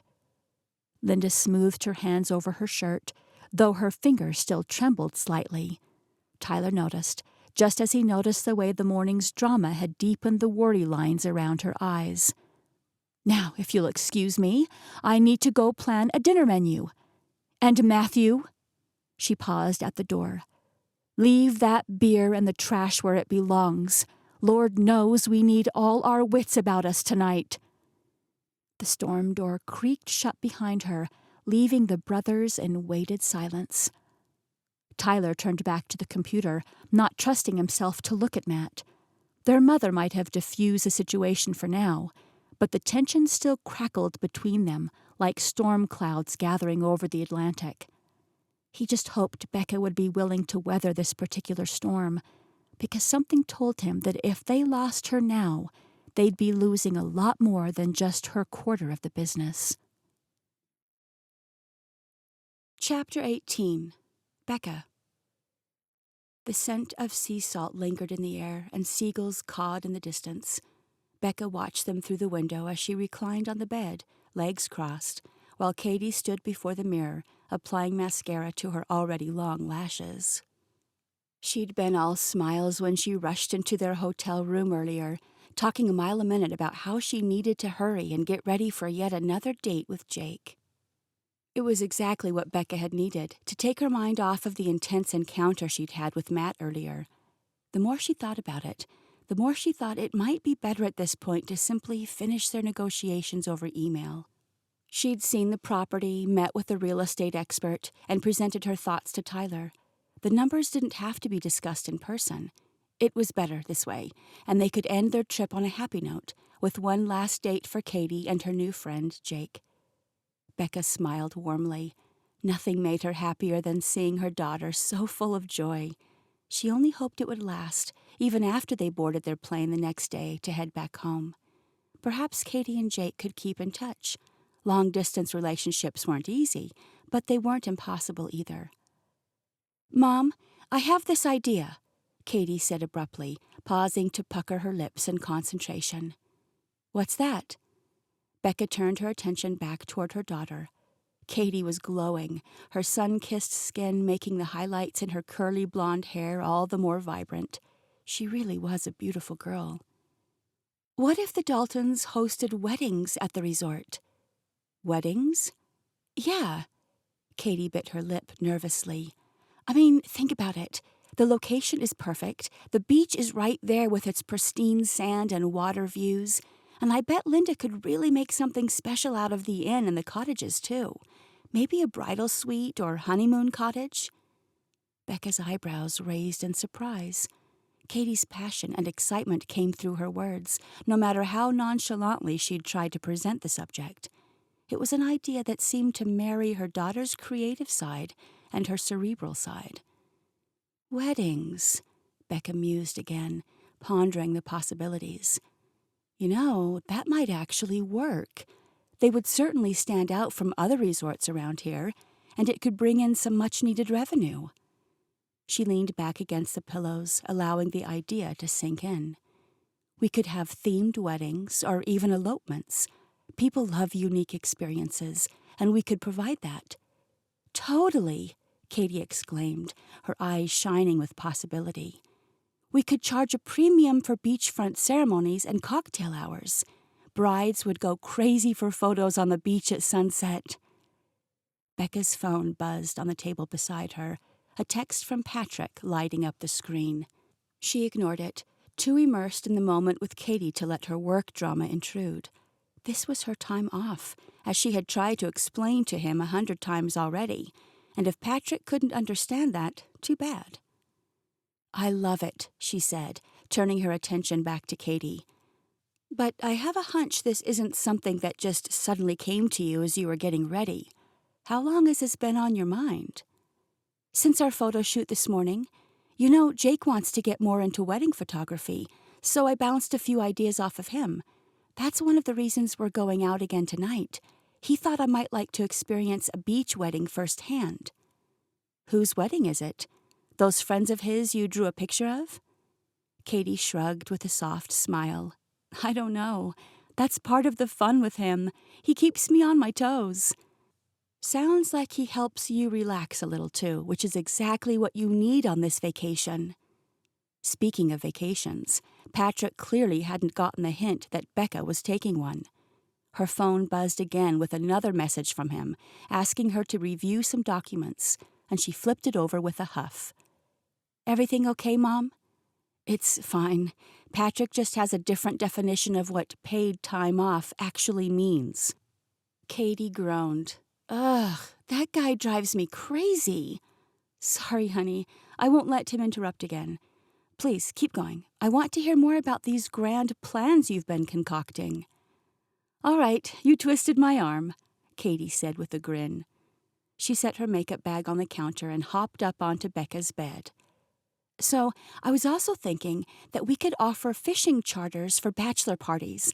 Then the cabins could be stocked with beer and snacks for after. The guys can hang out at the dock or around a bonfire on the beach."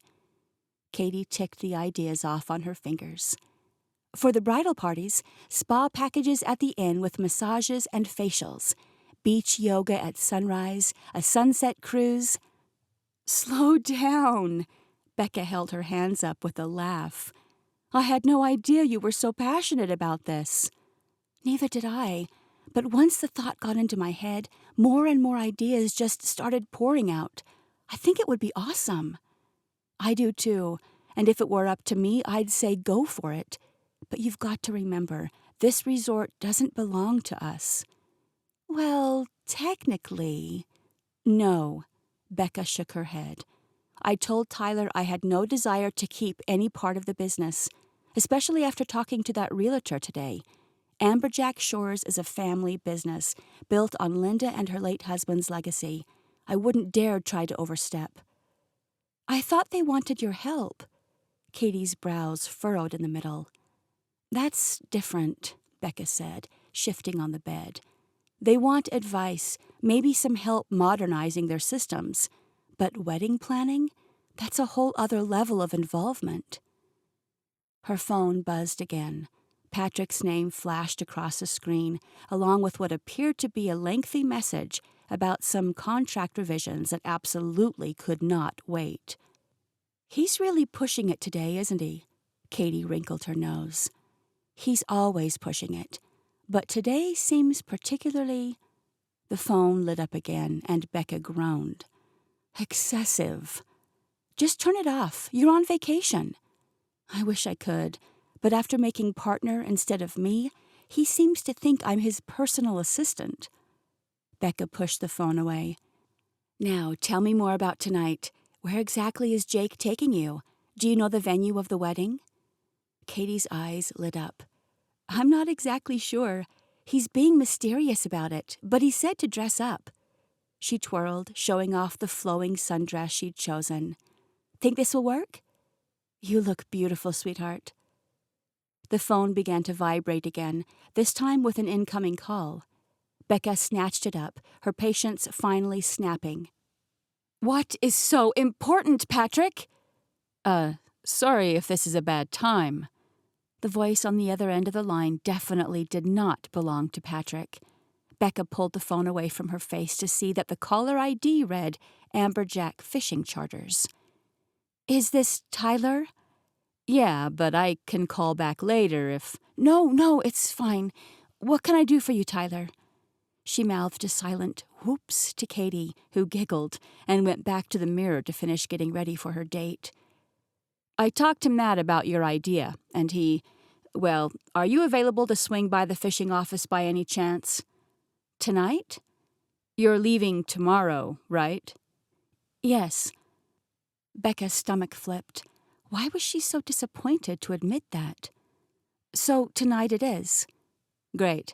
I'll try not to take up too much of your time. No problem. I'll just take care of a couple of things here, then head right over. See you soon.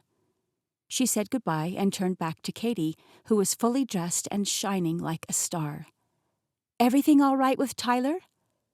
Becca let the phone fall into her lap and groaned. Honestly, I have no idea. After my little incident with Matt this morning, there's no telling what kind of ideas they have about me and my intentions. Stop that. Katie abandoned her shoes and sat next to her mother. You're brilliant, and they'd be complete idiots not to see that. Your help could save their business. But Matt saw me with Dan, and now they probably think... So what if they do? Worst case scenario, you can still sell the place out from under them. Katie laughed, but quickly sobered when she saw her mother's face. Mom, I'm kidding. I know you'd never do that. Never, Becca agreed quietly. The very thought made her nauseated. It's going to be fine. Katie squeezed her hand, then jumped up to finish getting ready. They're going to hear you out, and they're going to love your ideas. And if they don't, she shrugged, then it's their loss. Becca managed a weak smile. Have fun tonight, sweetie. Be safe. You too. Katie paused at the door. And Mom, good luck, though I don't think you'll need it. Chapter 19. Katie. A warm golden glow washed over a number of meticulously set outdoor tables, adorned with elegant floral arrangements. Strings of twinkling fairy lights were strung between palm trees that swayed gently in the breeze, while tiki torches added a touch of island charm. The white sand was dotted with 100 guests, all dressed in their best attire and sipping champagne from crystal flutes. This was exactly what Katie imagined when she thought of a dreamy beach wedding. Among the sea of well-dressed guests, she and Jake laughed together near the edge of the dance floor. In fact, they hadn't stopped laughing since he picked her up from the hotel. Every moment of the evening had been perfect so far. Jake looked dapper in his tailored navy blue suit, paired with a crisp white shirt and a playful pink tie that somehow suited him perfectly. His sandy brown hair was styled just enough to look like he didn't try too hard, and his eyes sparkled with mischief as he spoke animatedly to Katie. She clutched a glass of champagne, taking occasional sips as she listened intently to Jake's stories. His eyes were bright, smile playful, and for a moment the rest of the room faded away. Katie wanted nothing more than to lose herself in the melody of his laughter and the depths of those sea-glass eyes. She cleared her throat, willing her heart to slow as she watched the newlyweds finish their first dance, the bride's slender frame dipping low in her groom's arms. "Some reception, huh? It's not every day you get to see two people so in love." Jake's gaze was steady, searching, and her pulse leaped. "Dance with me?" He took her hand and pulled her into the middle of the dance floor as a talented live band took center stage. The musicians skillfully played an eclectic mix of jazz, pop, and classic love songs that perfectly captured the joy and excitement of the evening. They shared a plate of delectable appetizers, fresh shrimp cocktail, tangy bruschetta, and savory stuffed mushrooms between dances, feeding each other bites and trading playful banter. It was all so perfect. Katie could hardly believe this was her real life. After a while, the band struck up a lively Latin-sounding tune, and Jake leaned in close with his hand gently resting on the small of Katie's back. "Hey, do you know how to do the cha-cha?" Not really, but I'll give it my best shot," she replied, giggling nervously. After all, that's what the free-spirited Katie would say. And something about the mischievous sparkle in his eyes really did make her feel free. "Just don't judge me too harshly." "Deal," he grinned, extending his hand toward her. She hesitated for only a moment before placing her hand in his, feeling an electric thrill shoot up her spine as their fingers intertwined. Despite her initial reservations, she found herself laughing and twirling effortlessly under his guidance, their bodies moving together as if they had been doing this for years. "See? I told you that you'd be a natural," Jake teased, spinning her around one last time before pulling her close again.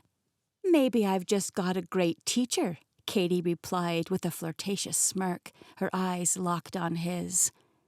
As the music slowed, they swayed gently to the romantic ballad that now filled the air. She glanced up at Jake as they danced, struck by the tenderness in his eyes. He was watching her like she was the only thing that mattered, the only thing he wanted to see.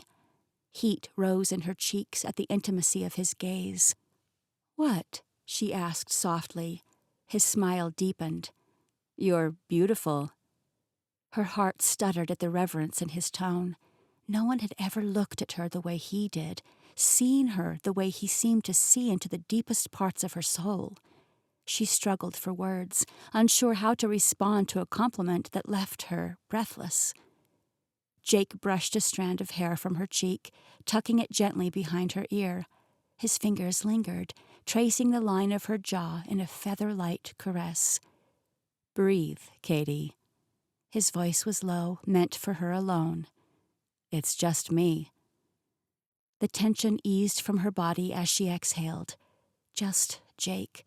The only person she'd ever met who could unravel her with a single look or touch, then piece her back together again. She leaned into him, resting her head on his shoulder. His arm tightened around her, hand splaying across her back to hold her close. They moved together to the rhythm of the music, two hearts keeping time. In that perfect moment, Katie wanted the song to never end. Dancing with Jake, held safely in his embrace, she'd found her happy place. A contented sigh slipped from her lips as she closed her eyes, dreaming of a future she knew she could never have, with the man she was falling for more deeply with each passing second. She was still lost in the fantasy of a life with Jake, when a slightly tipsy bridesmaid wandered over to them, her coral dress billowing around her as she walked. Her cheeks were flushed from dancing, and a few stray curls framed her face, lending her an air of disheveled elegance. "Hey there!" she greeted them cheerfully, teetering ever so slightly on her high heels. "You two look like you're having a blast. I don't think I've seen either of you leave the dance floor all night." "Guilty as charged," Jake chuckled, still holding Katie close. "It's hard not to get swept up in all the excitement." "Absolutely," the bridesmaid agreed, nodding vigorously. "So how do you guys know the happy couple? I'm Sarah, by the way." "Hi, Sarah. I'm Jake." He introduced himself with a warm smile. "The groom is my cousin." "Cousin?" Her pretty features twisted in confusion. "I don't think—" "Distant cousin, twice removed," Jake added quickly. Katie shifted nervously on her feet as the vibe in the air shifted between them. The bridesmaid stared blankly at Jake for a long minute, her slightly inebriated brain trying to work out what he said. Finally, she crossed her arms over her chest. "Really? Because I'm the groom's sister, and I am positive that I don't have any long-lost cousins named Jake." Katie's heart leaped into her throat. What was Jake thinking, and why the lie? But his next words shocked her even more. "Actually," Jake hesitated, glancing at Katie before continuing. I don't really know them. I heard the groomsmen talking about the wedding last night at the rehearsal dinner while I was working." He turned his body ever so slightly away from Katie and stage whispered loudly to the bridesmaid. "But I met this girl I really like." He jerked his chin obviously in Katie's direction, sending the bridesmaid into a fit of giggles. "And she has never been to a beach wedding before. Tonight's her last night on the island, and I'm trying really hard to make a good impression, so she'll come back and see me again someday." The bridesmaid looked back and forth between Jake and Katie, amusement glittering in her eyes. "I see," she said with a nod. "And is the reception living up to your expectations?" She rolled her lips between her teeth to prevent herself from laughing. Katie barely eked out the softest, "Yes?" "Well, then I say, welcome to the party, strangers." "Really? You don't want us to leave?" Katie looked back to find Jake grinning sheepishly. "Of course not," Sarah waved her hand. "The more the merrier." Then she grabbed Katie's shoulder and leaned in conspiratorially. "But if you decide you don't like this one," she gestured toward Jake, "then come find me. I'd be happy to take him off your hands." She winked and released Katie. With that, the bridesmaid tottered off toward the bar, throwing her head back and groaning loudly. "Why can't I find a guy like that?" "That was a close one," Jake said, stepping close to her again. "You rascal! You didn't tell me we were crashing some stranger's wedding?" "I'm sorry about that. I should have been more upfront from the start. But I meant what I told you. I guess a night just turned out to be memorable for a different reason." Katie laughed through the adrenaline that still had her heart racing. Now that she knew the bridesmaid wasn't upset, she could relax again. "Oh, it's memorable, all right." She playfully nudged him with her elbow. "So, what do you think?"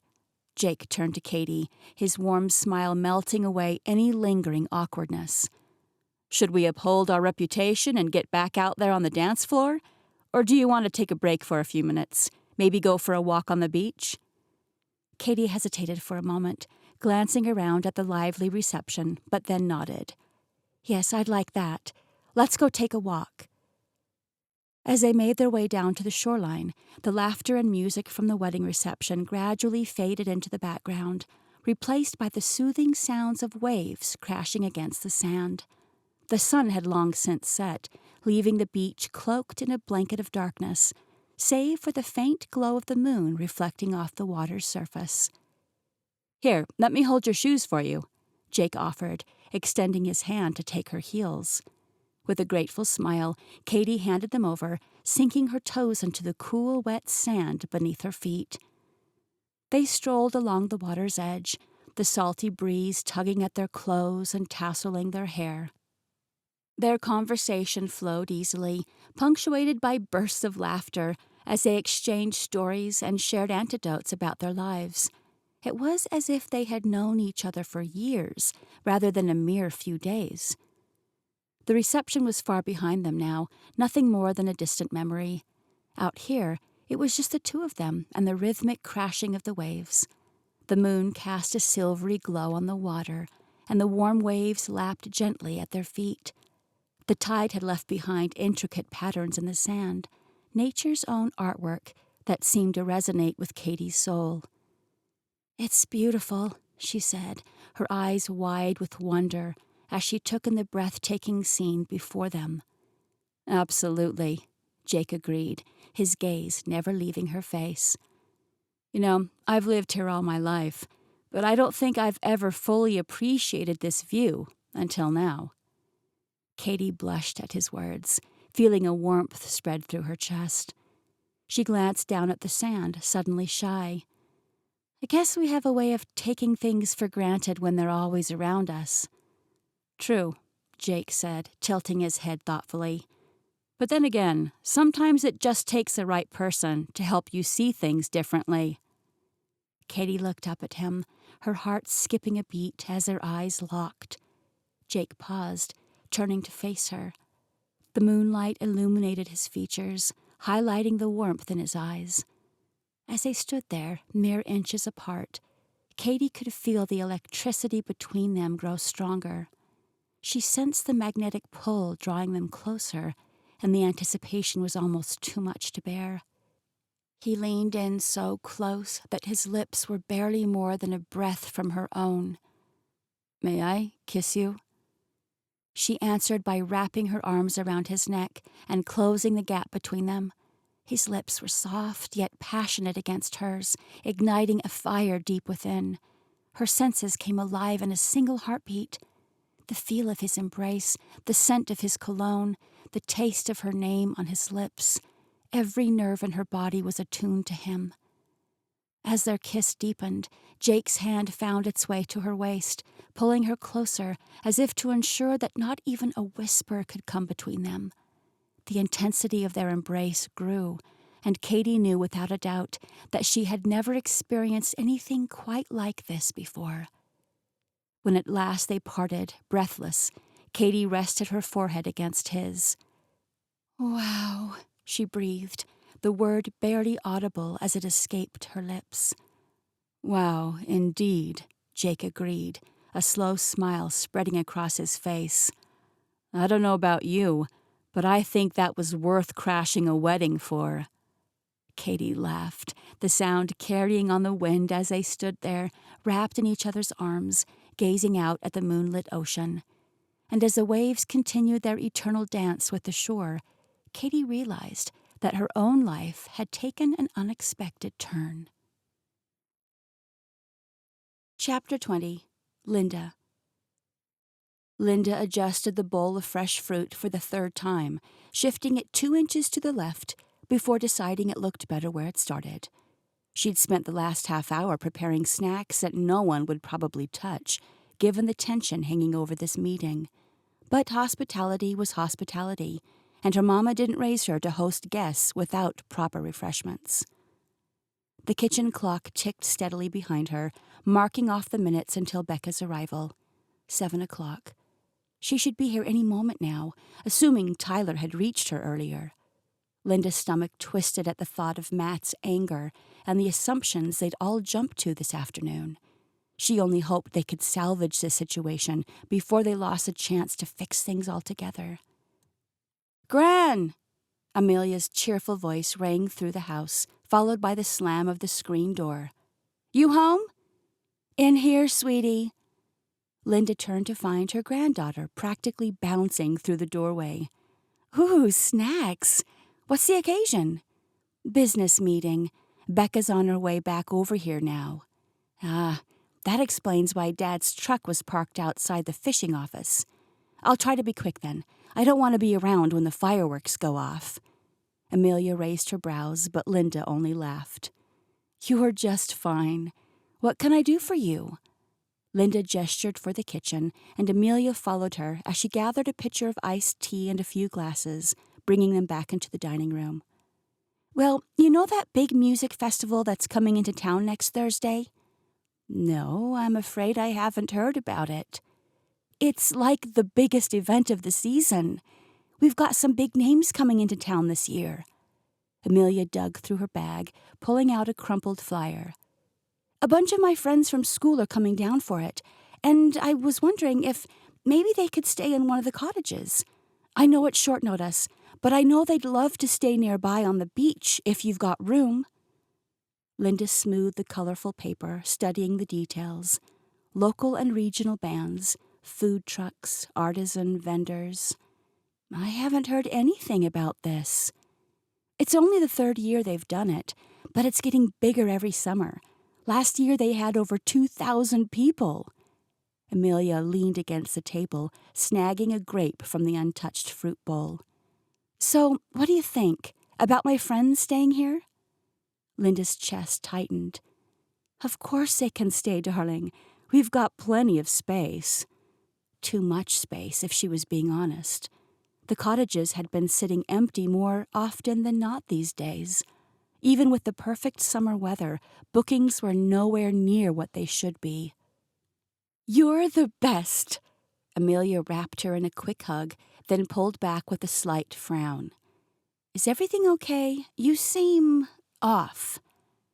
"Everything's fine." Linda forced a smile, but Amelia's expression said she wasn't buying it. The girl had always been too perceptive for her own good, just like her mother. "If you say so. But just so you know, I'm close by in case Dad gets too pushy in this meeting. You know how he can be." "I'm not afraid of him. He may have 100 pounds on me, but I'm still his mother." She grinned and squeezed Amelia's shoulder. "If anyone can keep him in line, it's me." "You're probably right about that." Amelia pulled her oversized bag back up over her shoulder. "I'll come back by tomorrow and help get the cottage in order if you'd like, and I'll bring some of those truffles you love from the coffee shop by my house as a thank you." "You know I can't say no to that." Tires crunched on gravel outside, and Linda's heart jumped. "That'll be Becca," she said, probably too quickly. "Right." Understanding dawned in Amelia's eyes. "I'll make myself scarce." "Might be best, sugar."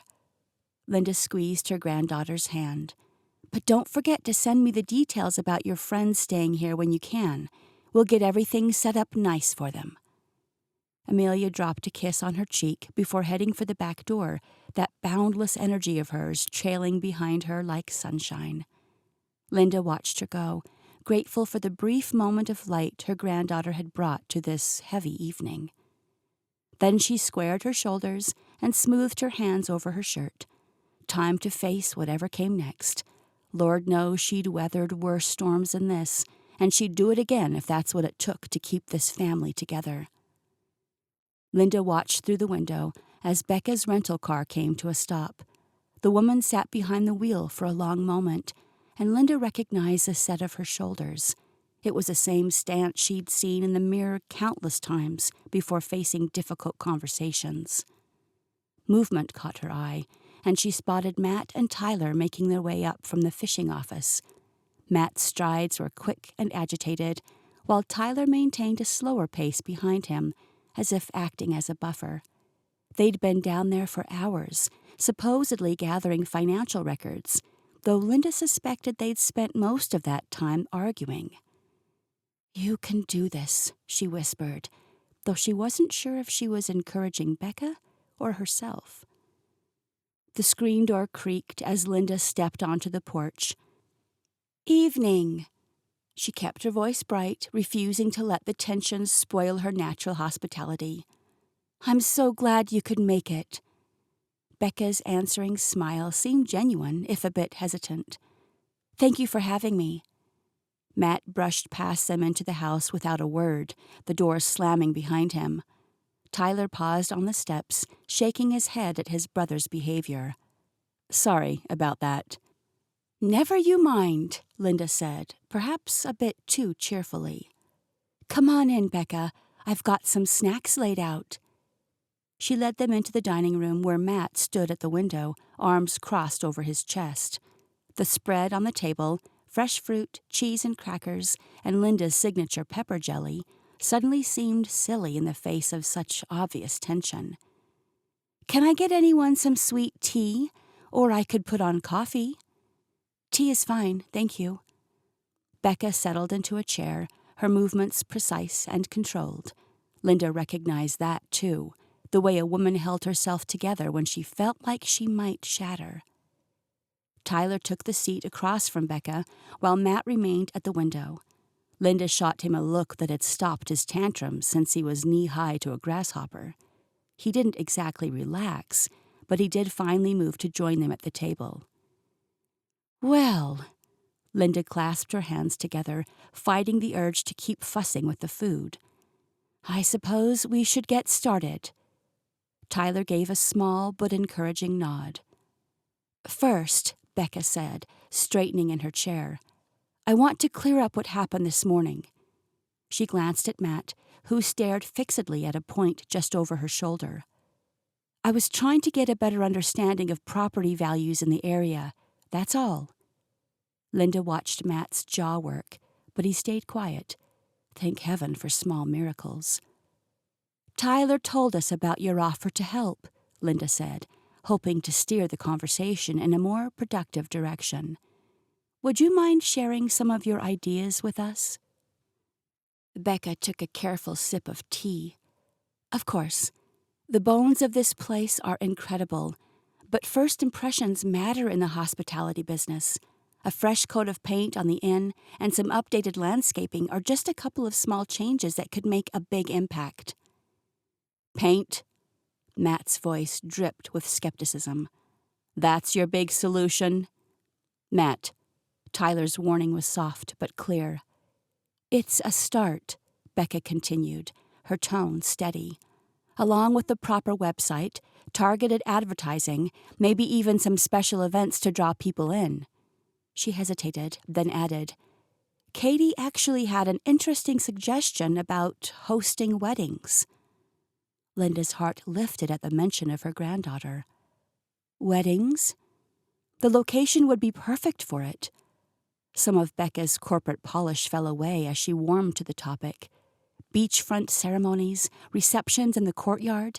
The cottages could house a wedding party, and I'm sure the groomsmen would love to book fishing charters.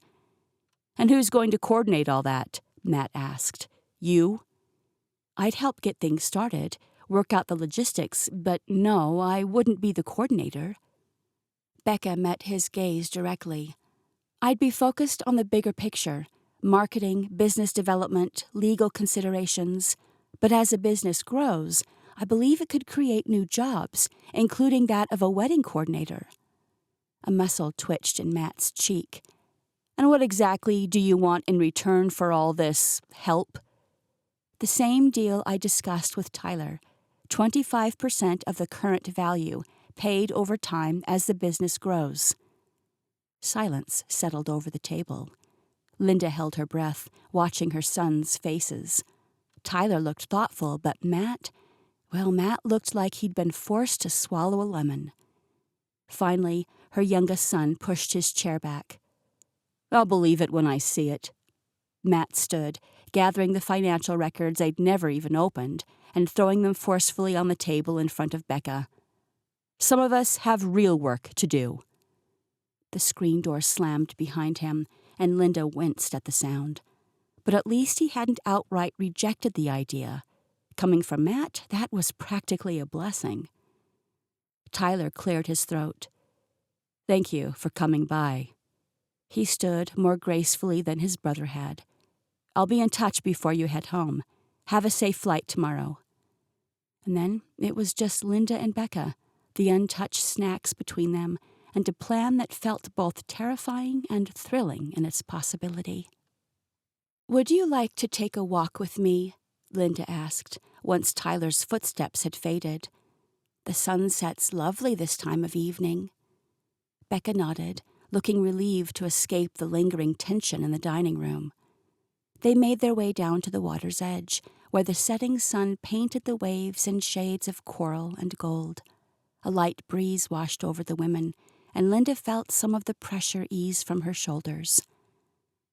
"You know," she said after they'd walked a few steps in comfortable silence, "you mentioned several ideas in there, and it really got my mind turning. With a little extra help, I wonder if we couldn't get the ball rolling on a few of them within the next week or two." "You're right," Becca said. "Paint and some marketing wouldn't take long to get started at all." "So you'll stay a little longer and help?" Becca froze on the spot. "That's not exactly what I meant. I'd love to spend more time here, of course. Who wouldn't? It's gorgeous." She waved a hand out toward the water. "Taking more time off from work might be an issue, though." She hesitated. "Then again, maybe that's not such a bad thing." "Why's that?" Linda watched as Becca fidgeted with the hem of her shirt, her gaze distant and thoughtful. She knew her curiosity was getting the better of her, but she couldn't help herself. "It's a long story, but let's just say things are a bit strained at the office right now." The tone of Becca's voice said volumes. Her unspoken words told Linda everything she needed to know, and perhaps she was being a bit too bold, but she couldn't stop what came out of her mouth next. "Becca," Linda began gently, "can I ask you something?" "Sure." "Why are you still working at a job you're so clearly unhappy with?" Becca faltered slightly. "Is it that obvious?" "Only to someone who's learned to read people over the years." Linda smiled. "I can see how much it wears on you." Becca sighed, her shoulders slumping. "Sometimes that's just how it is, I guess. You do what you have to do to get by. I've spent a lifetime raising my daughter, and now it's time for me to buckle down and focus on my career." Linda shook her head, her chest squeezing at the thought of Becca spending the last 24 years as a single mother. Why would Chris do that to her? It was a question she may never get an answer for, but perhaps she could make it up to her now. "No, it doesn't have to be like that. Family comes first, remember? It did then, and it still does now. Tell you what, why don't you and Katie stay another week at the inn? We've got the perfect opportunity coming up to make our re-entry into the community." She pulled Amelia's flyer from her pocket and handed it to Becca. "More than 2,000 people are coming out to this music festival right here on the island, and they're all looking for a place to stay, to eat, to make memories. It could be exactly the soft launch your plan needs." Becca studied the flyer, but Linda could see the hesitation in her expression. "I don't know. Matt's the type who needs to see results. All the plans in the world won't mean as much to him as seeing this place come back to life, even just a little." She touched Becca's arm gently.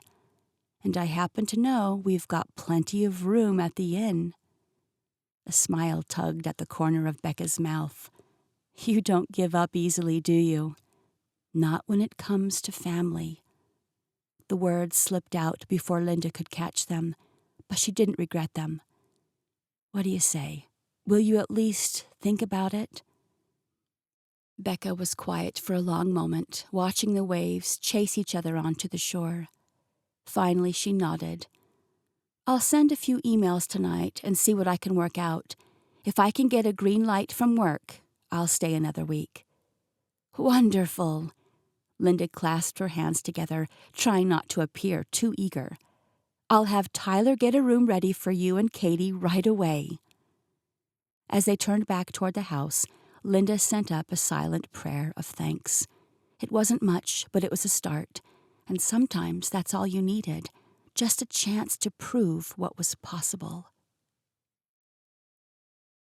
Chapter 21. Becca. Becca stood by the hotel room window, her fingers absent-mindedly tracing the condensation on the glass.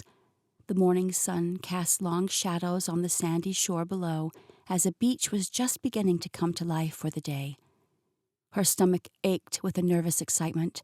She was happy to get in some extra time at Amberjack Shores, but there was so much emotion tangled up in that place that she didn't know what to expect. A week ago, she hadn't even known the place existed, and now she was not only part owner, but she was actually taking steps to work on and in the business. Her late husband's business, with her late husband's family. It was all too weird. "Ready to hit the road, Mom?" Katie asked, snapping Becca back to reality. She had already managed to wheel their suitcases into the hallway, and her energy was contagious. "Absolutely." Becca grabbed her purse and gave the hotel room one last glance before closing the door behind her. "I can't believe I agreed to stay on the island for another week. What was I thinking?" "You were thinking about how life has finally gifted you something good for once. You have an opportunity here, and I, for one, think it's great that you're giving things a real shot." She pushed the elevator button and continued once the doors closed behind them. "You deserve this, Mom. It may not be conventional, but nothing in your life has been. Chris was awful. But his family's not so bad. Well, most of them anyway. Jury's still out on Matt." Becca had to agree with that one. "Thank you, sweetheart. And you're sure you're okay with this? Staying a whole extra week? Because I would be happy to drop you off at the airport. I know you've got your own life to get back to in Texas." "Please." Katie tossed their bags into the trunk of the little rental car. That was another thing Becca would have to get returned today. "There is no place else I'd rather spend the next week." "Okay." She took a deep breath before starting the car. "To Amberjack Shores we go." As they drove along the winding coastal roads, Becca found herself daydreaming about the upcoming festival. She imagined herself sitting at a table, surrounded by excited visitors eager to book a room on the island. The thought was thrilling, but also slightly nerve-wracking. Beside her, Katie sang along to a song on the radio, her hand soaring up and down in the wind through her open window. With her blonde curls blowing, she looked like she was made for this. Beach life suited her well. "Katie," Becca ventured cautiously, "is there something else you're excited about? I mean, besides staying an extra week on the island and helping with the music festival?" Katie's cheeks flushed a light shade of pink before she turned to face her mother, feigning confusion. "What do you mean?" "Maybe I should have said someone." Becca grinned, tapping her fingers lightly on the steering wheel. "Jake?" Katie shrugged, trying her best to appear indifferent. "I mean, I don't hate the idea of spending a few extra days with him, but I also know that this isn't anything serious. We're just having fun." Becca raised an eyebrow, her gaze never leaving the road. "Really? Because it seems like you two have been inseparable since the day you ran into each other on the beach." "Mom," Katie protested, her face growing even redder. "I told you he's a friend. A really, really good-looking friend. But nothing more." Okay, Becca relented, smiling softly at her daughter's obvious infatuation. "I just wanted to make sure you're not getting too attached. We'll be leaving soon, and I don't want you to get hurt." Katie sighed, her eyes drifting back towards the passing scenery. "I know. Trust me, I'm not expecting anything to happen. It's just nice to have someone to talk to, you know?" Becca nodded, understanding the loneliness that plagued her daughter. She'd felt it too. There had been a handful of men who had tried to steal Becca's heart over the years, but it had never worked out. Either they weren't committed enough to take on a single mom and her daughter, or, frankly, they just weren't good enough to call themselves Katie's dad. She reached over and squeezed Katie's hand reassuringly. "I'm glad you found a friend in him. Just remember to take care of your heart, all right?" "I will. Truthfully, I don't know if I'll ever let him know about our extended stay. I wouldn't want to come off as desperate, you know? like I'm staying just for him. But if I happen to run into him again, well," she shrugged with a grin. The beach was quiet when they pulled up into the small parking lot in front of the inn. Becca checked her message from Linda one more time before stepping out of the car. "The first 2 doors upstairs on the right are ours. Front door's open."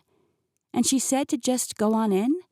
Katie asked, as she popped the trunk to retrieve their things. "Yep. She has an appointment this morning, but she said Tyler would be by after a while to begin our business planning. We can settle in and relax until then." Becca stepped into her room a few minutes later and breathed in the scent of salt air and aged wood. The decor was simple but charming, with whitewashed walls and antique furnishings. A large window overlooked the beach, sunlight dappling across a comforter. She set her suitcase on the creaky floorboards and wandered over to push open the window. A warm breeze filtered in, carrying the cries of seagulls and the rhythmic crash of waves. It was heavenly. "Isn't it gorgeous?" Katie peeked her head in the doorway, her eyes wide with delight. "Absolutely stunning," Becca agreed. Then, pulling herself away from the view, she picked up her phone and got back to business. "All right, I've rescheduled our flights. We'll leave right after the festival next week, but it gives you only 1 day before your rotations start at the hospital." "Thanks, that shouldn't be a problem for me. And what did your work say when you told them you'd be gone an extra week?" "Patrick wasn't too happy about the change, but I'm not worried about him. He'll come around eventually."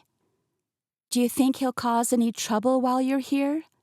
"Let's not worry about that now," Becca reassured her, placing a comforting hand on her shoulder. "We're here to enjoy ourselves, and that's exactly what we're going to do. Now, let's get unpacked and settled in. We have a big week ahead of us." She went about unpacking the few belongings she'd brought for their short trip, and quickly decided that she and Katie would probably have to go shopping later, perhaps after chatting with Tyler. Surely Katie would be finished unpacking by then, and they could explore some of the cute little shops she'd seen on their way onto the island from the mainland. Becca stepped out of her room, humming under her breath. She turned to make her way down the hall toward Katie's room to propose a shopping trip, when a door creaked open across from her. Tyler emerged, clad only in a towel wrapped low around his waist. Becca froze mid-step, cheeks flaming as she took in the broad expanse of his bare chest and shoulders. Muscle rippled under tanned skin as he ran a hand through his damp hair. She swallowed hard, pulse leaping at the wholly inappropriate attraction simmering to life inside her. He glanced up, eyes widening when he saw her. "Oh, I didn't realize you two were here already," he grimaced, reaching for the towel. "My apologies. I was just heading to my room after a shower. I didn't mean to, She shook her head, ashamed of the natural attraction she felt towards him. It had been more than 2 decades since she'd last seen Chris, yet she couldn't shake the feeling that she was betraying him somehow. "It's fine." Becca took a step back, finding sudden interest in the pattern of the hallway rug. "I should have announced ourselves." "No, this is—" Tyler adjusted his grip on the towel. "I'll just—" He gestured vaguely toward his room before retreating quickly, the door clicking shut behind him. Becca pressed her palms against her burning cheeks. This was exactly why staying at the inn was a terrible idea. She had no business noticing the way water droplets traced paths down Tyler's chest, or how his shoulders filled the entire doorframe. She shook her head, forcing her thoughts back to business. They were supposed to review the financial records this morning. That's why she was here. Work, nothing else. "I'll meet you downstairs in 10 minutes. Tyler's voice called through the door, now steadier. "We can go over those numbers." "Right. Yes, 10 minutes. She turned quickly, hurrying back to her room. She talked to Katie about shopping after their meeting. Right now, she needed to focus on the task ahead and forget the way her pulse had jumped at the sight of her former brother-in-law wearing nothing but a towel. Professional. She had to stay professional, even if her new business partner did have shoulders that could make a Greek god jealous. Chapter 22. Tyler. Tyler yanked his shirt over his head, still damp from his rushed attempt to dry off. Perfect. Not only had he just thoroughly embarrassed himself, but now he'd be sitting across from Becca in wet clothes. He scrubbed a hand over his face, cursing his mother's brilliant idea to have them stay at the inn. The ancient ceiling fan wobbled overhead, clicking with each rotation, like it had since he was a kid. He really should fix that. Add it to the endless list of repairs, right under the broken banister and the water stain creeping across his bedroom ceiling. His bedroom. The thought nearly made him laugh. 20 years ago, he would have given anything to claim the inn's master suite as his own. Now he was pushing 53 and basically living with his mother again. But what choice did he have?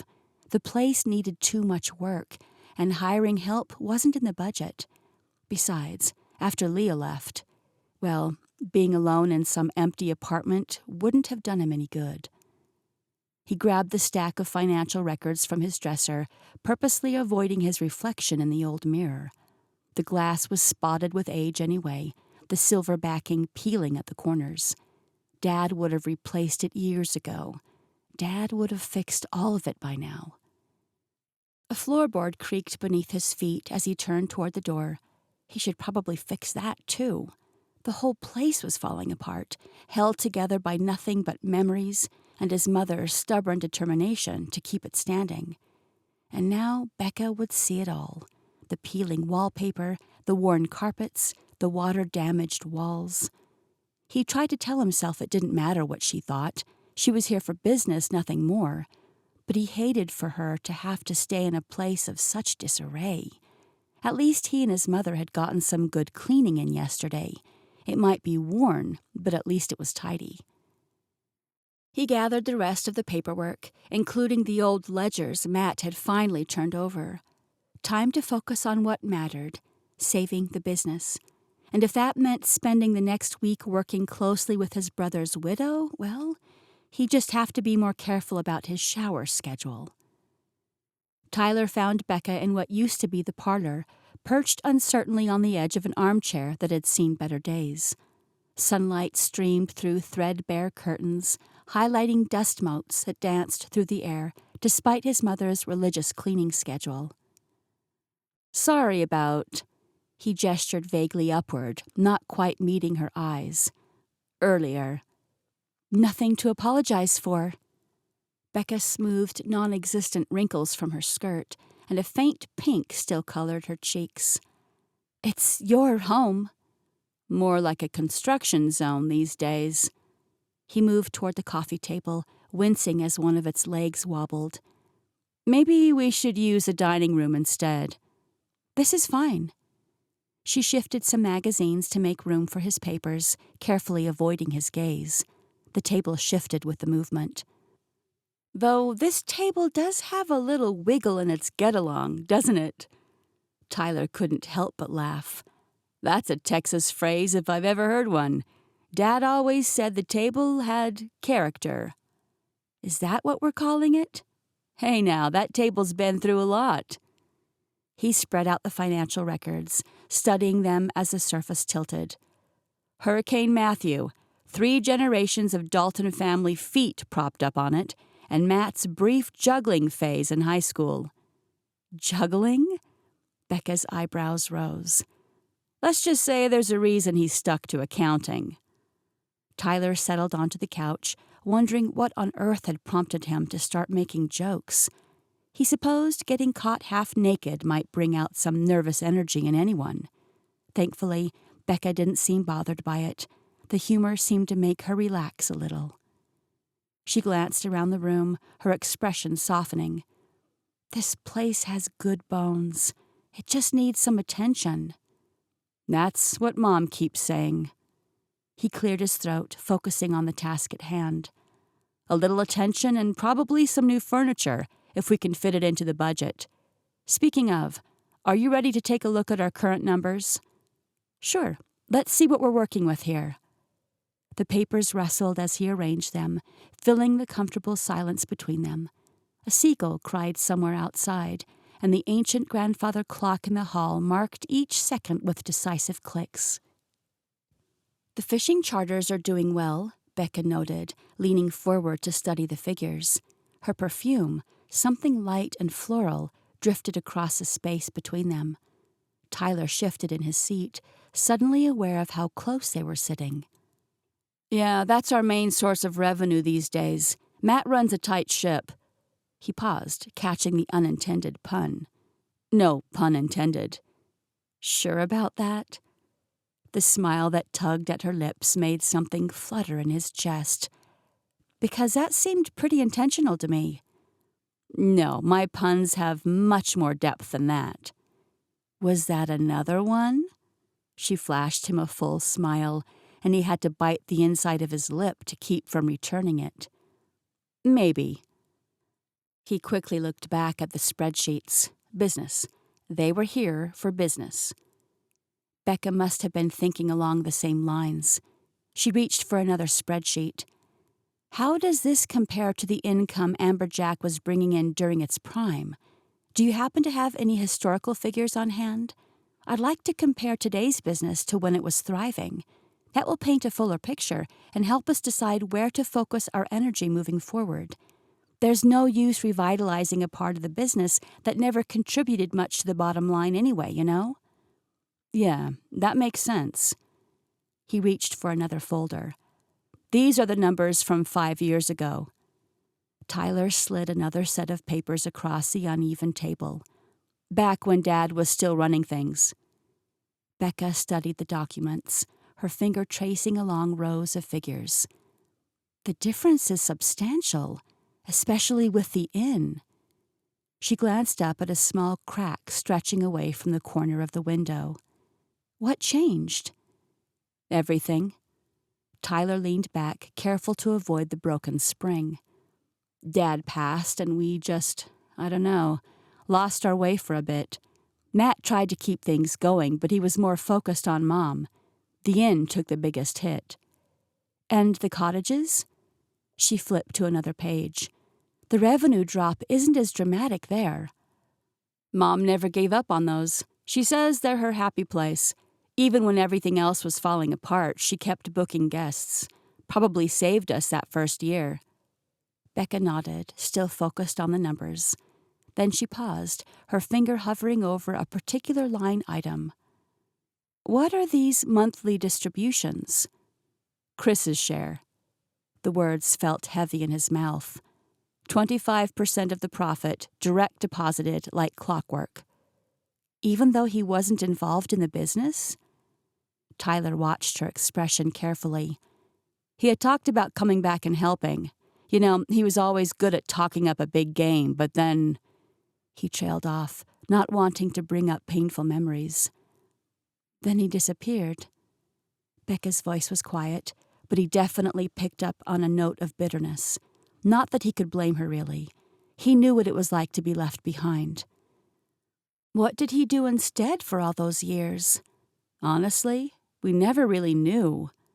Tyler ran a hand through his hair, remembering countless unanswered phone calls, rare visits that never lasted more than a day. He'd show up sometimes, tell stories about working construction in Georgia or waiting tables in the Keys. Never stayed in one place too long. But he kept taking his share of the profits. Yeah, Tyler sighed. Dad insisted, said it was his birthright, no matter what choices he made. Matt hated it, but he shrugged. Chris was still our brother. I don't understand. Becca shook her head. He was so close to finishing law school. Why would he throw that away? Chris had a habit of leaving things behind. The words slipped out before Tyler could stop them. Their eyes met, and the air between them grew thick with unspoken meaning. Becca's cheeks flushed again, but this time she didn't look away. Yes, he did. Tyler cleared his throat, desperate to break the tension. About those payments, we could start sending them to you instead. It's already built into the budget. No. Becca straightened, all business again. That money needs to go toward improvements. Direct it to marketing, renovations, whatever it takes to get this place back on its feet. You sure? It's rightfully yours. I'm sure. She gathered the papers into neat stacks. I want Amberjack Shores to succeed. The money will mean more to me then. Tyler watched her organize the documents, struck by her certainty. When she'd first arrived on the island, he'd been prepared to hate her, this stranger laying claim to their family business. But now he wasn't sure what to think at all. Let's head over to the fishing office. I've got a few other notes you might find interesting over there. Chapter 23. Linda. Linda squinted through the shimmery afternoon air at the elderly couple making their way up the inn's front walk, certain her eyes were playing tricks on her. But as the man's booming voice carried across the yard, recognition hit her square in the chest. "Tell me those aren't the same rocking chairs, Bertie," Frank Reynolds bellowed, much louder than necessary. His wife of 52 years gave his arm a gentle pat. "Indoor voice, dear, and yes, they certainly are." Linda's heart squeezed. The Reynolds had been regulars at Amberjack Shores for over 30 years, though she hadn't seen them since before Bob passed. They usually came in May, not July. But there they were, Frank in his signature bucket hat and Roberta in her sensible shoes, pulling their wheeled suitcases behind them like they owned the place, which, given their history here, they practically did. "Linda," Roberta's face lit up. "We were hoping you'd be here, though I suppose where else would you be?" She released Frank's arm long enough to embrace Linda in a warm hug that smelled of white diamonds perfume. "You're looking lovely as ever," Frank announced at full volume. "Bob around? We brought him a new fishing lure. Special ordered it from Wisconsin." Linda's smile faltered. "Oh, Frank, Roberta, I'm so sorry. Bob passed away 3 years ago." "What's that?" Frank cupped his ear. "Bobby's away? When's he due back?" "No, dear." Roberta squeezed his hand. "Bob passed away. Linda's telling us he died." "Oh." Frank's ruddy face fell. "Oh, Linda, we had no idea. We've been traveling, you see. Spent 2 years in an RV seeing the country. But nothing compared to Amberjack, so we decided to come back to our usual spot, room 4 overlooking the beach." Linda's stomach dropped. Room 4 currently housed 3 broken box springs and a family of lizards. In fact, none of the rooms were ready for guests.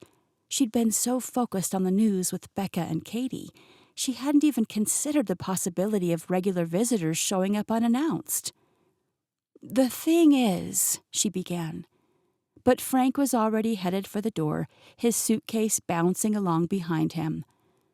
"Hope you don't mind us dropping in without a reservation. 30 years of visits ought to count for something, though, eh?" He winked. "Of course not." The words flew out of Linda's mouth before she could stop them. "You're always welcome here." Roberta beamed. "We've missed this place so much. No other inn has quite the same charm." Or quite the same degree of disrepair, Linda thought grimly. She had approximately 10 minutes to perform a miracle. Just then Tyler emerged from the fishing office, Becca close behind. Linda had never been so relieved to see them. "Tyler!" she called out with forced cheerfulness. "Look who's here!" Her son's eyes went wide as a Reynolds turned toward him. "Mr. and Mrs. Reynolds, what a surprise." "Little Tyler," Frank's voice boomed across the yard. "Not so little anymore, though, are you? Must be pushing 7 feet tall now." "Still just 6'2", Mr. Reynolds." Tyler smiled genuinely. He'd always had a soft spot for the quirky old couple. "And who's this lovely young lady?" Roberta asked, looking at Becca. "This is Becca. She's—" Tyler hesitated. "Family," Linda jumped in. "And she's going to update you on some of the changes here on the property while Tyler and I take care of a few things upstairs." She gave Tyler a meaningful look. "You can move my things into Katie's room," Becca whispered. "We'll share for a few days. She won't mind." Linda could have hugged her. "Thank you. I know this isn't ideal, but I will make it up to you. And thank you in advance for keeping them distracted." She glanced meaningfully over her shoulder to where the older woman was hobbling over to them. "Oh, how wonderful!" Roberta linked her arm through Becca's. "You must tell us how you came to join this delightful family." Linda grabbed Tyler's sleeve and yanked him toward the stairs as Frank's voice carried behind them. "What's that? She said she's frightful?" "Mom," Tyler whispered urgently as they reached the second floor. "We can't possibly—" "We can and we will." Linda's mind raced. "Becca said to move her things into Katie's room. I don't want to displace the girl, but there's a group of Amelia's friends coming down to stay in the cottages in a couple of days. If Katie doesn't want to share with her mother, I'm certain Amelia wouldn't mind her crashing with them. But the bathroom, we'll bring up some clean towels from downstairs. Quickly now." What followed was 20 minutes of barely controlled chaos. Tyler hauled Becca's bags, while Linda gathered small bottles of hygiene products and fluffed extra pillows, pausing occasionally to listen to Frank's booming questions floating up from below. Becca, bless her heart, had managed to keep the Reynolds occupied with coffee on the front porch. "Your coffee is much better than the last place we stayed," Frank announced. "Tasted like dirt there." "That's because it was dirt, dear," Roberta replied patiently. "You were trying to drink from a potted plant." Linda had to stifle a laugh as she rushed past with an armload of extra sheets. She'd forgotten how much she enjoyed their visits. When she finally made it back downstairs, slightly out of breath, she found Roberta dabbing tears from her eyes while Becca held her hand. "I just can't believe Bob is gone," Roberta said softly. "He was such a wonderful man. Linda, you remember the time Frank got his fishing line tangled in that tree? Bob climbed right up there to help, suit and all, just minutes before that wedding was supposed to start." "He was something else," Linda agreed, her own eyes growing misty. "Wonderful story about the squirrel in the tree," Frank nodded sagely. "Not a squirrel, dear. Bob. We're talking about Bob." "Oh, yes, great man, Bob, though he did tend to mumble." Tyler appeared then, trying to look casual despite the sweat dampening his shirt. "Your room is ready whenever you'd like to get settled in." "How lovely." Roberta stood, then paused. "Although I don't suppose room 4 is available. We've just always stayed there." Linda's heart sank. "I'm afraid it needs some repairs at the moment, but room 6 has an even better view of the sunrise." "The sunrise?" Frank's face lit up. "That's where I proposed to my birdie, you know. Right out there on the beach at dawn. Told her I'd give her a lifetime of sunrises if she'd be my wife." He gazed adoringly at Roberta. "Maybe we'll finally do that vow renewal here one of these days, once we're old enough." He winked. Roberta rolled her eyes fondly. "We're in our 80s, Frank." "What's that? We're out of cookies?" Linda caught Becca hiding a smile behind her hand. Despite the chaos of their arrival, having the Reynolds back felt right somehow, like a small piece of Amberjack's heart had returned. She could practically hear Bob's teasing voice giving Frank a hard time. And boy, did Frank always dish it right back. "Let's get you settled," she said warmly. "Then you can tell us all about your RV adventures over dinner back up at the main house. You can be my guest of honor for the night. I'll even grab one of those key lime pies you like so much from the bakery down the road." "That sounds wonderful." Roberta clapped her hands together. As they headed inside, Linda noticed Tyler and Becca exchanging a look, equal parts exhausted and amused. The kind of look that comes from tackling an impossible task together. "Guess we'd better move up our timeline on some of those renovations, huh? We've got guests." Tyler shoved his hands in his pockets and grinned at Becca. "I'm only here for a week," she laughed.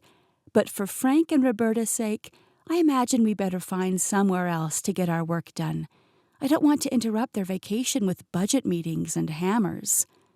"How about the fishing boat?" "The boat?" Becca raised a brow at him. They were facing each other now, as though they'd forgotten Linda was here at all. "Sure," Tyler said. "You've examined every part of the business except the one that's currently making the most money. I'd love to get your thoughts on it." "I know nothing about fishing." "All the more reason for you to learn. I make an excellent teacher." Tyler crossed his arms over his chest, and the corner of his mouth hooked up. Linda wondered if he knew just how thick he was laying on the charm. How very interesting it was to see the two of them chatting like this. Maybe, she thought, these unexpected visitors pushing Tyler and Becca together weren't such a bad thing after all. "I hope you don't mind," Frank called out as they reached the stairs. "But I brought my accordion." Then again. Tyler laughed. "All right, let's plan on tomorrow morning. I'm going to go stock up the second bathroom upstairs for our new guests before they start yelling for more toilet paper." "You do that."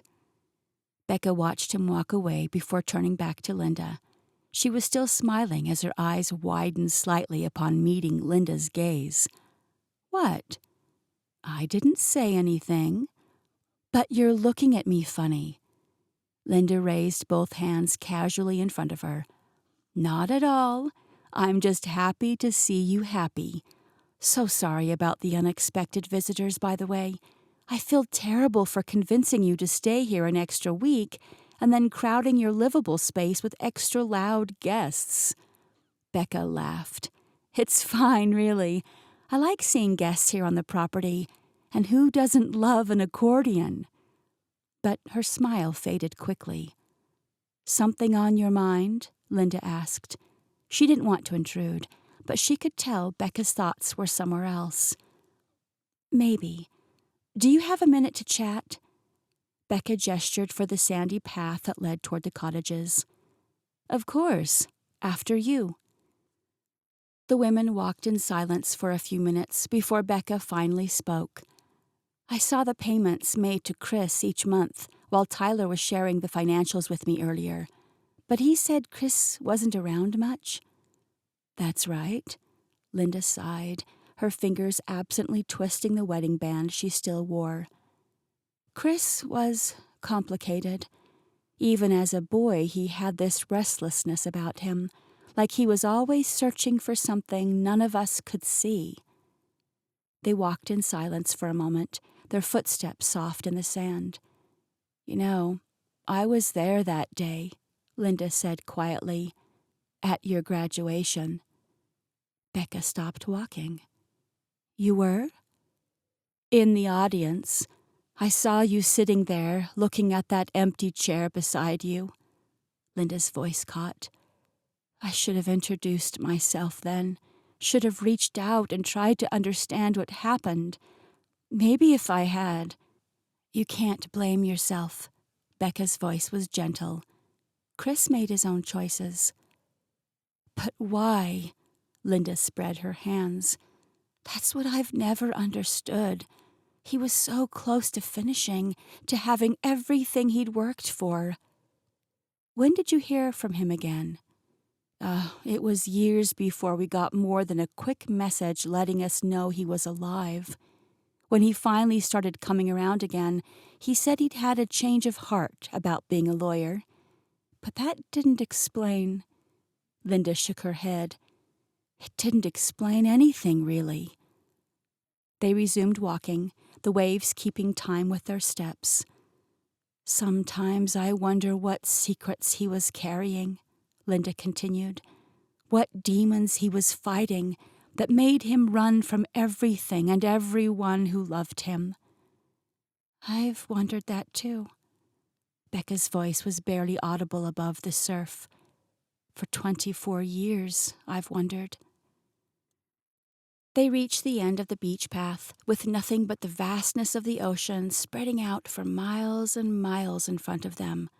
Linda was sure there had to be some kind of metaphor there, but she couldn't decide if it was because she was drowning in emotions or staring at endless possibilities. Maybe both. "Thank you," Becca said suddenly. "For what?" "For taking me in, even as a stranger. All this time I thought I'd been abandoned, but perhaps the timing just wasn't right yet." Linda's heart swelled as she reached for Becca's hand, squeezing it gently.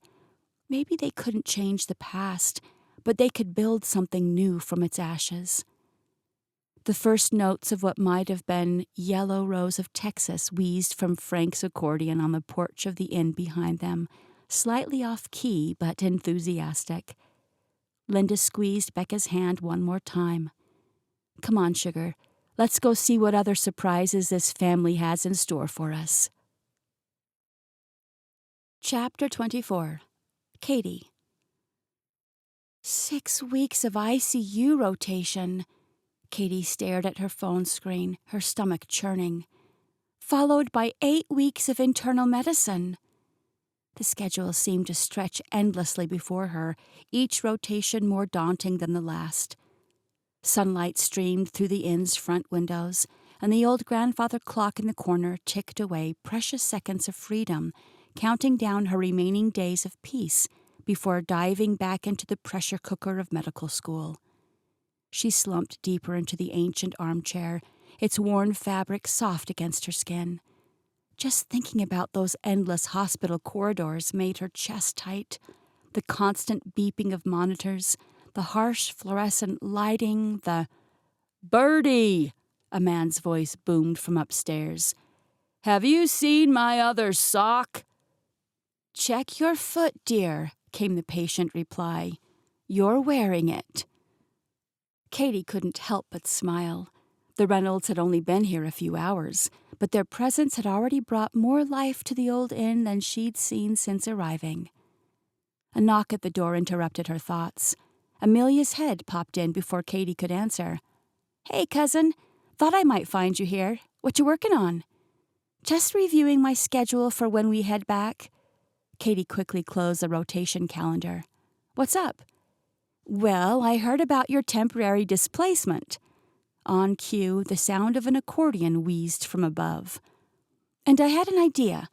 My friends are coming down for the festival next week. Why don't you bunk with us in the cottages? It'll be like a mini vacation from your vacation."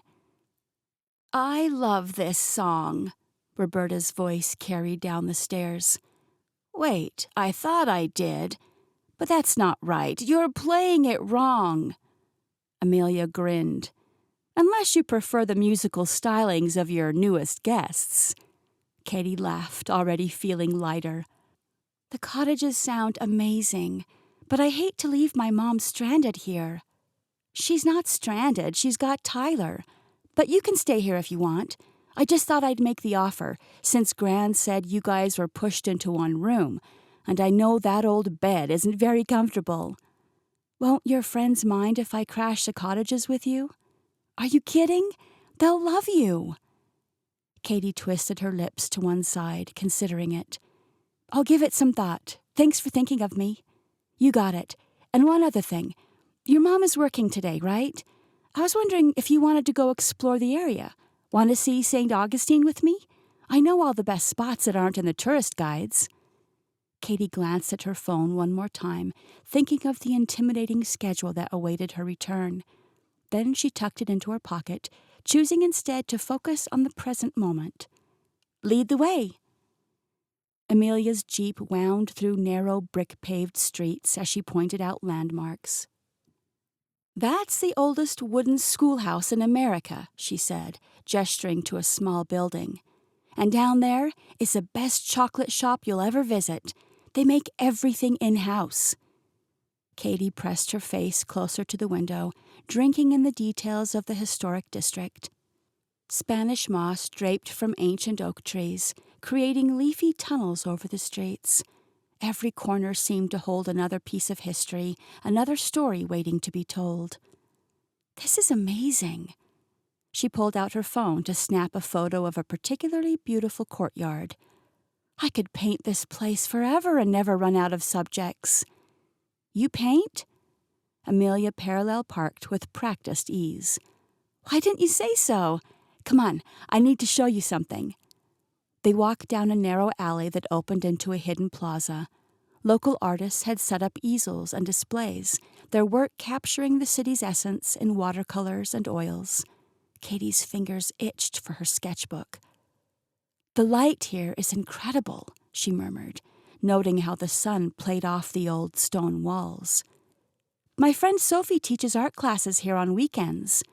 Amelia led her past a row of galleries. "She says this shop has the best supplies in town, real artist quality stuff, not the tourist junk they sell on the main strip." Katie ran her hand along a display of brushes, appreciating their quality. "How do you know about all this?" "Grew up here, remember?" Amelia bumped her shoulder playfully. "Plus, this is where Morgan used to drag me when she was going through her artistic phase. She was more into photography than painting, but good light is good light." Katie's stomach did an odd little flip. Photography? She already knew about Morgan and Jake's history, but hearing about their shared artistic interests made it feel more real somehow. "Yeah, she was really into it for a while. Spent hours wandering around with her camera, finding the perfect shots." Amelia rifled through a stack of handmade cards. "Jake actually taught her a lot of what she knows." Katie nodded, trying to look casual while her mind conjured unwanted images of Jake and Morgan exploring the city together, cameras in hand. Jake showing her how to frame the perfect shot, the two of them huddled close to review images on a camera screen. "Stop it," she chided herself. She had no right to feel jealous. Jake wasn't her boyfriend. They'd shared one kiss, albeit an amazing one, and she was leaving in a week anyway. Besides, Morgan was off pursuing her MBA in Boston now. Whatever she and Jake might have had was clearly in the past. "She always did have an eye for beauty," Amelia continued, oblivious to Katie's internal struggle. "But business was her real passion. I think she just needed a creative outlet to balance all those spreadsheets and case studies." Katie could certainly relate to that. Art was her escape from the clinical side of her life, too. She forced her thoughts away from Jake and Morgan's history. She was here to explore the city with her new cousin, not obsess over some guy she barely knew. Even if that guy did have an annoying habit of occupying her thoughts lately. "Speaking of beauty," Amelia said, "wait until you see this next spot. It's my favorite view in the whole city." They climbed a narrow staircase to a third-story rooftop cafe, and Katie gasped. The entire historic district spread out before them, a patchwork of terracotta roofs and church spires against the backdrop of the sparkling Matanzas Bay. "Okay," Katie said, settling into a chair. "I officially get why people fall in love with this place." "Just wait until sunset," Amelia's eyes twinkled. "That's when it really shows off." They settled at a small table on the rooftop cafe, the late afternoon sun casting long shadows across their faces. A server brought over 2 iced coffees, condensation already beating on the glasses. "So, tell me about this festival," Katie said, stirring her drink. "What exactly should I expect?" "Picture this." Amelia leaned forward, her eyes bright with excitement. 3 days of live music, local artists, food trucks. The whole waterfront comes alive. They set up these amazing light displays in the trees, and there's always a bonfire on the beach at sunset. Sounds magical.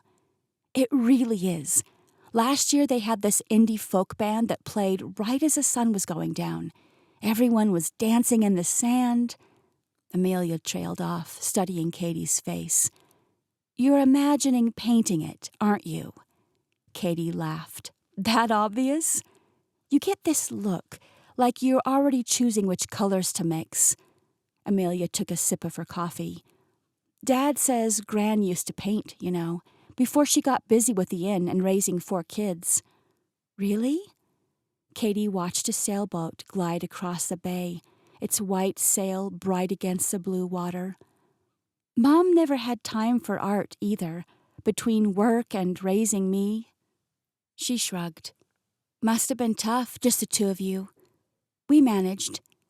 Katie traced a pattern in the condensation on her glass, though holidays were always a little quiet. Well, you should see Christmas at Gran's. Pure chaos. Amelia grinned. Hudson usually ends up tangled in lights. Dad burns at least 1 dish, and Gran pretends not to notice when Tyler sneaks extra bourbon in the eggnog. Katie found herself smiling at the image. Sounds perfect. Speaking of perfect, Amelia's grin turned mischievous. Any chance you'll join us for the festival's opening night? The music is amazing, and the company won't be so bad either. My friends are dying to meet my long-lost cousin. You told them about me? Of course. I had to inform them of their new roommate. Plus, we don't get much excitement around here. A surprise cousin showing up is practically front-page news. Katie thought of the easy way Amelia shared her world, how naturally she'd included Katie in it. You know what? I'd love to come. Perfect! And maybe we can convince Jake to show us the best spots for photos. She wiggled her eyebrows. Since you're still going to be here and all. Katie groaned. About that. So you haven't told him yet? Amelia stirred her melting ice cubes. Jake would be thrilled to know you're staying. You think? Katie caught herself smiling and quickly pressed her lips together. It's not a big deal. I just don't want him to get the wrong idea. And what idea would that be? That I stayed for him. The words came out more defensive than she'd intended. Mom always taught me to be independent, to never let a man influence my choices. Ah, yes, spoken like a firstborn daughter graduating from the school of self-reliance. Amelia's eyes sparkled with amusement. You're starting to sound like Morgan. But come on, it's just an extra week at the beach. It's not like you're dropping out of med school to become his Instagram model. Katie laughed, but something in her chest tightened at the words, just an extra week. Because if she was being honest with herself, her thoughts had strayed beyond that more than once. What would it be like to stay? To paint the sunrise every morning and work on building this dream business? To see where things might go with Jake?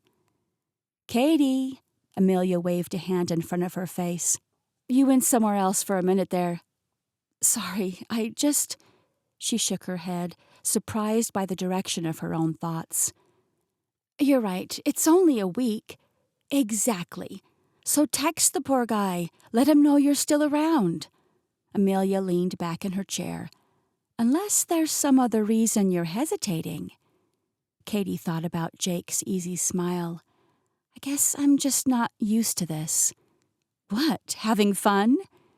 Letting myself have fun, she corrected.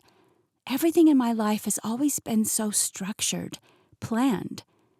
And Jake's not exactly a plan-ahead kind of guy. More like he makes me forget about plans altogether. Katie smiled despite herself. Yesterday, he convinced me to crash a stranger's wedding. Amelia's eyes went wide. He didn't. He did, and you know what? It was probably the most fun I've ever had. Then what are you afraid of? The question hung in the air between them, and Katie realized she didn't have an answer, at least not one that made sense anymore. The sun had started its descent as they made their way back to Amelia's Jeep, painting the old city walls in shades of gold and rose. A street musician played guitar on the corner, the melody drifting through the cooling evening air. "Thanks for today," Katie said, meaning it. "For showing me your St. Augustine. Thanks for letting me." Amelia unlocked the doors. "It's nice having family around who actually wants to explore the place." Katie pulled out her phone, thumb hovering over Jake's contact info. The last message they'd exchanged was about their beach walk, just yesterday morning. It felt like so much longer ago. "Do it," Amelia encouraged, starting the engine. "1 week won't change your life." But even as Katie typed out a casual message, asking if he'd like to grab lunch tomorrow, she knew that wasn't entirely true. 1 week at the beach had already changed something in her. Maybe it wasn't her whole life, but it was enough to make her wonder what other changes might be possible. "Sent," she announced, tucking her phone away before she could second-guess herself. "Look at you living dangerously," Amelia grinned as she pulled onto the main road. "Next thing you know, you'll be crashing more weddings." "1 crashed wedding is probably enough for my criminal record." They laughed together, and Katie felt something settle in her chest. Not quite belonging, not yet, but the possibility of it. Like the space between who she was supposed to be and who she might become was slowly starting to fill with something new. Her phone buzzed in her lap. Jake's response was immediate and enthusiastic. "Lunch tomorrow sounds perfect. I know just the place." "Good news?" Amelia asked, catching Katie's smile in the reflection of her rearview mirror. "Yeah," Katie said softly. "I think it might be." Chapter 25. Tyler. Tyler studied the rough sketch he'd made of the back courtyard, trying to visualize a gazebo's placement between the ancient live oaks. The graph paper was covered in his messy scrawl, measurements and material estimates scratched out and rewritten as the idea took shape. "Planning some additions?" He hadn't heard Becca approach, but there she was, looking fresh despite the already building morning heat, in a sleeveless blouse and fitted skirt. Professional, even on vacation. "Maybe." He rotated the sketch so she could see it better. "You and Katie mentioned something about weddings. Thought a gazebo might work here, overlooking the water." Becca leaned against the desk, studying the drawing. "It's a beautiful spot for it." "Yeah?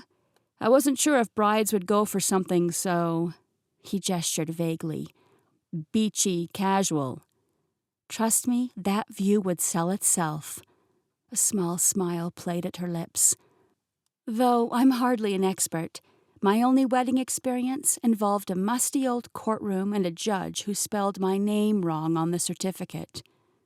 The words hung between them, heavy with unspoken history. Tyler shifted in his chair, remembering the photograph Chris had shared with their parents so many years ago.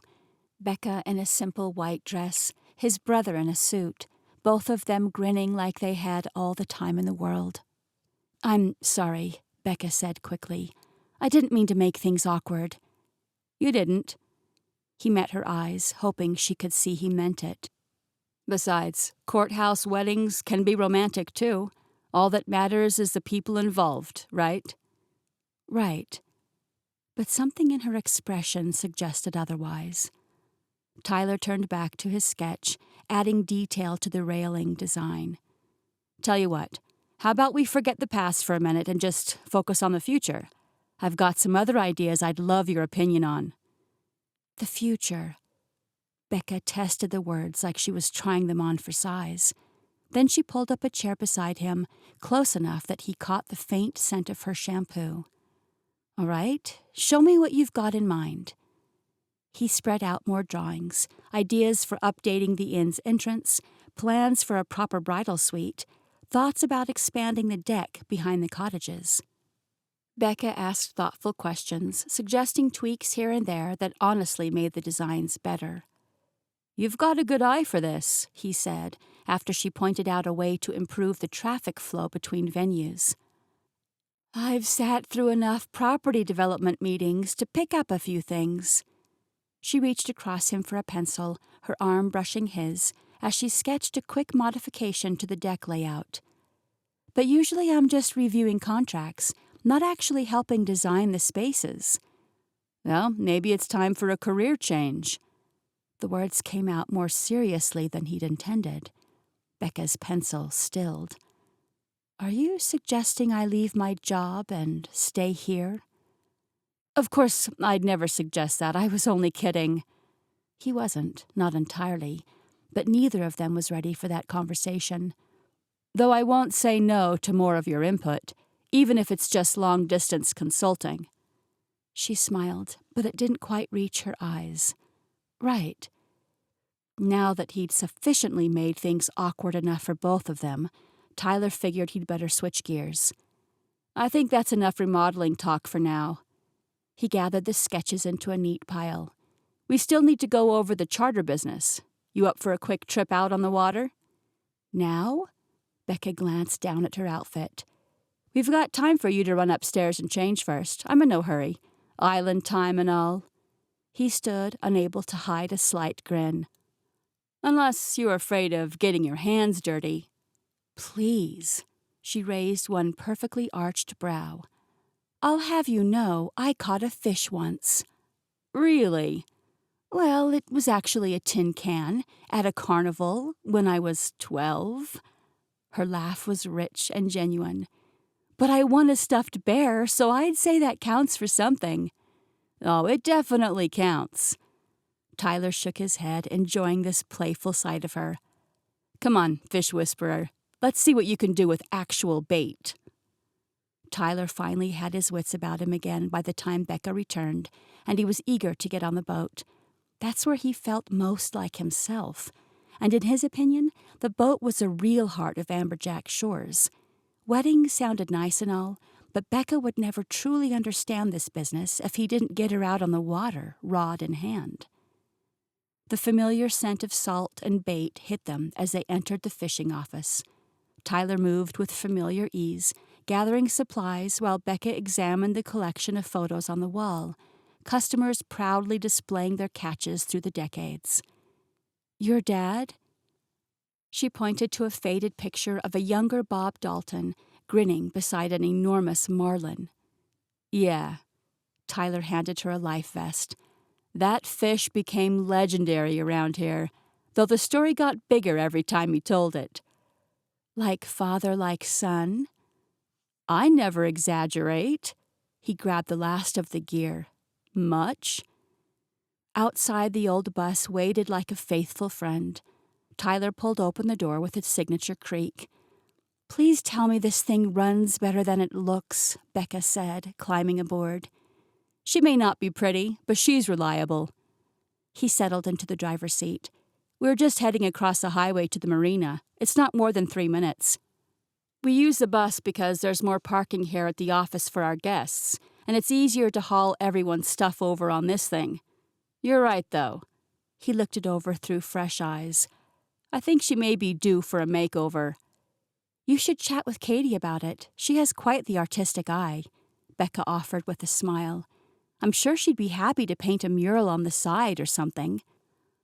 "I don't know that we're quite fancy enough for that." "Not yet." Becca's eyes sparkled. "But give it time." He started the loud engine and drove the bumpy road back across the highway, pulling up in his usual spot. The marina was quiet when they arrived, most charter boats already out for the day. Tyler's catamaran, morning watch, bobbed gently on the dock, early sun glinting off her rails. "This is our ride." "She's a beaut." Becca climbed off the bus and slid her sunglasses over her eyes. The breeze blew, sending her silky hair into flight before settling it back down on her shoulders again. "Morning watch?" Dad named her. Tyler adjusted a line, his movements precise and practiced, Used to say the best fishing happened during morning watch, those hours before sunrise when everything's still quiet. Was he right? Sometimes. Tyler's lips quirked up at the corners. But I think he just liked having an excuse to get out on the water before anyone else was awake. Matt used to complain about him waking the whole house at 4 a.m. But not you? Nah, I like those mornings. He glanced toward the horizon, and something in his expression made Becca go quiet. Just Dad and me, watching the sun come up over the water. No customers, no pressure. Just... He shrugged, turning back to the gear. Anyway, ready to learn how to not catch any fish? I'll have you know, I'm excellent at not catching fish. All right, he began, his tone shifting to that of an instructor. There are some key differences between deep-sea fishing and the lakes you fished in back in Texas. Everything's different on the water. The movement, the technique. He demonstrated the proper stance. Even the fish have different personalities out here than in those Texas lakes. Bold of you to assume I've ever caught a lake fish either. Well, you've got that carnival fishing championship under your belt, so... Becca laughed, and Tyler couldn't help but return it. Dare you say, this was actually kind of fun. Okay, since we're getting off to a later start, I think we'll stay near shore today. It's a good place to learn the fundamentals. He proceeded to explain the variations in techniques, equipment, and the types of fish they could expect to encounter. Got all that? Yeah. Becca waved her hand. Totally. In fact, I could probably lead the next charter. They fell into an easy rhythm as Tyler guided them away from shore, sharing tips between stories about learning to fish with his dad. It was strange, having someone actually interested in the technical details he usually kept to himself. But Becca asked good questions, picking up the basics quickly. The trick is feeling the difference between a bite and the current, he explained, standing behind her to adjust her grip on the rod. You want to... Her line suddenly went taut. Tyler! Becca's eyes went wide. I think I've got something. Looks like it, Tyler said. He focused on the taut line disappearing beneath the waves. Keep reeling it in, nice and steady. Becca's arms strained under the force of the unknown catch, her muscles shaking in protest as she fought to maintain control. He lunged to help her. Keep the tension steady, Tyler coached. Don't let out any more line or it'll snap free. His hands closed over Becca's, guiding them. She didn't protest, too focused on the fish to notice their proximity. Together, they struggled against the weight on the line, reeling it in inch by inch. Whatever was down there, it was huge. Almost there, Tyler encouraged, sweat beading on his forehead as he continued to assist her. Just a little more. With one final push, the large fish broke through the surface, its scales shimmering in the sunlight as it hung suspended between them and the ocean below. Together, they managed to haul their prize onto the deck of the boat, exhausted but triumphant. It was an enormous grouper, thrashing at the end of the line. We did it! Becca turned to him, face flushed and eyes shining. Before Tyler knew what was happening, she threw her arms around his neck in a hug. For a moment, he froze, stunned by the feel of her in his arms. Then he found himself hugging her back, a smile spreading across his face. When she drew back, there was a brief, awkward pause. Becca tucked a wind-blown strand of hair behind one ear, not quite meeting his eyes. Sorry about that, she said with an embarrassed laugh. Got a bit carried away. No need to apologize. Tyler busied himself securing their catch, hoping she couldn't see how much he'd enjoyed their impromptu embrace. That's definitely the biggest grouper anyone's caught all season. You should be proud. Oh, come on, now you're just fluffing my ego, she said, as he moved to handle the fish. Unless you were making those stories up earlier, I'm certain you caught some bigger fish than that in your youth. Or if you didn't, then surely Matt or Chris did. Her casual mention of Chris was like a splash of cold water. He remembered, with abrupt clarity, that whatever attraction he felt toward her was impossible. Becca would never be his. She was completely off limits. Chris was never interested in fishing. The words came out harsher than he'd intended. Becca took a small step back, and Tyler immediately regretted his tone. Right. She wrapped her arms around herself despite the heat. I suppose I didn't really know much about what interested him. Becca, I didn't mean... It's fine.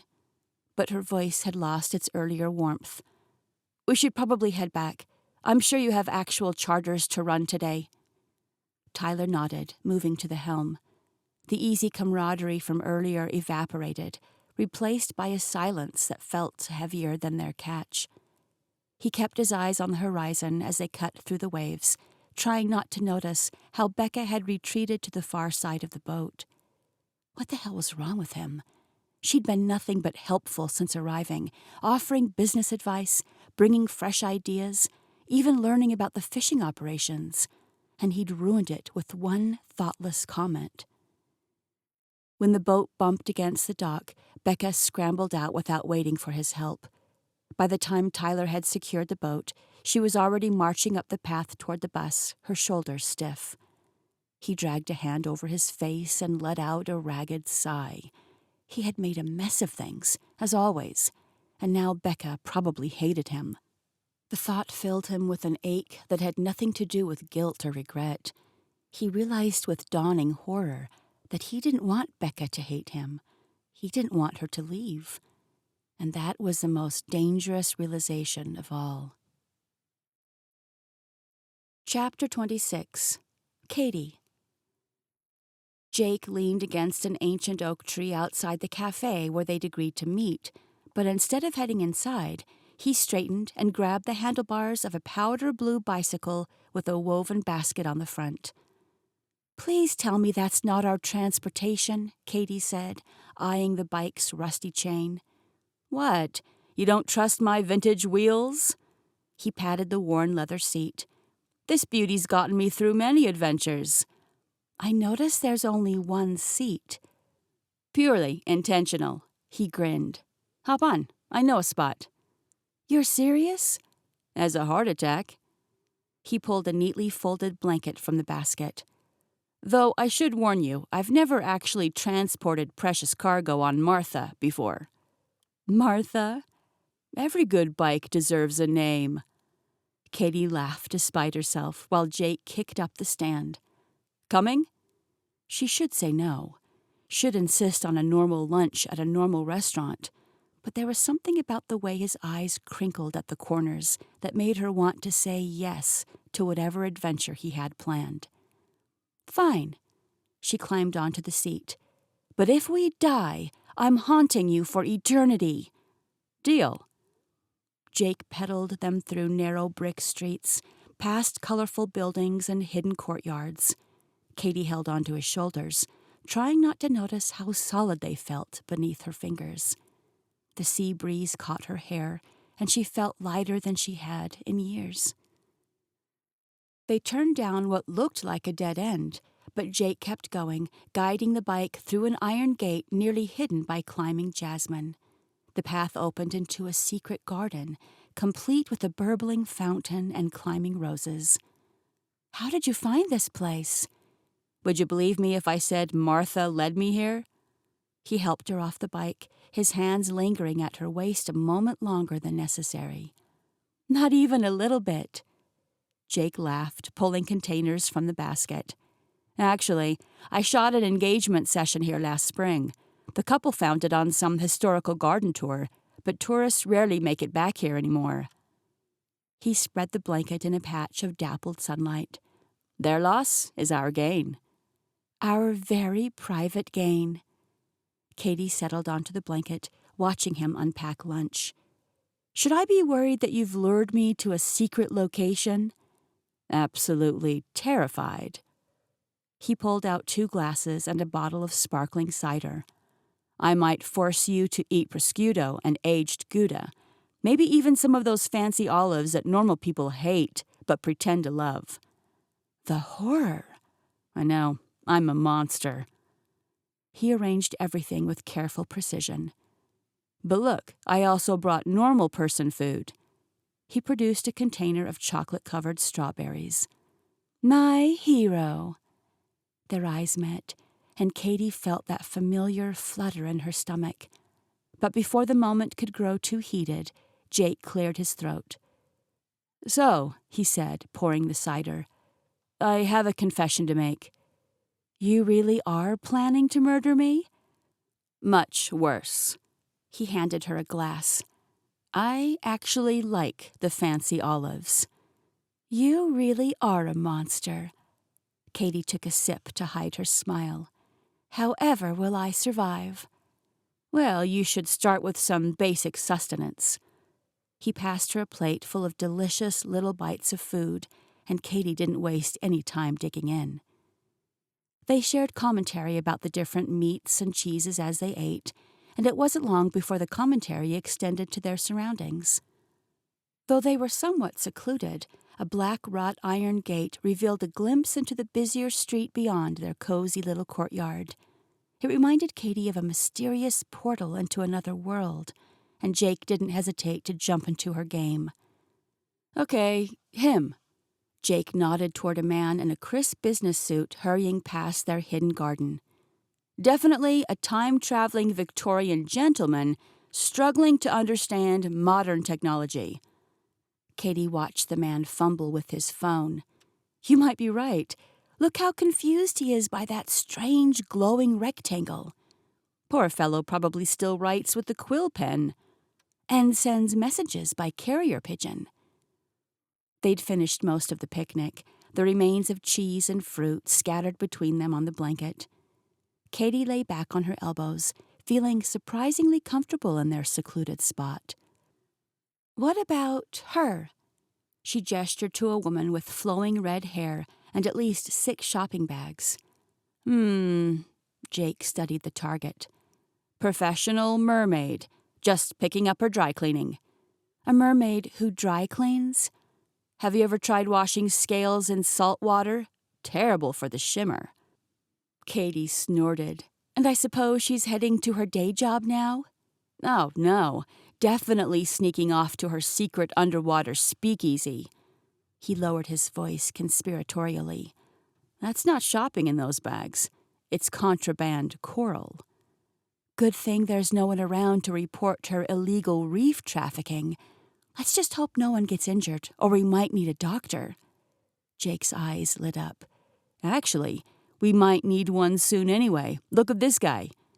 He pointed to an elderly man attempting to balance 3 giant waffle cones stacked with far too many scoops of colorful ice cream.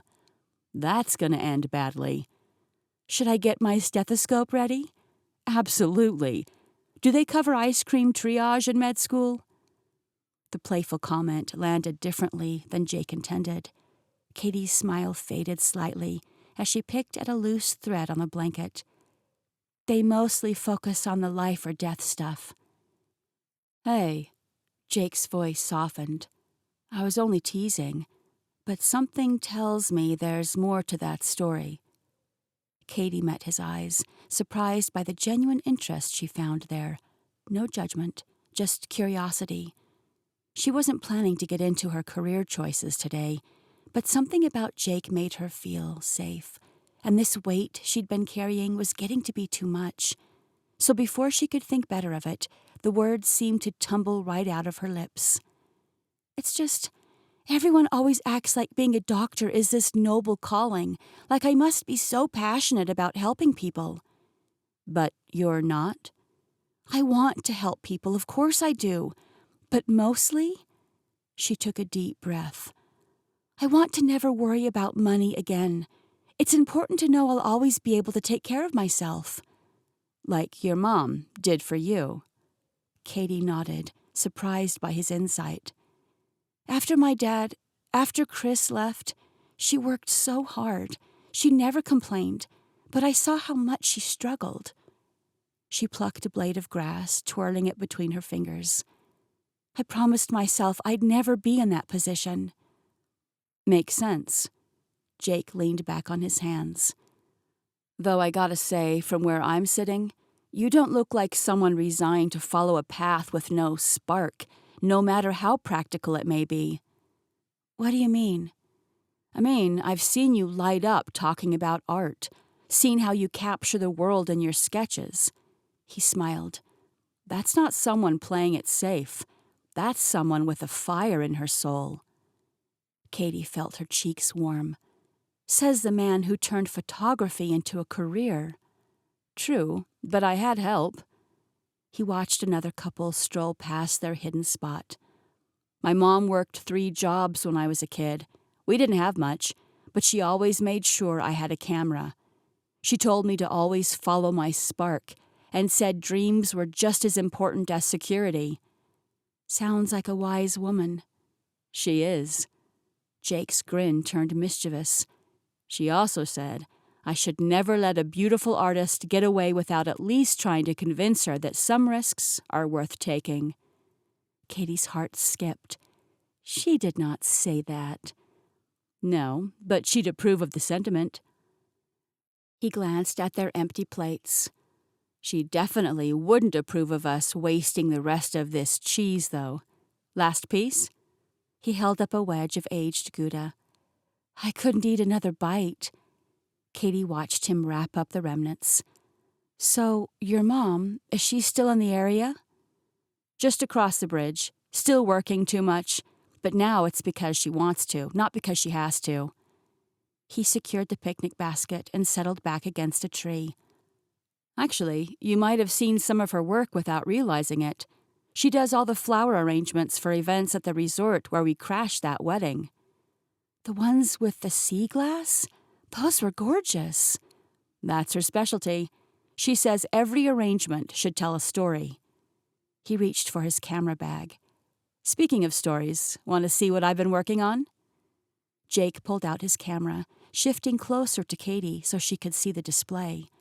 Their shoulders brushed as he scrolled through recent shots, street musicians caught mid-song, elderly couples dancing at sunset, children chasing waves along the shore.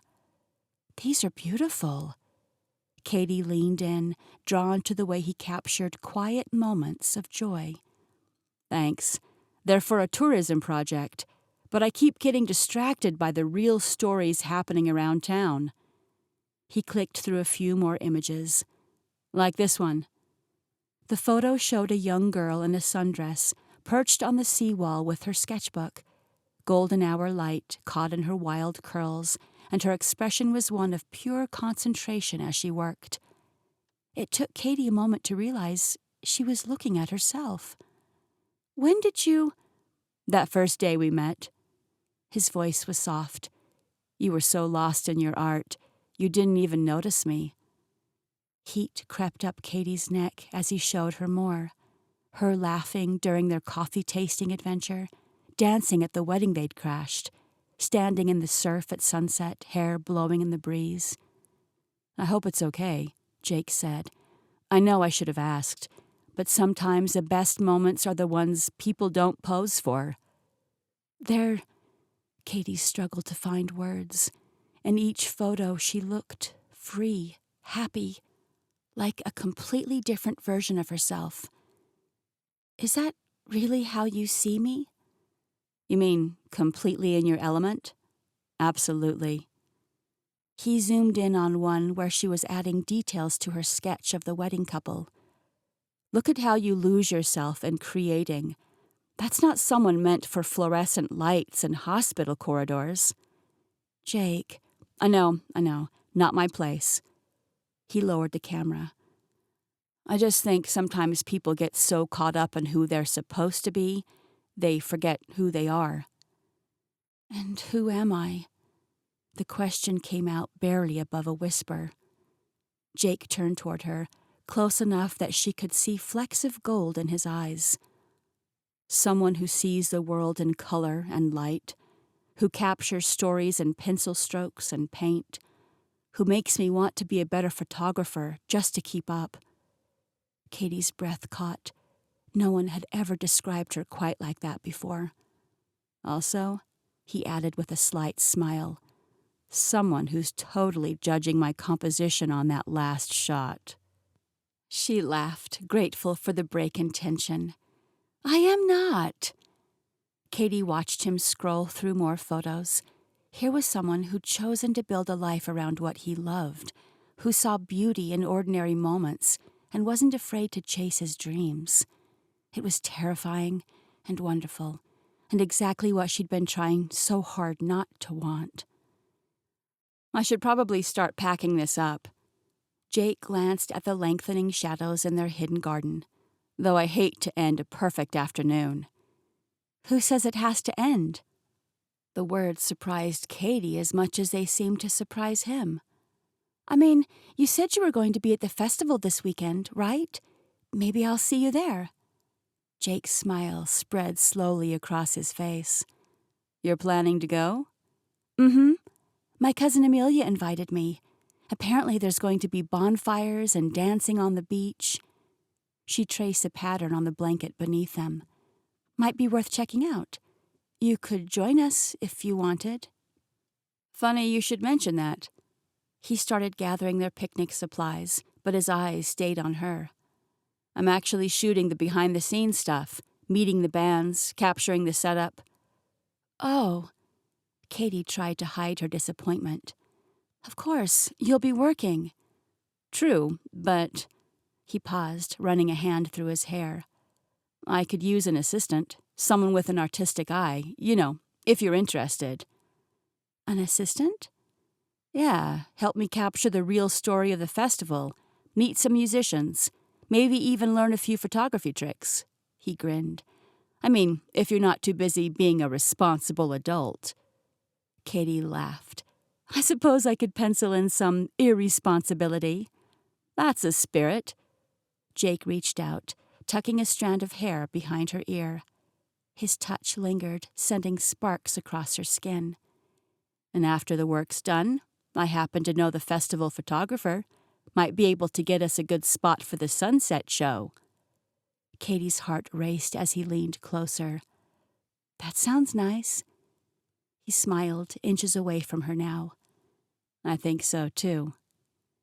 His lips met hers, soft and sweet, before pulling back just enough to whisper, I'm pretty good at capturing magical moments. This kiss was different from their first, unhurried, full of promise. Katie felt it down to her toes, the way he drew her closer, one hand tangling in her hair while the other traced patterns on her back. When they finally broke apart, the sun had dipped lower, casting long shadows through the garden. A distant church bell chimed the hour. I should go. Katie's voice was breathless. I promised Mom I'd help with some business stuff this afternoon. Right. Business. Jake stood, offering his hand to help her up. Because that's definitely what you'll be thinking about. Always. She straightened her sundress, trying to regain some composure. Nothing but spreadsheets and profit margins on my mind. Well then? Jake packed up the last of their picnic and grabbed the handlebars of his bike. Better get you back before those profit margins start worrying about you. She climbed onto the seat, wrapping her arms around his shoulders to steady herself as the bike nearly tipped. I'm starting to think Martha might not be the most efficient form of transportation. Maybe not, he kicked off, guiding them back through the hidden gate. But she's definitely the most romantic. Katie pressed her cheek against his back as they wound through the streets of St. Augustine, the late afternoon sun warming her skin. She tried to focus on life back in Texas and med school and all the rational reasons she had for keeping her guard up. But with the sun breeze in her hair and Jake's laughter carrying them back to his truck, rational thoughts didn't stand a chance. Chapter 27. Linda. The porch swing creaked softly as Linda rocked, watching seabirds dive and wheel over the waves. It was unusually quiet for mid-morning. No sounds of Matt arguing with suppliers on the phone, no Chelsea herding guests toward the breakfast area, not even Frank's enthusiastic accordion practice floating down from upstairs. A blue pickup truck turned into the drive, and Linda recognized Jake Cohen behind the wheel. It had been a couple of years since she last saw the young man, practically attached at the hip to Morgan. But it wasn't Morgan beside him this time. Katie sat in the passenger seat, her face lit with laughter at something he'd said. They hadn't noticed Linda yet, too caught up in whatever moment they were sharing. She should go inside, give them their privacy. But her body refused to move as Jake killed the engine, his hand reaching across to touch Katie's cheek. Linda suddenly found the peeling paint on the porch railing fascinating. She quickly averted her gaze to give them as much privacy as she could. After a moment, she heard the truck door open and close, followed by the sound of tires crunching back down the gravel drive. When she finally looked up, Katie stood at the bottom of the steps, practically glowing with happiness. "Is Mom around?" "Still out on her fishing lesson with Tyler." Linda patted the chair beside her. "I don't expect them to be back for a while yet." To her surprise and delight, Katie climbed the steps and settled into the empty chair. "Mind if I join you for a bit?" Linda's heart swelled. "Sugar, nothing would make me happier." They enjoyed the quiet for a short while. She tried to give Katie a few more minutes to make her way back to Earth from Cloud 9, but it wasn't long before she could no longer contain herself. "Isn't it a lovely day?" Linda said, trying to ease into conversation while still giving Katie space to open up. "Absolutely," Katie agreed, gazing out at the sun-drenched landscape. "I don't think I've ever seen a place so beautiful." "Your father loved days like these," Linda shared, a wistful smile forming on her lips as memories of Chris washed over her. He could spend hours just sitting out here, soaking up the sun and the salty breeze. Katie's distant, non-committal response was all Linda needed to know that Chris was still an off-limits topic. And who could blame her? Linda loved her son dearly, but the man had all but written them off before his death. Her heart still ached at the memory of his sweet young face. She never learned what had changed in him after college, and she supposed now she never would. They sat quietly for another moment, watching a sailboat drifting lazily across the water, its sails catching the gentle breeze. Katie shifted her feet, and Linda knew she'd better keep the conversation moving or else lose the opportunity altogether. "What about you? What have you been up to this morning?" Katie looked over, the corners of her eyes crinkling again and bringing Linda immediately out of her sad memories. "Well, I spent some time visiting a new friend I met a few days ago." Linda's heart fluttered. She was eager to learn more about her granddaughter's life.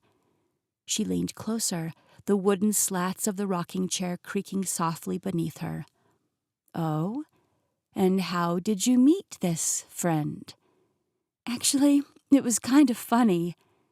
Katie's unruly blonde curls whipped around her face as she chuckled. "I was drawing on the beach when this guy walked up to me. He said he noticed my artwork from afar and wanted to see it up close." She paused, her gaze drifting towards the horizon as if searching for his familiar figure. "Turns out he's a local photographer, and the subjects I drew were the same people he was photographing." "You're kidding," Linda said on a laugh. "Nope. He offered to buy the drawing, but I declined, so he insisted on buying me coffee instead." "He must have been quite impressed with your work," Linda continued, her eyes twinkling with genuine interest. "Yeah, he said he was." A blush crept up her cheeks. "And he's really nice, too. We've spent some time together since then, just talking and getting to know each other." As they shared this moment on the porch, a warmth spread through Linda's chest, filling a gap she hadn't even realized was there. Something had finally shifted between her and her long-lost granddaughter, a connection strengthened by the gentle push and pull of their conversation. She hoped that this newfound bond would only continue to grow, bridging the gap between generations and bringing them closer as a family. Well, I'm glad to hear you're making friends so quickly here on the island. And I didn't realize you were such an artist. Oh, I'm not. It's just a hobby. But you enjoy it? Katie nodded. I do. Well, heaven knows we could use an artistic touch around here. I'm sure you've noticed our advertising is a bit outdated. Linda bit her lip. It's not too bad. You don't have to lie to me, Linda chuckled. I don't think we've changed a thing since the 80s. Feel free to give us any direction you'd like while you're here. Sure. Katie sat up straighter. I've been thinking about that, actually, about ways we could showcase a property better, especially if we start hosting weddings. There's a lot of possibility, you know. Linda's heart lifted at the you becoming we so naturally in Katie's speech. She began to dream about some of those possibilities for a few minutes, until she looked back to find her granddaughter's expression suddenly more stoic. Something else on your mind? No. Well, maybe, Katie said, pulling her legs up beneath her in the chair.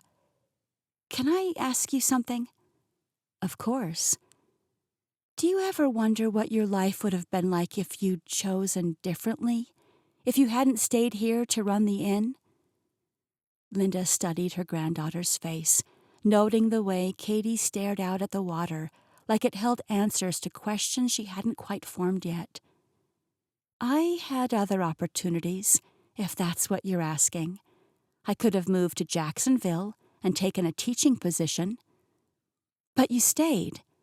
I did. Linda smiled. Though I wouldn't call it settling if that's what you're thinking. Bob and I, we built something here, something real. And yes, sometimes it was hard. Sometimes I wondered if we were crazy to pour everything into this place. But I've never regretted choosing this life. Katie nodded slowly. How did you know, though, that it was the right choice? Honey, you never know for certain. Life's not about being sure.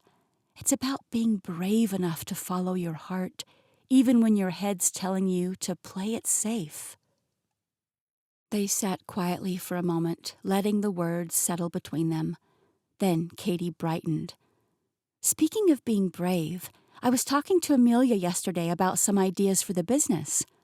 Oh? We were thinking maybe we could put together a little event before the festival, something to attract a younger crowd, show them what Amberjack has to offer. Especially if we're going to start hosting weddings, we'll need to get our name out there.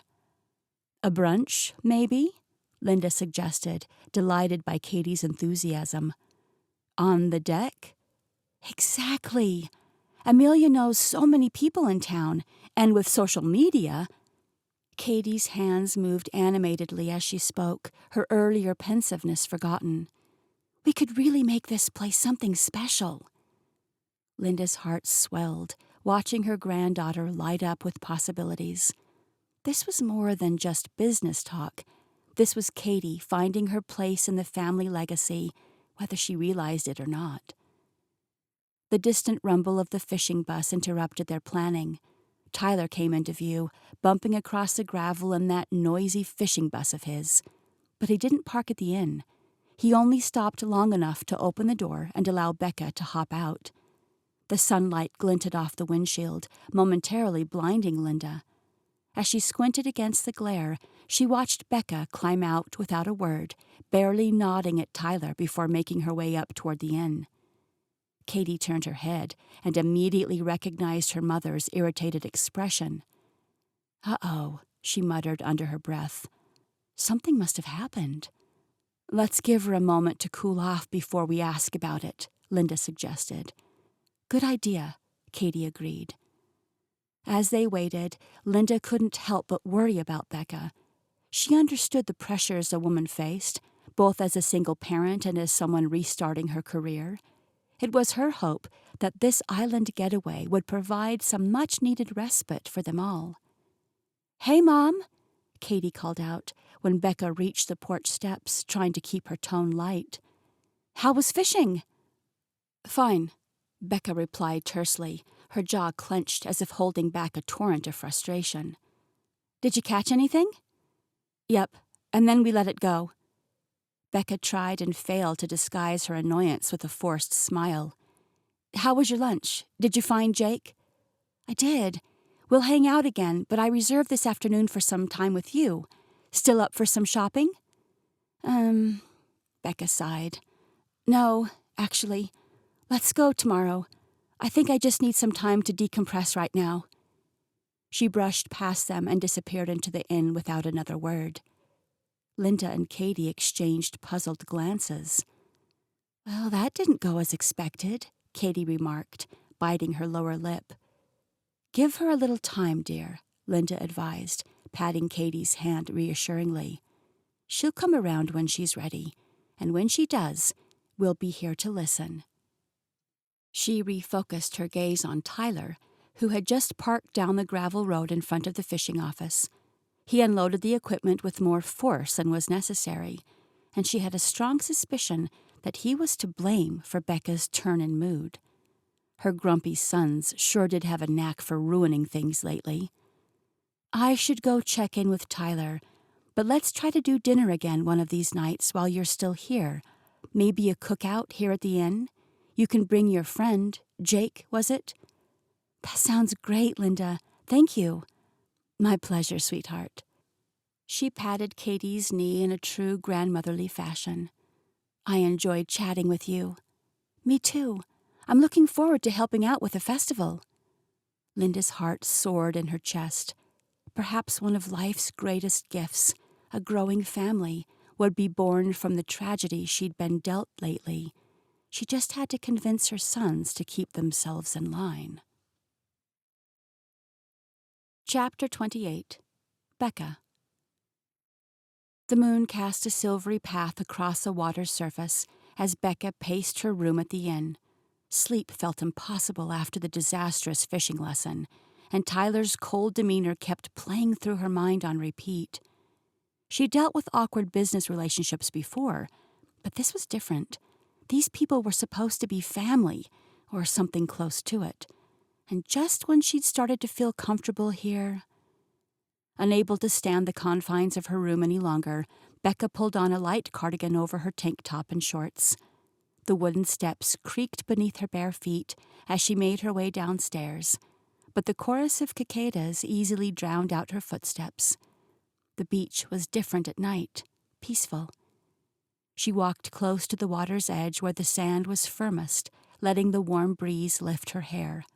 Here, under the stars, her problems seemed smaller. Patrick's demands, the weight of Chris's memory, the complicated mess she'd made of things with Tyler, it all felt more manageable. A splash caught her attention. At first she thought it was a fish jumping in the moonlight, but then she saw him. Tyler swam parallel to the shoreline with the same efficient grace he showed on the boat. Becca's stomach did an odd little flip. She should go back inside and give him his privacy, but something kept her rooted to the spot, watching as he cut through the silver water. For several long minutes they existed in silent parallel, Tyler swimming his methodical laps while Becca walked the shoreline, each pretending not to notice the other. A cool breeze whipped off the ocean, carrying with it the faint smell of rain. Heat lightning illuminated clouds gathering on the horizon. The storm that had threatened all afternoon was finally rolling in. Tyler must have noticed it too. He turned toward shore, angling away from where she stood, heading for a beach towel draped over one of the Adirondack chairs. She should go.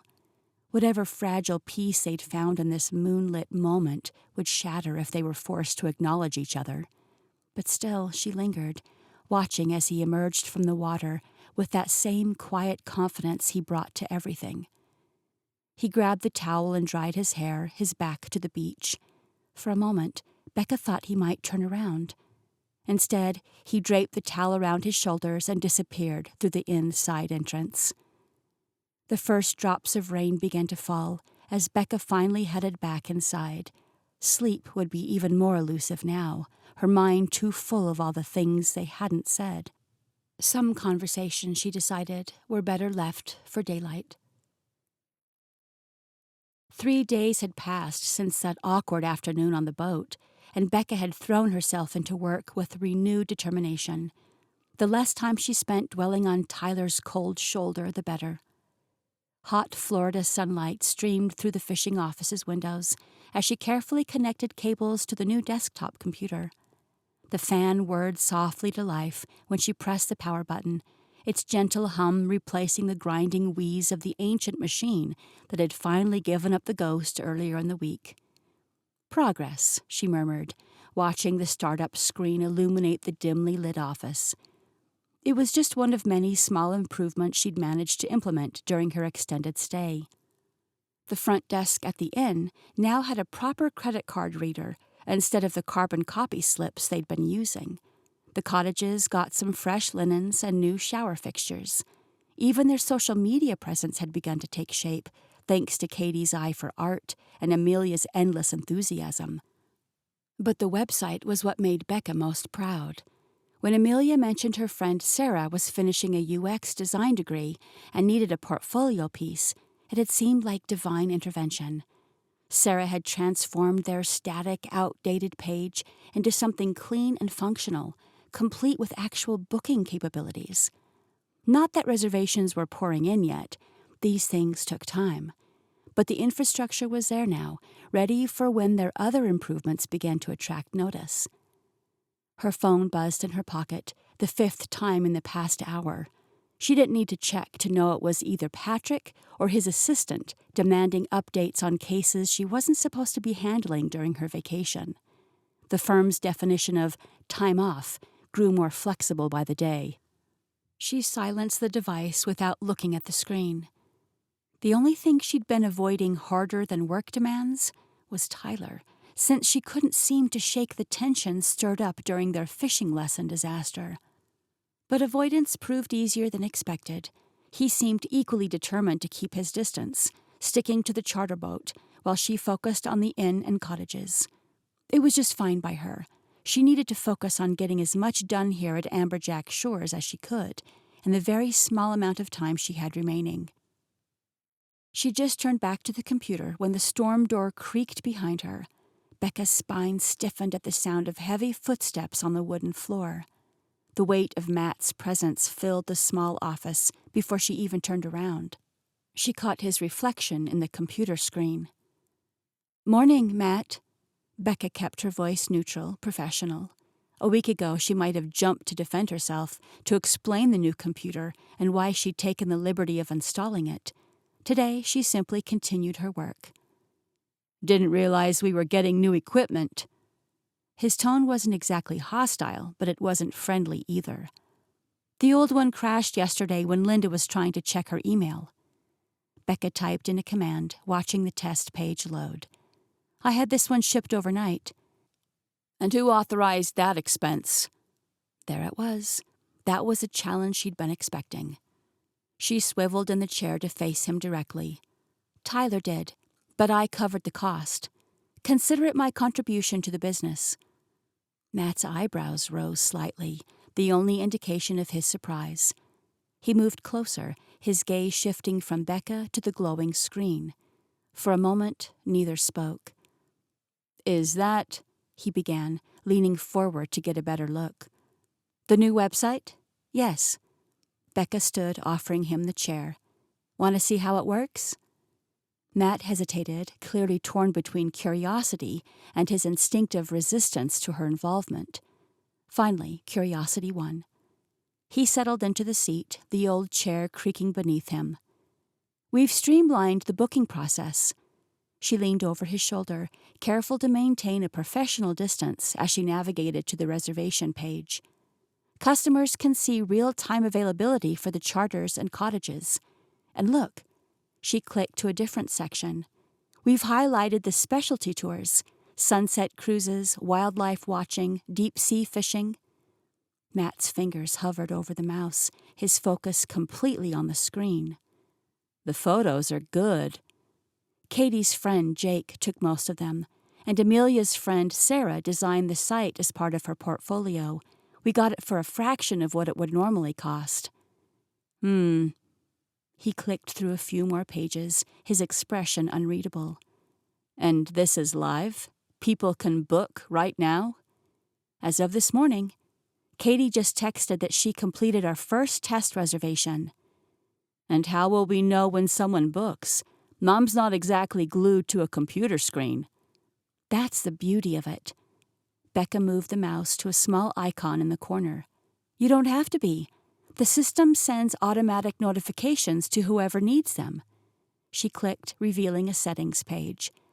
"I've set it up to alert Linda's phone for cottage bookings and Tyler's for charters. You can get them all too if you want." Matt studied the screen, his brow furrowed in concentration. "And the payments?" "Secure gateway.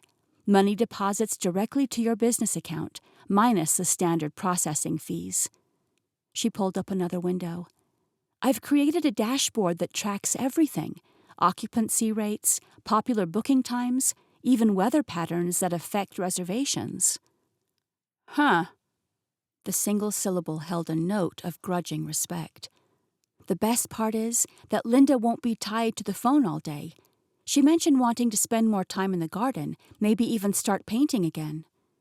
Matt's eyes flicked up to her face, searching for something. "She told you about her painting?" Becca nodded. "Katie has the same talent. They've been talking about doing some landscapes together." A complicated emotion crossed Matt's features. Surprise, certainly, but something softer, too. He turned back to the computer, clicking through a few more pages before letting out a slow breath. "It's good," he said finally. "The site, it looks good, professional. Mom will be happy with it." The admission seemed to cost him something, but the words were genuine. Becca allowed herself a small smile. "Thank you. I know change can be difficult, especially when it comes from an outsider." "You're not exactly an outsider anymore, though, are you?" Matt didn't look at her as he said it, focused intently on adjusting his notification settings. Becca wasn't sure how to respond to that. She'd spent the past week integrating herself into the business, yes, but family? That felt like a stretch. "I mean, you're putting money into the place now," he continued when she didn't answer. "Creating systems, getting Katie involved." He finally met her gaze. "Why? You're leaving in a few days." The question caught her off guard. Why was she investing so much in a place she'd be leaving soon? A place that, until recently, she hadn't even known existed. "I suppose because," Becca chose her words carefully, "because I want to see Amberjack Shores succeed." Matt studied her face, skepticism evident in his expression. "That's it? No ulterior motive? No plans to sell it all once it's profitable again?" "No." The firmness in her voice surprised even her. "I don't want to see this place sold. It means too much to too many people." He leaned back in the chair, the old springs protesting beneath him. "Including you?" Becca hadn't allowed herself to examine that question too closely. "It's growing on me," she said at last. "And Katie, too. I think she really loves it here." Something shifted in Matt's eyes at the mention of her daughter. "She's a good kid. Reminds me of Amelia." "They've gotten close." "Yeah." A faint smile touched his lips. "Inseparable the last few days. Chelsea says they're working on some secret project for the festival." Becca hadn't realized how much time Katie had been spending with her cousin. Another connection forming while she'd been busy avoiding Tyler and installing computers. "Look," Matt said, standing up abruptly. "I'm not good at this stuff, saying thank you, admitting when I'm wrong." He gestured vaguely at the computer. "But this is good work. And Mom," he paused, swallowing hard. "She's happier than I've seen her since Dad died. So whatever you're doing, keep doing it." It wasn't exactly a warm embrace into the family, but coming from Matt, it felt monumental. I'll try, she promised. And I'll add you to all notification chains. Just the financial stuff, he corrected. Tyler can handle the day-to-day bookings. Becca nodded, recognizing the small peace offering. Deal. They stood in awkward silence for a moment, neither quite sure how to end this unexpectedly civil conversation.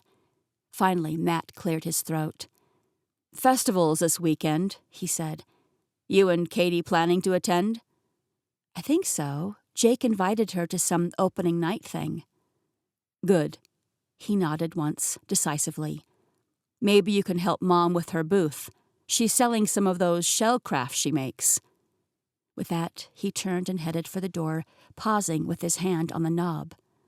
By the way, he said without looking back, Tyler's been an absolute bear to work with the past few days.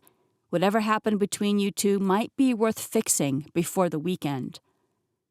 The door closed behind him before Becca could respond, leaving her alone with the humming computer and the uncomfortable realization that her avoidance strategy might have been more transparent than she'd thought.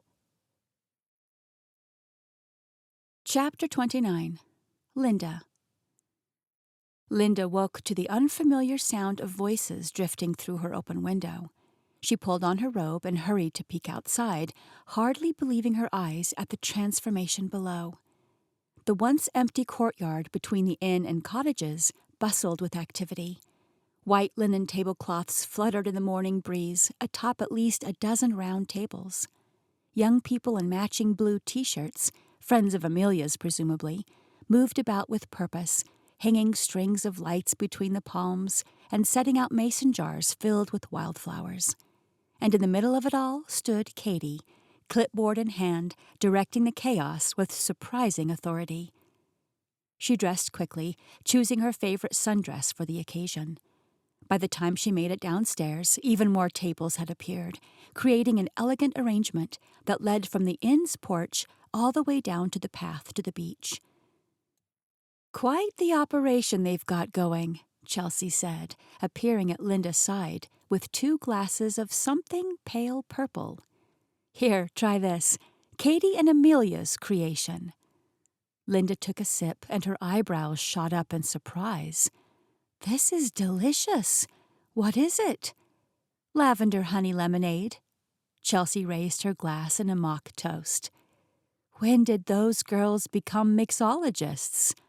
Apparently sometime between yesterday afternoon and this morning. Chelsea chuckled, watching Hudson struggle past with a stack of chairs. I've never seen this place so alive. And to think, just 2 weeks ago we were wondering if we'd have to sell. 2 weeks. Linda shook her head in wonder. Has it really only been that long since Becca arrived? Feels like she's always been here, doesn't it? Chelsea leaned against the porch railing. Matt actually complained about traffic this morning. Traffic! When's the last time we had enough visitors to cause traffic? Linda smiled, following Chelsea's gaze to where Katie stood directing one of Amelia's friends on napkin folding. Her granddaughter's curls were pulled back in a loose ponytail, her cheeks flushed with excitement as she checked something off her list. She looked at home. I knew those two together would be something special, Linda said, nodding toward Katie and Amelia, who were arranging centerpieces with artistic precision. But I had no idea they'd become a force of nature. Good thing, too. This place needed a hurricane to wake it up. Linda couldn't argue with that. For too long, they'd been sleepwalking through the business, doing just enough to keep afloat, but nothing to truly thrive. Now, watching the property transform before her eyes, she realized how much they'd been missing. Do you think people will come? She asked, suddenly uncertain. All this preparation would be heartbreaking if no one showed. Chelsea squeezed her shoulder. Honey, they've already RSVP'd, and from what Amelia tells me, we might need even more tables. More? Linda's eyes widened as she surveyed the courtyard again, mentally counting at least 15 tables now, each set for 8.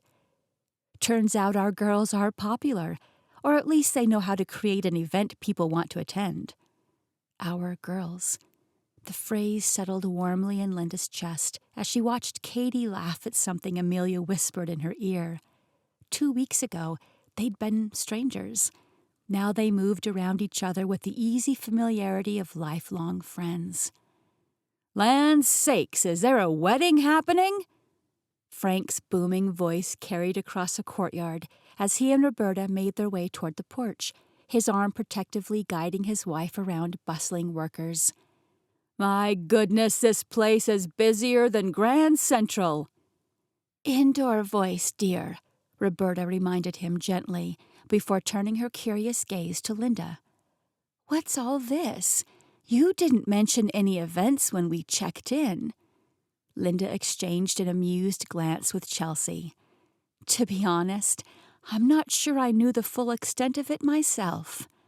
"Amelia and Katie put this together," Chelsea explained, offering Roberta a glass of the lavender lemonade. "There's a big festival in town today, and they decided to host a pre-festival brunch." "Oh, how lovely." Roberta accepted the drink with a delighted smile. "Just for their friends?" "Something like that," Chelsea said, lowering her voice conspiratorially. "From what I understand, it's for all 100 of their closest friends." Linda nearly choked on her lemonade. 100? Give or take, didn't they tell you?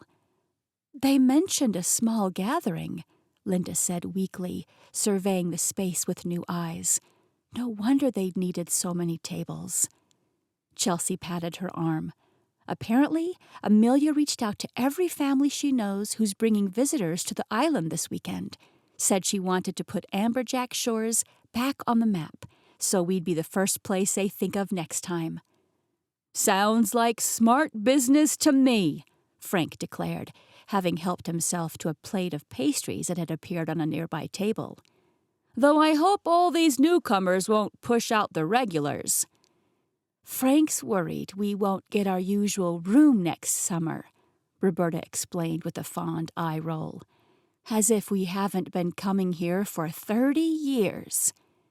"You'll always have a place here," Linda assured them, though her mind was still processing the scale of what was happening. 100 guests for brunch today.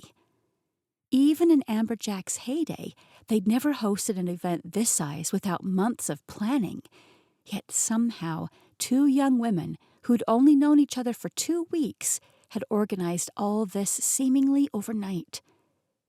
"It's a splendid idea," Roberta said, surveying the transformation with approval. "This place was always meant for gatherings. Do you remember, Linda, that 4th of July when Bob convinced everyone to wear those ridiculous star-spangled hats?" Linda laughed despite her nervousness. "And the sparklers set one on fire?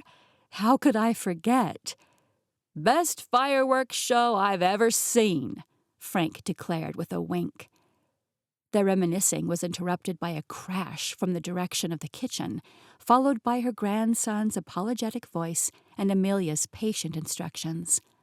Linda straightened her shoulders. Clearly, her help was needed. "If you'll excuse me," she said, "I should go offer an extra set of hands before they burn the place down." She made her way across the courtyard, weaving through servers carrying trays of orange juice and coffee.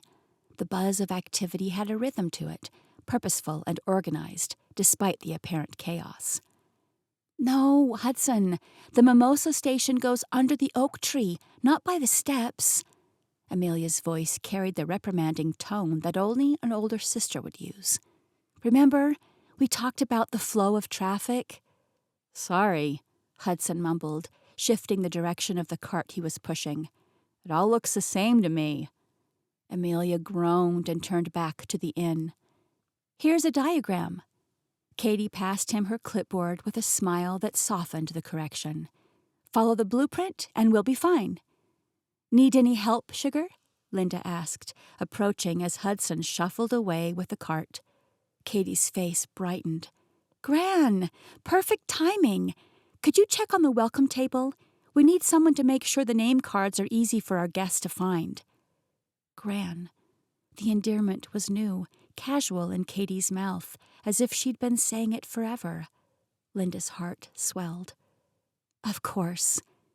She glanced toward the inn where Amelia was returning with an enormous arrangement of hydrangeas and sea oats. "You two have been busy." "We got a little carried away," Katie admitted with a laugh. "But it's going to be worth it, I promise." Before Linda could respond, Amelia rushed over, flowers in one arm and a container of forks in the other. She floated between tables, her artistic eye ensuring each centerpiece was perfect. And even Hudson, despite his grumbling, worked diligently at whatever task he was given. It was community, family, the very thing Linda had feared was slipping away after Bob died. For a moment, Linda allowed herself to imagine what it would be like if this wasn't temporary. If Katie's presence at Amberjack wasn't limited to a 2-week vacation, but could become something permanent. The thought brought equal measure of hope and heartache. Linda was arranging the last of the name cards when a familiar rumble caught her attention. The fishing bus pulled around the side of the fishing office, Matt behind the wheel, and Tyler unloading boxes from the back. She made her way over, finding them sorting through an array of promotional materials alongside her usual shellcraft supplies. "Looks like my little booth got an upgrade," Linda remarked, picking up a glossy brochure from one of the open boxes. Matt huffed a laugh. "Becca said if we're going to take up festival space, we might as well make it count." Tyler worked silently, methodically organizing T-shirts by size. His movements were efficient but tense, his jaw set in that stubborn way he had whenever emotions ran too close to the surface. "These are nice." Linda examined one of the wooden keychains carved with Amberjack's logo. "Where did all this come from?" "Ask Tyler," Matt said, nodding toward his brother. Tyler shot Matt a warning look before turning to their mother. "Becca created the designs, and I found a print shop that could rush the order. No big deal." But it was a big deal, Linda could tell. Despite whatever had happened between them on the boat, Tyler had still put in the work to make Becca's vision a reality. "Well, I appreciate it." She squeezed Tyler's arm. "My shell art wasn't going to single-handedly revive the business." Matt snorted. "Though Frank did buy enough dolphin magnets last year to fund a new roof." "They're for my bowling league." Frank's voice boomed from somewhere behind the bus, making them all jump.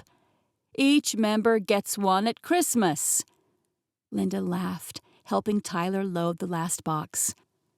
"You boys need a hand setting up at the festival grounds?" "We've got it covered, Mom," Matt said, checking his watch.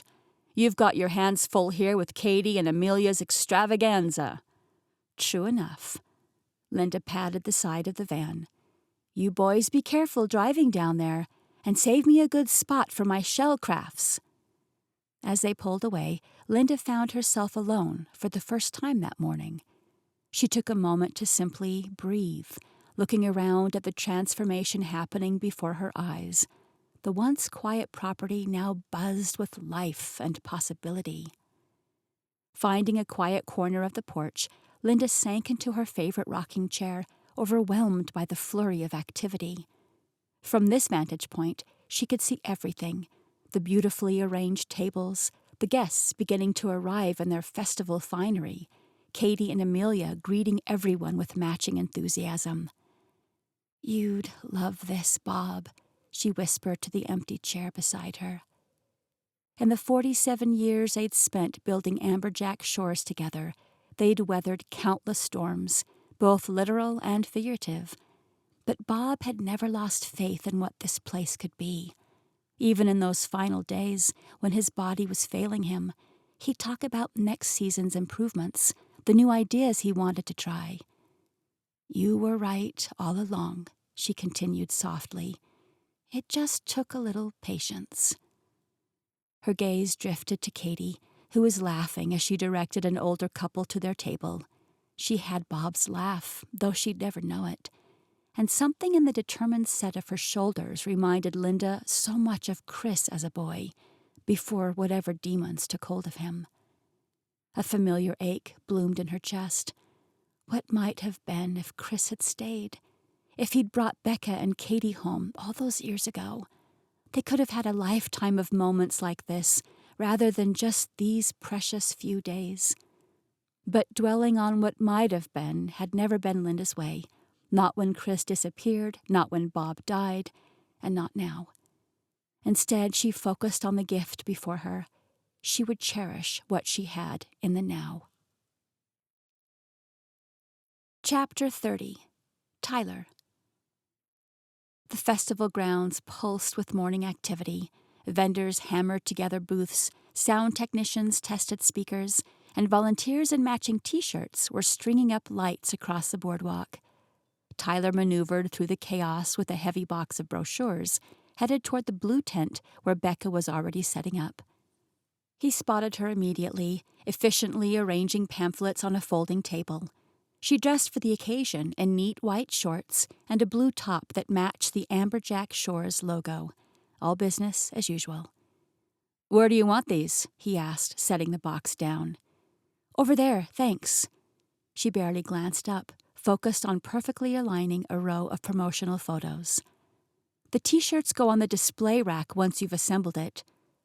Tyler bit back a sigh. This was how it had been for days now, polite, professional, and completely devoid of the easy rapport they'd started to build. He told himself it was better this way, safer, but that didn't make the stilted interactions any less uncomfortable.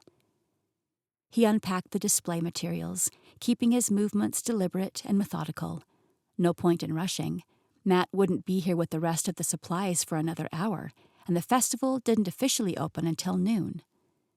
"Did you bring the banner?" Becca asked, breaking the silence. "Yeah, it's in the van." He gestured vaguely behind him. "I'll grab it after I finish this." She nodded and returned to her task, leaving Tyler to wonder how two people could work so closely together and still maintain such a careful distance. It was for the best, he reminded himself. Becca wasn't really part of their lives in any permanent way. By this time tomorrow, she'd be on a plane back to Texas, reduced to a monthly line item in their expense reports. The thought should have been comforting. Instead, it left a hollow feeling in his chest that he refused to examine too closely. He assembled the display rack with more force than necessary, metal poles clanging together as he locked them into place. Nearby vendors glanced over, and he muttered an apology. "Having trouble?" Becca's voice carried a hint of amusement. "It's fine." He tightened the last connection. "Just poor design."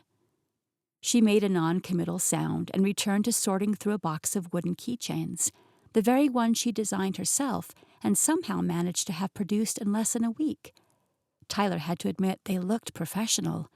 Everything about this setup did, from the coordinated colors to the strategic arrangement of materials. For someone who'd been a stranger to Amberjack Shores less than a month ago, she'd thrown herself into its revival with surprising dedication. The festival sponsorship alone had been a stroke of genius. "I think we need that banner now," she said, checking items off a list. "They want all displays up before the sound check starts at 11. Tyler nodded, heading back to his van. He'd spent enough time around Becca in the past few weeks to recognize when she was in full business mode, and regardless of the awkwardness between them, he had to admire her efficiency. The banner was heavier than Tyler expected, 8 feet of vinyl with reinforced grommets, and the new Amberjack Shores logo emblazoned across its center. He dragged it back to the booth, finding Becca perched precariously on a folding chair, attempting to hang string lights across their tent poles. "What are you doing?" He dropped the banner on the table. "Adding ambiance."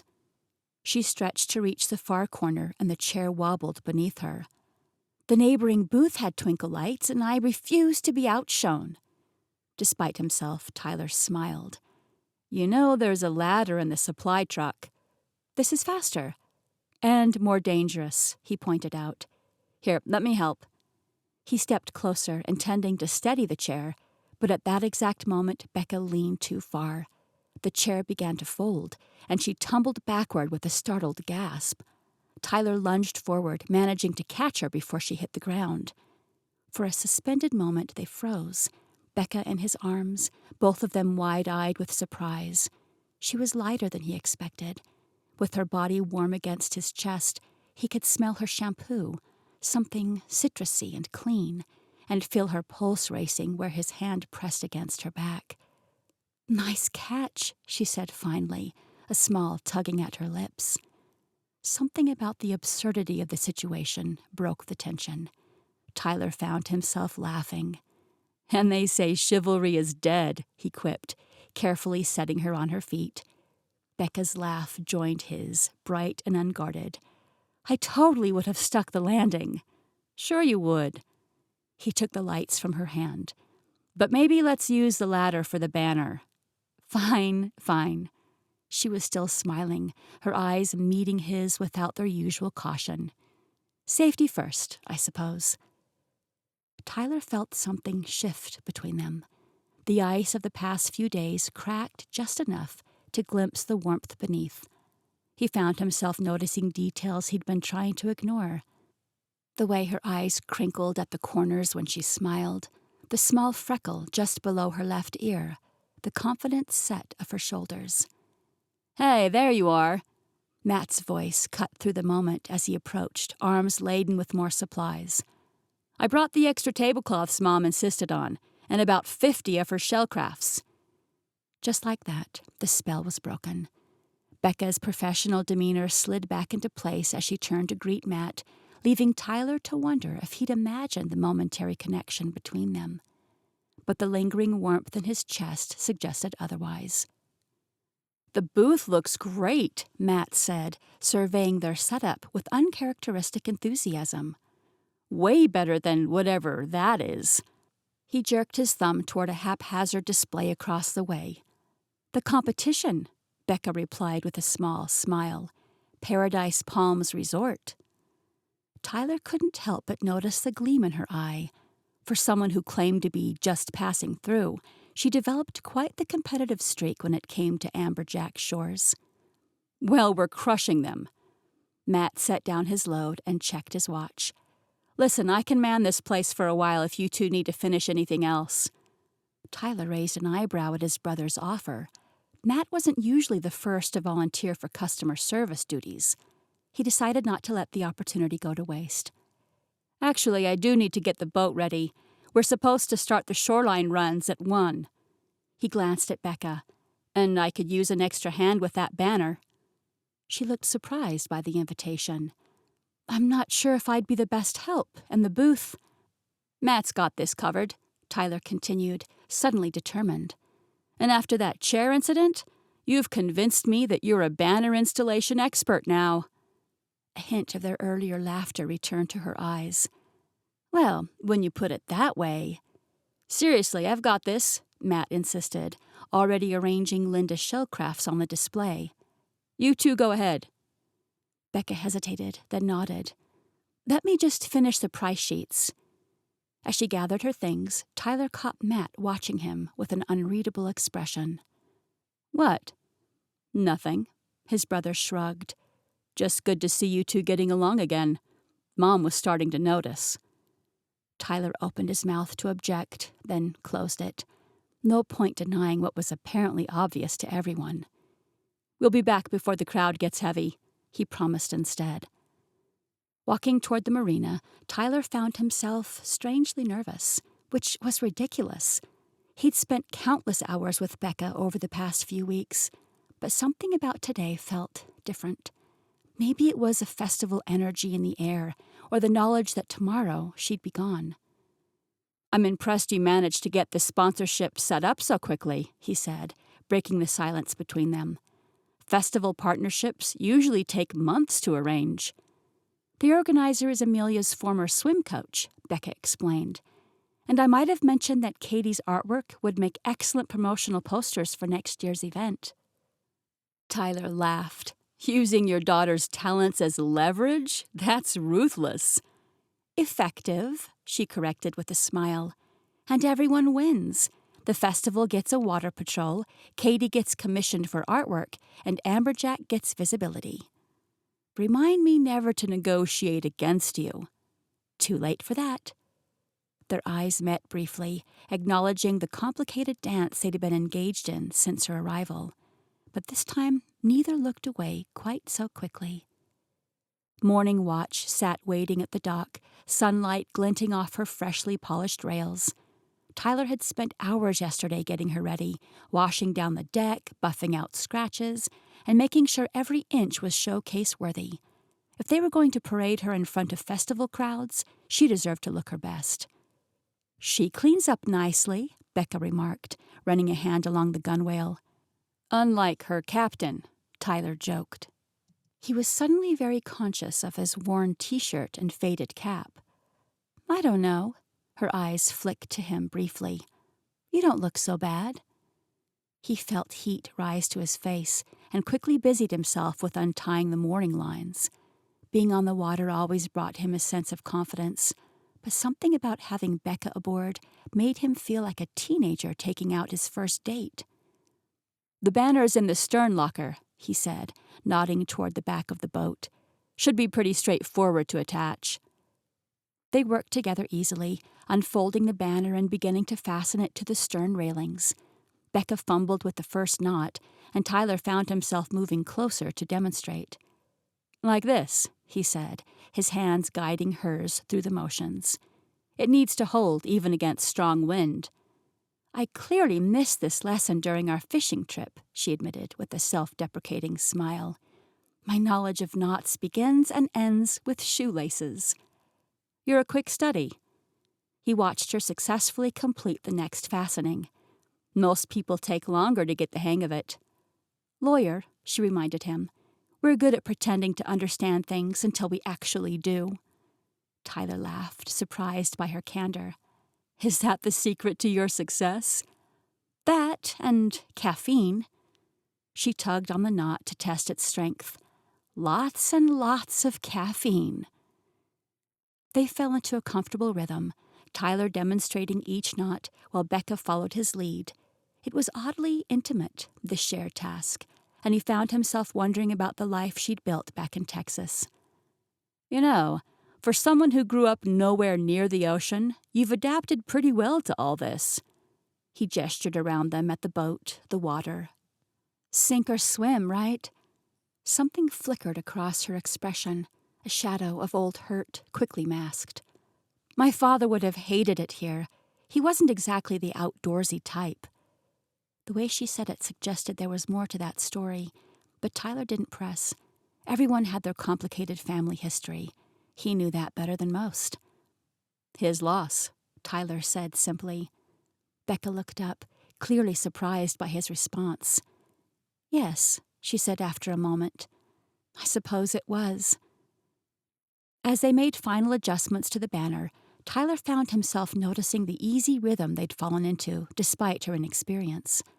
She paid careful attention to his instructions, asked smart questions, and picked up new skills with remarkable speed. It was rare, that kind of natural understanding. Even Matt, who'd worked alongside him for years, sometimes missed the nuances of what Tyler was trying to accomplish. "Should be visible from the shore now," Becca said, stepping back to admire their work. "Want to do a test run?" Tyler nodded, moving back to the helm. As he guided the boat parallel to the shoreline, he stole glances at Becca. The wind had loosened strands of her hair from its neat arrangement, and color had risen in her cheeks from the sun and sea air. She looked different out here, more relaxed than he'd ever seen her, without the careful professional mask she usually wore. Something about the openness of the water seemed to invite the same quality in people. "Can you see the festival from here?" she asked, shielding her eyes against the sunlight. "Not yet." Tyler adjusted their course slightly. "But once we round that point, we'll have a perfect view of the main stage and boardwalk." Becca moved to stand beside him at the helm, close enough that he could catch the faint scent of her perfume beneath the stronger smell of salt and sun. She seemed completely at ease now, one hand resting lightly on the console to steady herself against the gentle roll of the waves. This was a good idea, she said, voice nearly lost beneath the engine and wind. Getting a broader perspective. Tyler wasn't sure if she meant the promotional opportunity or something more, but he found himself nodding all the same. Sometimes you need to step back to see the whole picture. The shoreline of St. Augustine came into view as they rounded the point. The festival grounds became visible with colorful tents and flags fluttering in the breeze. Music drifted across the water, barely audible above the engine, but enough to catch the festive atmosphere. "Perfect timing," Tyler said, slowing the boat to an easy glide parallel to the shore. "The first band must be starting their set." He guided Morning Watch into position, close enough for the banner to be visible, but maintaining a safe distance from swimmers and smaller watercraft. From here, they had a panoramic view of the celebration. He took a moment to appreciate the crowds gathering near the main stage, families strolling the boardwalk, and the Amberjack Shores booth now busy with visitors. "Looks like Matt's drawing a crowd," Becca noted, pointing to their blue tent, where several people had gathered. "Mom's shell crafts are surprisingly popular." Tyler smiled, remembering how skeptical he'd been when she first started making them. He'd been so embarrassed by them as a teenager, but the woman had always known what appealed best to tourists. "I'm guessing your fancy brochures aren't hurting either." The late afternoon sun cast a golden glow across the water, painting everything in warm light. Tyler cut the engine to idle, letting them drift gently along the current. For a few minutes, they stood in companionable silence, taking in the scene before them. It was a perfect moment, the kind that seemed to stretch beyond ordinary time, with the festival sounds creating a distant soundtrack and the gentle rocking of the boat beneath them. Tyler was acutely aware of Becca beside him, her shoulder occasionally brushing his as the boat moved. How easy it would be to put his arm around her, to close the small distance between them, to acknowledge whatever this was that had been building since that first day on the water. But as quickly as the thought formed, reality crashed back. This was Chris's widow, his brother's wife. Whatever Chris had done, however badly he treated her, that connection couldn't simply be erased. And tomorrow she'd be gone. She would go back to her life in Texas, leaving Tyler with nothing but uncomfortable memories and misplaced feelings. Some lines weren't meant to be crossed. Some boundaries existed for a reason. He'd spent his entire life trying to be the responsible one, the brother who did things right. He couldn't abandon that now, not even for the pull he felt toward Becca. Chapter 31. Katie. "Hold this," Jake said, handing Katie a camera bag as he adjusted the lens of his main equipment. "And stay close. These passes are gold." Katie toyed with the laminated VIP lanyard around her neck, still not quite believing they were actually backstage at the festival. All around them, crews rushed to set up equipment, sound technicians barked orders into headsets, and band members lounged in folding chairs, waiting for their turn on stage. Energy buzzed all around. "Are we allowed to be here?" she whispered, stepping aside as a man rushed past with a guitar case. Jake winked. "Technically, I'm allowed. You're my assistant." "I'm pretty sure there's paperwork for that." "Details." He lined up a shot of two drummers discussing sheet music. "Besides, we're documenting history here. The biggest festival St. Augustine has seen in years." Katie couldn't help but smile at his enthusiasm. In the 2 weeks they'd known each other, she'd learned that Jake approached everything with the same passionate intensity. Whether it was coffee tasting or sunset photography, his energy was infectious. "Okay, I've got the settings in place. Try this," he said, unexpectedly handing her his second camera. "Look for moments, not poses." The camera felt foreign in her hands, heavier than she expected. "I don't know the first thing about photography." "You know art. You know composition." Jake adjusted her grip slightly, his fingers warm against hers. "Just find what speaks to you." Hesitantly, Katie raised the viewfinder to her eye. Through the lens, the chaotic backstage area transformed into a series of potential compositions. She moved from scene to scene. A guitar tech bent over an instrument, sunlight catching the strings.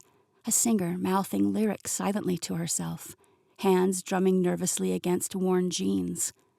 "That's it," Jake encouraged, watching over her shoulder. "Don't overthink it." She took a few tentative shots, surprised by how natural it felt. Different from drawing, but with the same focus on capturing what others might miss. "Not bad," Jake said, reviewing her images. "You've got an eye for this." "I had a good teacher." Their eyes met briefly, and Katie felt that now familiar flutter in her chest. Jake grinned. "Come on, the headliners are doing a sound check. We should grab some shots before they close the stage." They navigated through the backstage maze, Jake greeting various crew members by name. Somehow he seemed to know everyone. People lit up when they saw him, offering fist bumps or quick hugs before returning to their tasks. "How do you do that?" Katie asked as they approached the main stage. "Do what?" "Make friends so easily. Get everyone to like you." Jake shrugged. "I'm interested in people. I like to hear their stories, who they are beyond what they do." He adjusted his camera settings.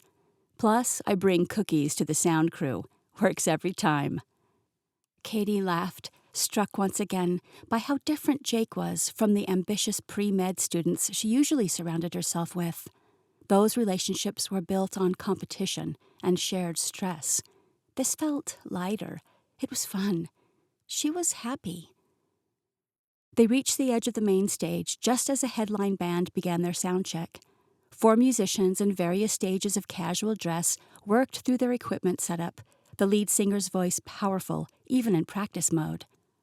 "The Saltwater Drifters," Jake whispered, positioning his camera. "Local guys who made it big last year. This is their first homecoming show since signing with Old Town Records." Katie watched him work, fascinated by the way he moved.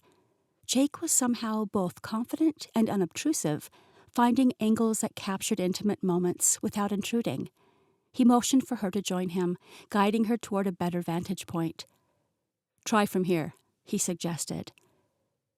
As Katie raised the camera again, the lead singer noticed them and threw up a peace sign. Jake gave a friendly nod in return, then whispered to Katie, "He's nice, but don't make eye contact too long, or he'll talk your ear off about vintage amps." "Noted," she said, laughing. For a moment, standing there amid the creative chaos with Jake's reassuring presence beside her, Katie felt perfectly, completely alive. No medical textbooks, no rotations, no carefully plotted career path. There was just this moment, capturing light and sound and the electric anticipation of something wonderful about to begin. "That's Max," Jake whispered, nodding toward the lead guitarist, who was tuning his instrument at the edge of the stage. "He was my roommate in college before he dropped out to pursue music full-time." Katie raised her eyebrows. "And here I thought you were just abusing your press pass." "I never abuse my privileges," Jake said with mock seriousness. "I simply creatively interpret them." Before Katie could respond, Max looked up and spotted Jake. His face broke into a wide grin as he set his guitar on a stand and hopped off the stage. "Cohen, you actually showed up," he called, striding over to clap Jake on the shoulder. "Thought you'd be out chasing sunsets. And miss your triumphant return? Never." Jake grinned back, then turned to Katie. "Max, this is Katie." Max's attention shifted, his eyes widening slightly as he took her in. "Well, hello there." He extended a hand, holding hers perhaps a moment longer than necessary when she shook it. "Jake didn't mention he was bringing someone so lovely." Katie felt her cheeks warm. "I'm just helping with the photography." "Are you now?" Max leaned against a nearby speaker, his rock star confidence on full display. "You know, we still need someone to document the after-party. Very exclusive, very photogenic." Jake cleared his throat. "I'm afraid Katie's booked for the evening." "Plans can change," Max winked at her. "Especially for the VIP experience." "I appreciate the offer, but..." Katie began. "She's with me," Jake interrupted, his voice light but with an unmistakable undercurrent of possession as he slipped an arm around her waist. "So unless you want me to accidentally post those spring break photos from Destin, you might want to keep those talented hands on your guitar strings." Max burst out laughing. "Message received, man." He held up his hands in surrender. "Can't blame a guy for trying, though." As Max was called back to the stage, Jake's arm remained around Katie, warm and secure. Her heart hammered against her ribs, not from the guitarist's flirtation, but from Jake's casual claim. "She's with me." 3 simple words that shouldn't have made her feel like she was floating, but somehow did. "Sorry about that," Jake said, finally dropping his arm. "Max has always been—" "A flirt," Katie supplied, trying to sound casual despite the butterflies in her stomach. "I was going to say lacking in subtlety, but yeah." Jake's eyes met hers, a hint of uncertainty in them. "I hope that wasn't weird, what I said." Katie summoned her courage. "Which part? Threatening to expose embarrassing photos, or announcing I'm with you?" A slow smile spread across Jake's face. "Both, I guess." "The first was genius," she said, holding his gaze. "And the second was accurate." The look that passed between them made her breath catch. It was a silent acknowledgement that whatever was happening between them had officially moved beyond casual friendship. Jake broke the moment first, glancing at his watch. "We should get some crowd shots before the opening act starts." But as they gathered their equipment, his hand found hers, fingers intertwining, as if they'd been doing this for years instead of minutes.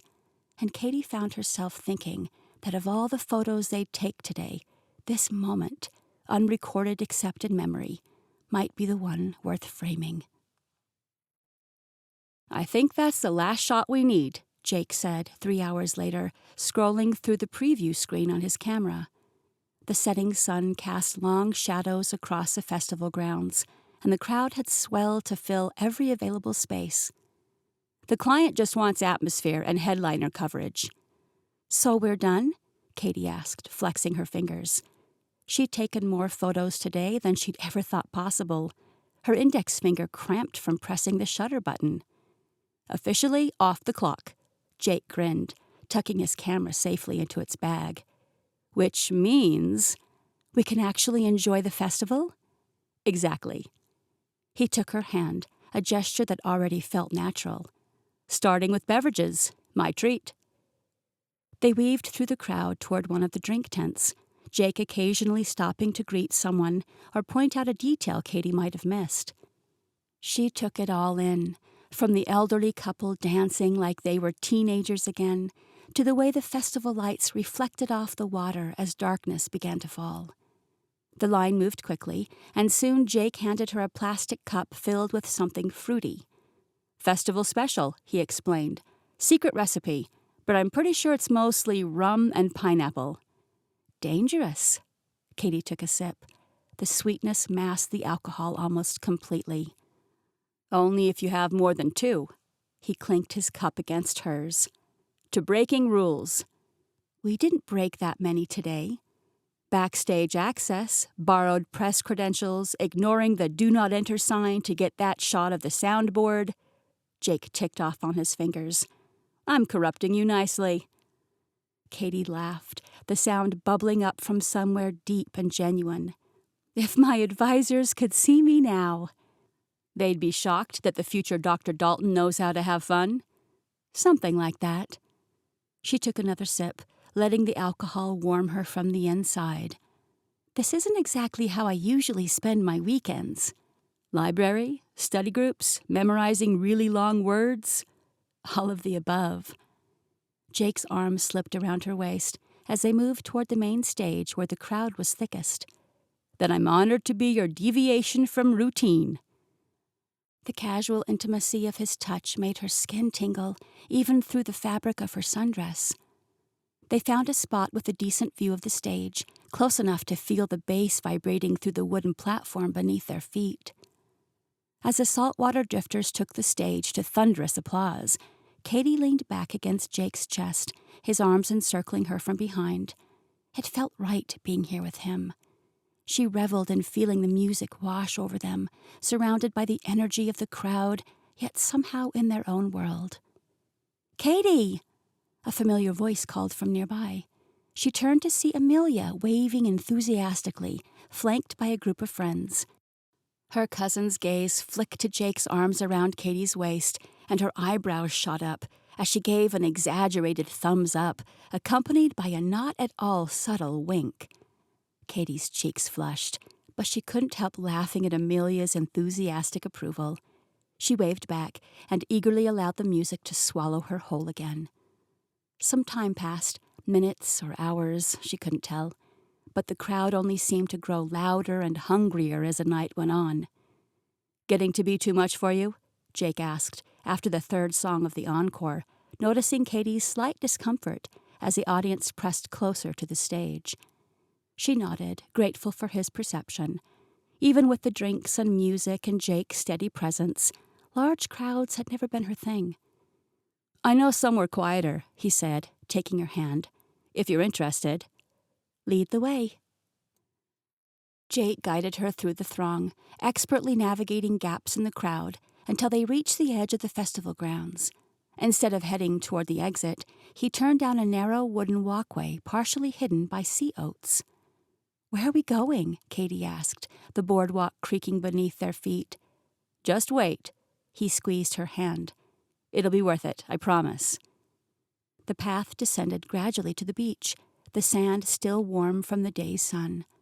The sounds of the festival dimmed behind them, replaced by the gentle rhythm of waves against the shore.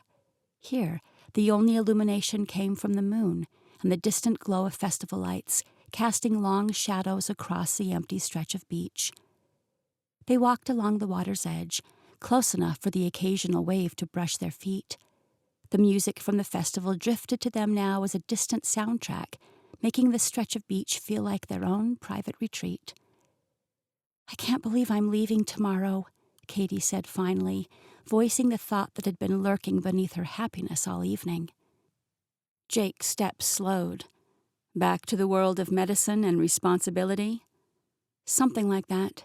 She sighed, wiggling her toes in the wet sand. "I have rotations starting on Monday. No more beach days for a while." "Doctors get vacations too, don't they?" Jake stopped walking, turning to face her. The moonlight silvered his features, making his eyes appear darker, more intense. "You've got family here now, a place to stay." The casual suggestion sent a flutter through Katie's chest. "Are you asking me to come back?" "I'm saying the island would miss you if you didn't." He tucked a strand of hair behind her ear, his touch lingering against her cheek. "The coffee shops would be devastated." Katie laughed softly. "Well, I wouldn't want to disappoint the coffee shops. I might have to schedule a return visit. For the coffee, obviously." "Only the coffee?" Jake raised an eyebrow, stepping closer until mere inches separated them. The question hung between them, laden with meaning. Katie took a breath, summoning courage from the same place that had allowed her to crash weddings and sneak backstage. "Maybe the beach, too," she whispered. "And other attractions." "Other attractions?" Jake repeated, his voice low. "Care to elaborate?" Instead of answering, Katie closed the distance between them, rising on her toes to press her lips against his. He responded immediately, one hand cradling the back of her head, while the other wrapped around her waist, pulling her closer. The kiss was deeper and more certain than before, flavored with the sweetness of festival drinks and the salt air around them. Katie felt herself melting into it, into him, all thoughts of tomorrow momentarily suspended. When they finally broke apart, both slightly breathless, Jake rested his forehead against hers. "For the record," he murmured, "those other attractions would very much like to see you again." They lingered on the beach for a while, shoes dangling from their fingers as they walked the shoreline. The festival's final set had ended, replaced by recorded music that drifted faintly across the dunes. We should probably head back, Katie said eventually, though everything in her wanted to stay in this moment. Mom will wonder where I've disappeared to. 5 more minutes, Jake pleaded, pulling her close again. I've only got until tomorrow to memorize this. The reminder of her departure settled between them, impossible to ignore any longer. Katie leaned into his embrace, her head fitting perfectly beneath his chin. It's strange, she said quietly. I've only known you a couple of weeks, but it feels... Like longer, he finished. Yeah, time works differently here. They swayed slightly, almost dancing to the distant music. Katie closed her eyes, committing to memory the solid warmth of him, the steady rhythm of his heartbeat against her cheek. I'm going to miss this, she admitted. Miss you. Jake's arms tightened around her. Texas isn't that far. It feels like another planet. Then maybe you need a reminder of this one. He reached into his pocket and pulled out a small, smooth shell, its surface iridescent in the moonlight.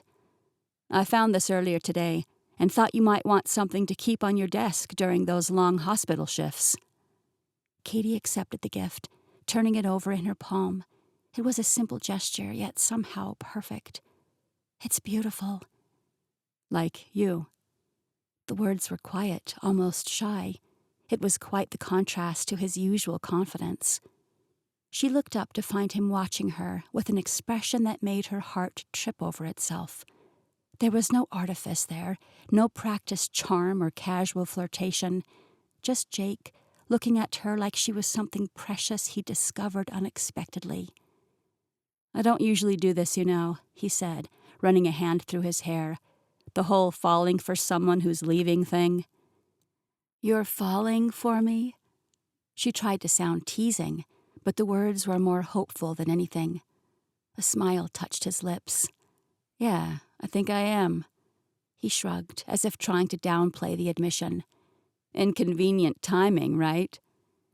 The honesty of it knocked the air from her lungs. This wasn't part of her plan. None of it was. Not the island, not the art, and certainly not the man standing before her with his heart on display. Yet here she was, holding a seashell like it was the most valuable thing she'd ever been given, because in some ways it was. Maybe, she said finally, some things are worth the inconvenience. His answering smile was bright enough to rival the stars overhead. He kissed her again, slower this time, as if trying to create a memory that would sustain them both through the distance to come. When they finally turned back toward the lights of the festival, Jake kept her close, his arms secure around her waist. Promise you'll at least think about coming back during your next break? Katie looked up at him, at the hope written plainly across his face, and felt something shift inside her, something fundamental, like tectonic plates rearranging to create new geography. I promise, and she meant it with her whole heart. As they walked back up the beach, the shell tucked safely in her pocket, Katie wondered if this was how it happened. Maybe this was how lives changed course, not with grand plans or careful calculations, but with small, brave moments of choosing the unexpected. She didn't know what tomorrow would bring, or how she would feel once she was back in the familiar routine of her medical studies. But for the first time in her life, Katie Dalton was open to possibility. Chapter 32. Becca. The miles to Jacksonville International Airport ticked away too quickly, each one bringing Becca closer to a reality she wasn't quite ready to face. Beside her, Katie gazed out the window, uncharacteristically quiet as the island scenery gave way to mainland Florida. 7 bookings, Tyler said from the driver's seat, breaking the silence. 7 new bookings in the past 24 hours, and that's not counting the couple from Katie's brunch who want to talk about a spring wedding. Spring wedding? Becca turned to Katie. You didn't tell me that. Katie shrugged, but she couldn't hide her smile. Amelia's been fielding the inquiries. Apparently our little pre-festival gathering made quite an impression. That's an understatement. Tyler caught Becca's eye in the rearview mirror. Mom's answering the phone with Amberjack Shores Resort and Wedding Venue now. Created a whole new title for herself, Director of Special Events. She didn't, Becca laughed, imagining Linda's enthusiasm. Oh, she did, complete with a laminated name badge. Becca's phone buzzed for the third time in 5 minutes. She glanced down to see Patrick's name flashing on the screen, accompanied by a text demanding she call immediately regarding the Solomon brief. Wow, someone's popular, Katie remarked. Or should I say unpopular? Let me guess, Patrick again? How did you know? Your eyes started twitching. Katie mimicked the motion. Dead giveaway. Tell him you're in a dead zone, Tyler suggested, smoothly changing lanes. Or better yet, tell him exactly where he can shove that brief. Katie snorted. Tyler coming in hot with the assist. I prefer the more direct approach, he continued, warming to the subject. Something like, Patrick, I'm currently flying over the Atlantic. Please direct all further communications to the complaint department, located 50 fathoms below. With sharks, Katie added. Definitely mention sharks. Their back and forth made Becca smile, despite her growing dread about returning to the firm. When had Katie gotten so comfortable with Tyler? Somehow, in the span of just 2 weeks, her reserved daughter had found her place among these people who should have been strangers, but now felt remarkably like family. The family Becca had always wanted for her, if she was being honest. She watched them in the rearview mirror, noting the easy way they played off each other. Tyler's dry wit matched perfectly with Katie's quick comebacks. They even had the same mannerism when amused, a slight head tilt followed by that half smile that didn't quite reach the eyes, but suggested genuine delight. What? Tyler asked, catching her staring. Nothing. But it wasn't nothing. It was everything. This feeling of contentment that had settled over her was deeper and more genuine than anything she'd experienced in years, maybe ever. Her phone buzzed again, the screen lighting up with another message from Patrick. This time she turned it face down on her lap. That's the spirit, Katie said approvingly. Make him wait until we're at least through security. Becca laughed, but as they approached the airport exits, a heaviness settled in her chest. In less than an hour, she'd be on a plane back to Dallas. She'd be back to Patrick's demands and the sterile office where she spent most of her waking hours. The life she'd carefully built all these years was stable, secure, and suddenly seeming so empty. The airport signs directed them toward departures, and Tyler merged into the drop-off lane. Oh my goodness, Katie whispered suddenly, her face pressed against the window. Mom, look! Becca leaned over to see what had caught her daughter's attention. There, standing on the curb with a small bouquet of wildflowers, was Jake Cohen. Did you know about this? Katie asked. Not a clue, Becca replied honestly, though she couldn't say she was entirely shocked. In the short time she'd known Jake, she'd learned he had a flair for the romantic gesture. Tyler pulled the truck to the curb, and Katie was out the door almost before they'd fully stopped, rushing toward Jake, who gathered her into a tight embrace. Becca turned away, giving them privacy for what was clearly meant to be a personal goodbye. So, Tyler said, his fingers tapping an irregular rhythm on the steering wheel. 7 bookings. You mentioned that, Becca smiled, grateful for his attempt at conversation. It's a good start. Better than good. He shifted in his seat to face her. It's more new reservations than we've had in the past 3 months combined. Traffic moved around them, cars pulling up and away in a continuous flow, travelers rushing inside with suitcases and goodbyes. But inside the truck, time seemed to slow. You did that, Tyler continued, his voice low and sincere. You saw in Amberjack Shores what we couldn't. Becca shook her head. I just helped point things in the right direction. You all did the heavy lifting.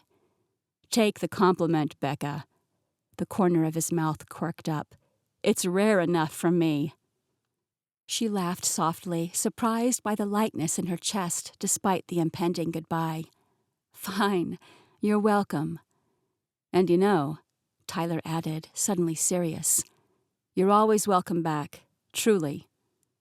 He looked out at the bustling airport before continuing. "If at any time you need to get away from Texas, you've got a place to stay." "You're only saying that because I technically own part of the place," Becca joked, deflecting the sudden intensity. Tyler's eyes met hers, steady and unflinching. "I'd say it anyway." The air between them seemed charged, heavy with something neither was ready to name. Becca's hand found the door handle, the cool metal grounding her as her thoughts raced. "I should probably," she began. "Let me help with the bags," Tyler finished, already opening his door. Outside, the humid Florida air wrapped itself around them, carrying the sounds of idling engines and announcements from the terminal. Jake and Katie stood a few feet away, his forehead pressed against hers as they spoke in low, urgent tones. Even from this distance, Becca could see the shine of tears in her daughter's eyes. Tyler busied himself unloading their suitcases, maintaining a careful distance, as Becca gathered her carry-on and purse. She glanced at her watch, calculating how much time they had before needing to check in. "So," Tyler said, as he set the last bag on the curb, "I guess this is it." "Thank you," she said simply, hoping he understood she meant for more than just the ride. "Any time." His eyes held hers for a beat longer than necessary. "Safe travels, Becca." She nodded, words failing her. Then, because lingering would only make things harder, she turned toward the terminal where Katie was reluctantly disentangling herself from Jake's embrace. It was time to go home, if that's what Dallas still was. Katie wiped her eyes quickly as Becca approached, adjusting the strap of her bag with a forced smile. "Ready?" "Whenever you are." Becca pretended not to notice the redness around her daughter's eyes, or the way Jake's hand lingered on Katie's arm. "Thanks for the ride," Katie said to Tyler, her voice remarkably steady. "Tell everyone goodbye for me?" Tyler nodded. "Mom's expecting daily updates, just so you know. She's already talking about sending you care packages for your hospital shifts." "I wouldn't say no to her lemon bars." Katie managed a laugh before turning to Jake one last time. "And you." "I know." He squeezed her hand. "Go be brilliant." Becca gathered her bags, allowing them their final moment while she busied herself checking their flight details. When she looked up, Tyler was watching her with an expression she couldn't quite decipher. "Take care of yourself," he said quietly. "You too." With a final nod, Tyler returned to the truck, carefully avoiding looking at Katie and Jake's goodbye. Becca found herself doing the same, focusing instead on the departure board visible through the terminal doors. "We should probably go in." Katie's voice drew her attention back. "Right." Becca took a deep breath and gripped her suitcase handle. They moved toward the sliding doors, joining the stream of travelers entering the terminal. Becca resisted the urge to look back, knowing it would only make leaving harder. Instead, she focused on the practical details. She found their airline counter and kept Katie moving despite her obvious reluctance. In her pocket, her phone buzzed again, a persistent reminder of the world she was returning to, a world that suddenly felt less like home and more like an obligation she was struggling to remember why she'd taken on. "So that was quite the goodbye," Becca said, as they moved through the security line, trying to redirect her thoughts from her own complicated feelings. "It was the hardest goodbye I've ever had to say." Katie's voice caught slightly. "But I didn't have a choice. Rotations start tomorrow." Becca nodded, understanding the weight of responsibility all too well. Her own phone had buzzed 3 more times while they'd been in line, and she finally pulled it out to check the messages. Patrick had progressed from demanding updates to sending lengthy, scalding emails about her professional commitment. Her chest tightened as she skimmed the most recent one, filled with thinly veiled threats about her position at the firm. After all her years of dedicated service, after sacrificing weekends and evenings to build her career, this was how they valued her, as an interchangeable resource to be commanded and criticized. "You could stay, you know." Katie's words were so quiet, Becca almost missed them. She looked up, startled. "What?" "You could stay," Katie repeated, more firmly this time. "Here, at Amberjack." Becca shook her head, automatically falling back on practicality. "I have to get back to work." "Why?" Katie challenged, surprising Becca with her directness. "You don't love that job, Mom, and they obviously don't value you the way you should be valued." "It's not that simple, isn't it?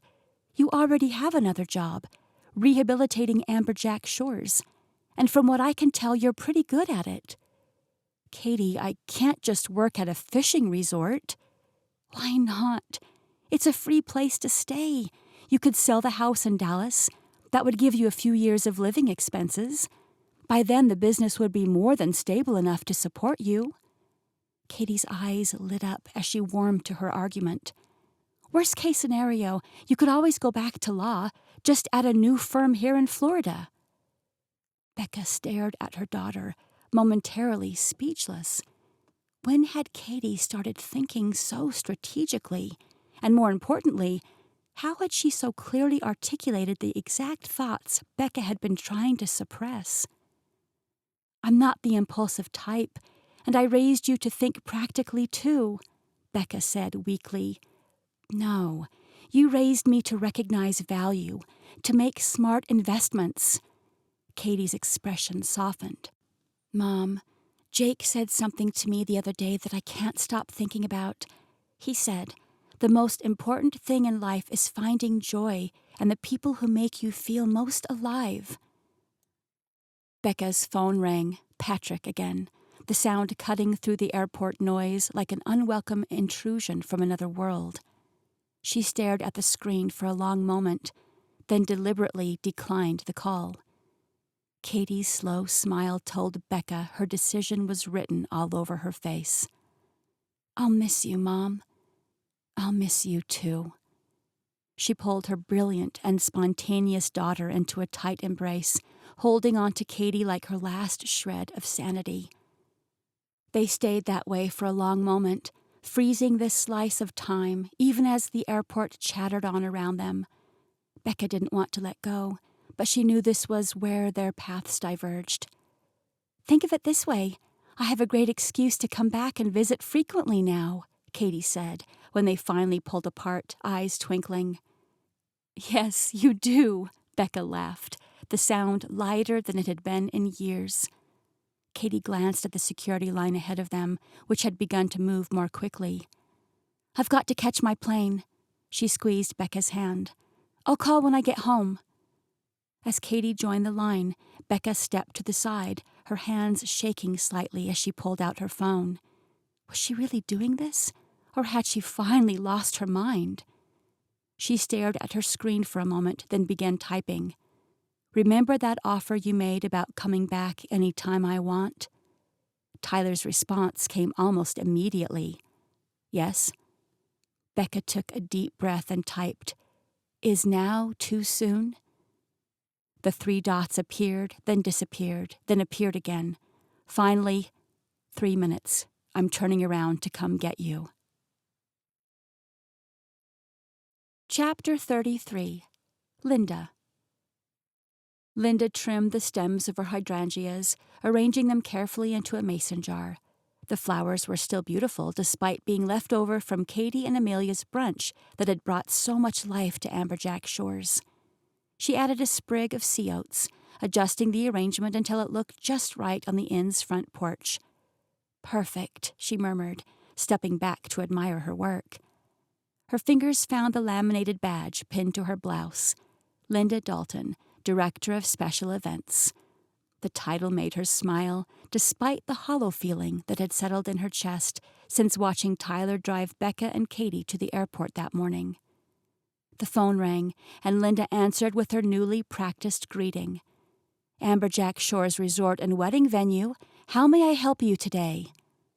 As she jotted down details for another potential booking, Linda marveled at how quickly things had changed.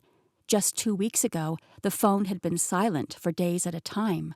Now the reservation book was filling up with neat entries in her handwriting. She knew they were all recorded online as well, but some habits died hard. Plus, it did her good to see them written out tangibly in front of her. Bob would have been so proud. "Thank you for calling," she finished, hanging up with a satisfaction that almost masked her sadness. She shouldn't have allowed herself to get so attached. She knew from the beginning that Becca and Katie were only passing through. They had their own lives waiting back in Texas. But knowing something and protecting your heart from it were two very different matters. The cottage keys hung on their hooks behind the desk, all 3 sets present for the first time in days. Linda ran her fingers over them, remembering Katie's laughter drifting through the open windows, and the way Becca's businesslike demeanor had gradually softened into genuine affection for the place. For a brief, beautiful moment, Linda had felt like she had her family back, expanded and enriched in ways she couldn't have imagined.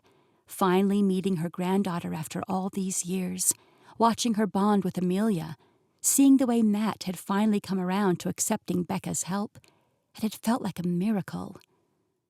"Don't be greedy," she chided herself. "You got 2 whole weeks. That's more than you ever thought you'd have." She busied herself with paperwork, determined to keep the new momentum going, even without Becca's guidance.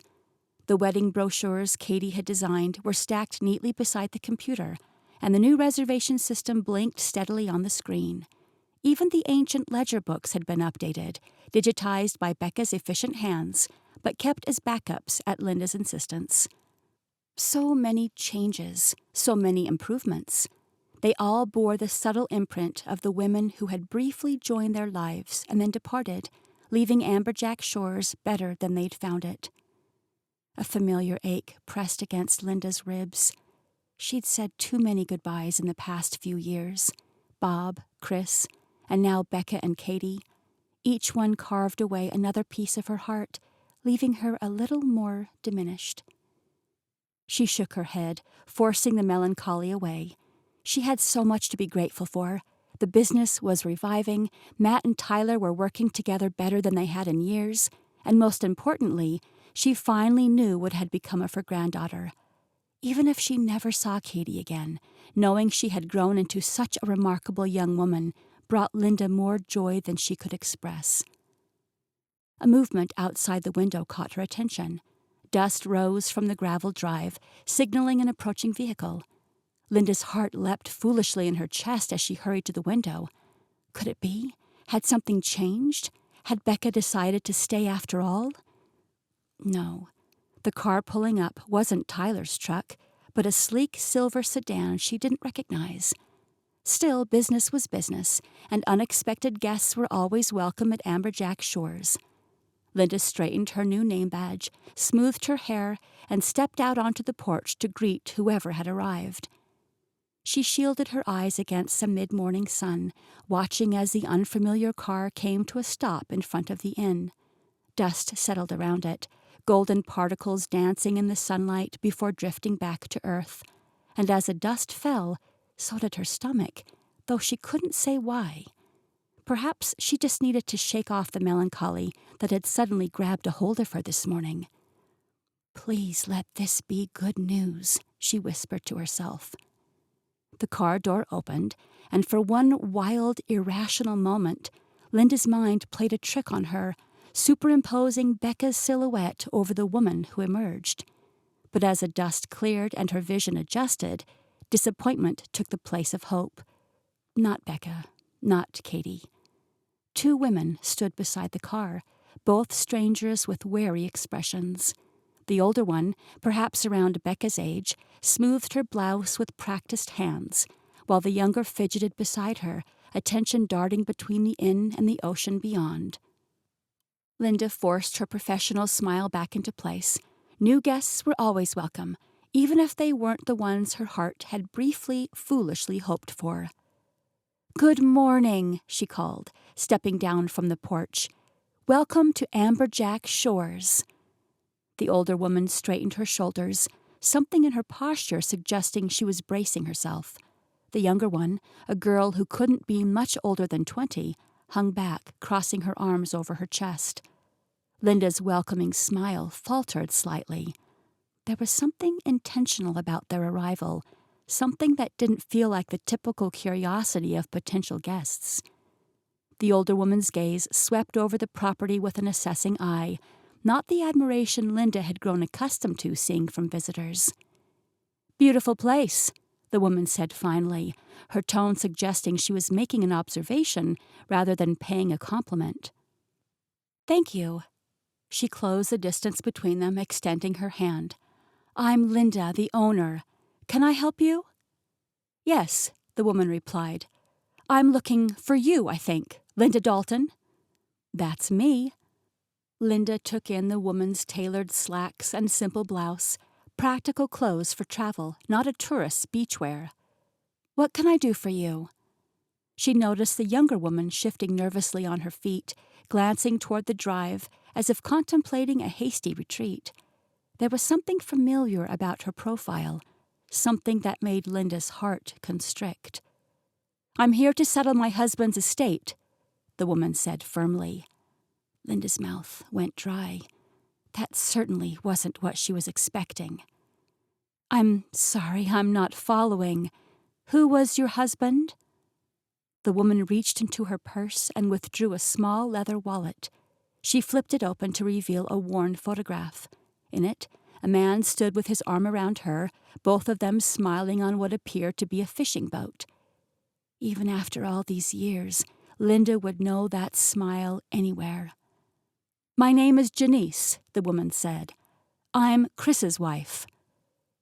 Linda stared at the photo, unable to move, unable to process the words that had just shattered her understanding of everything.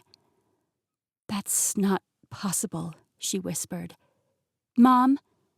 The uncertain voice came from the younger woman, drawing Linda's attention.